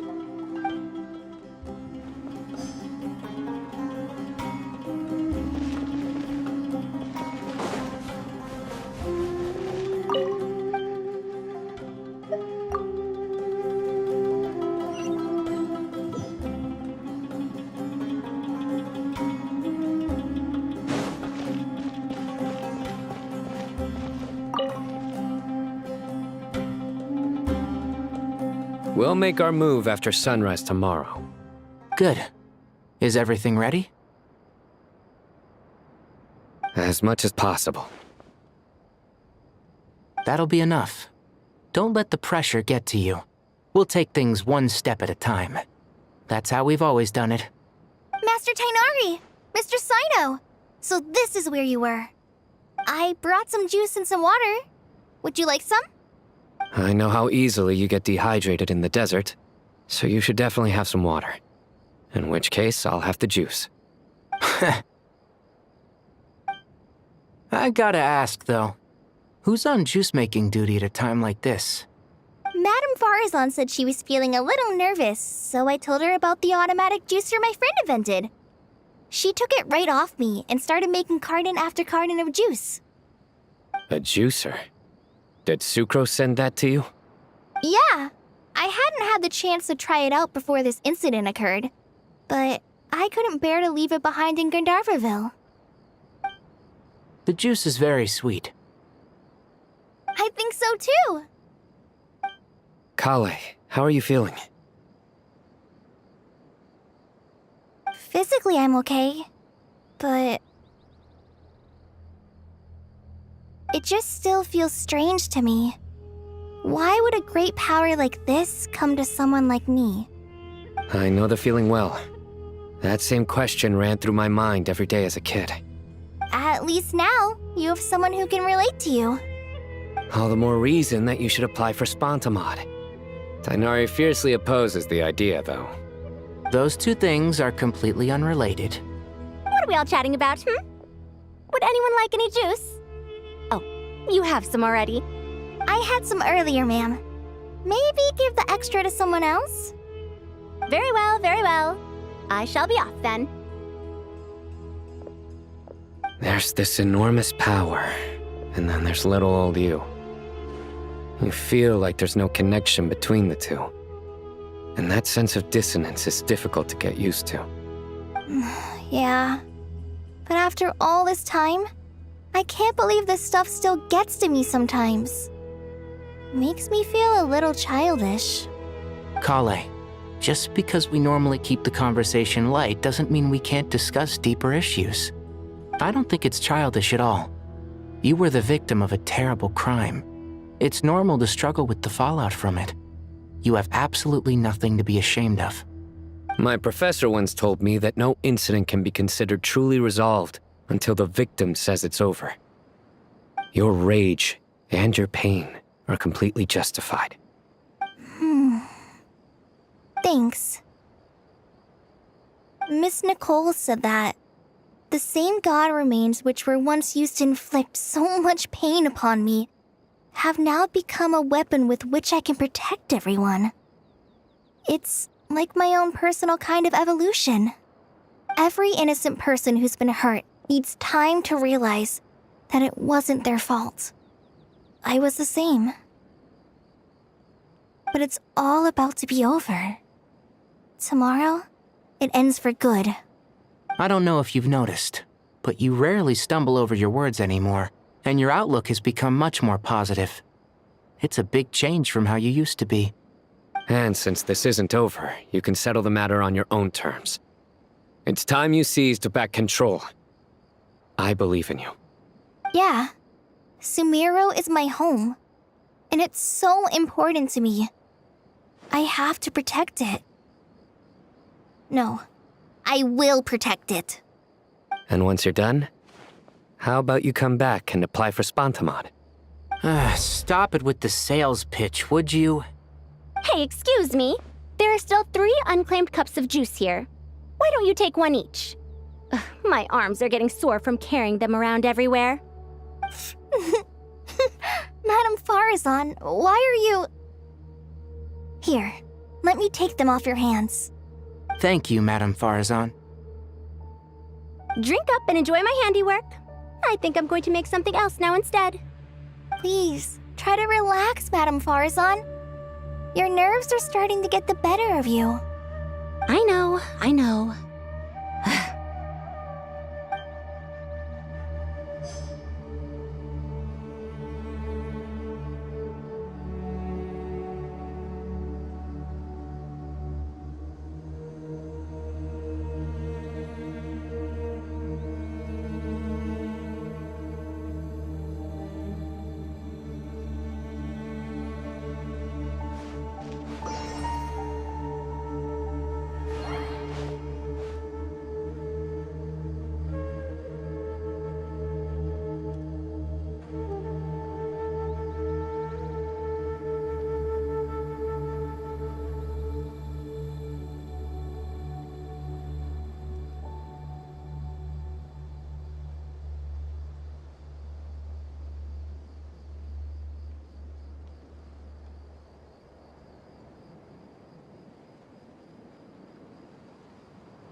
Mm.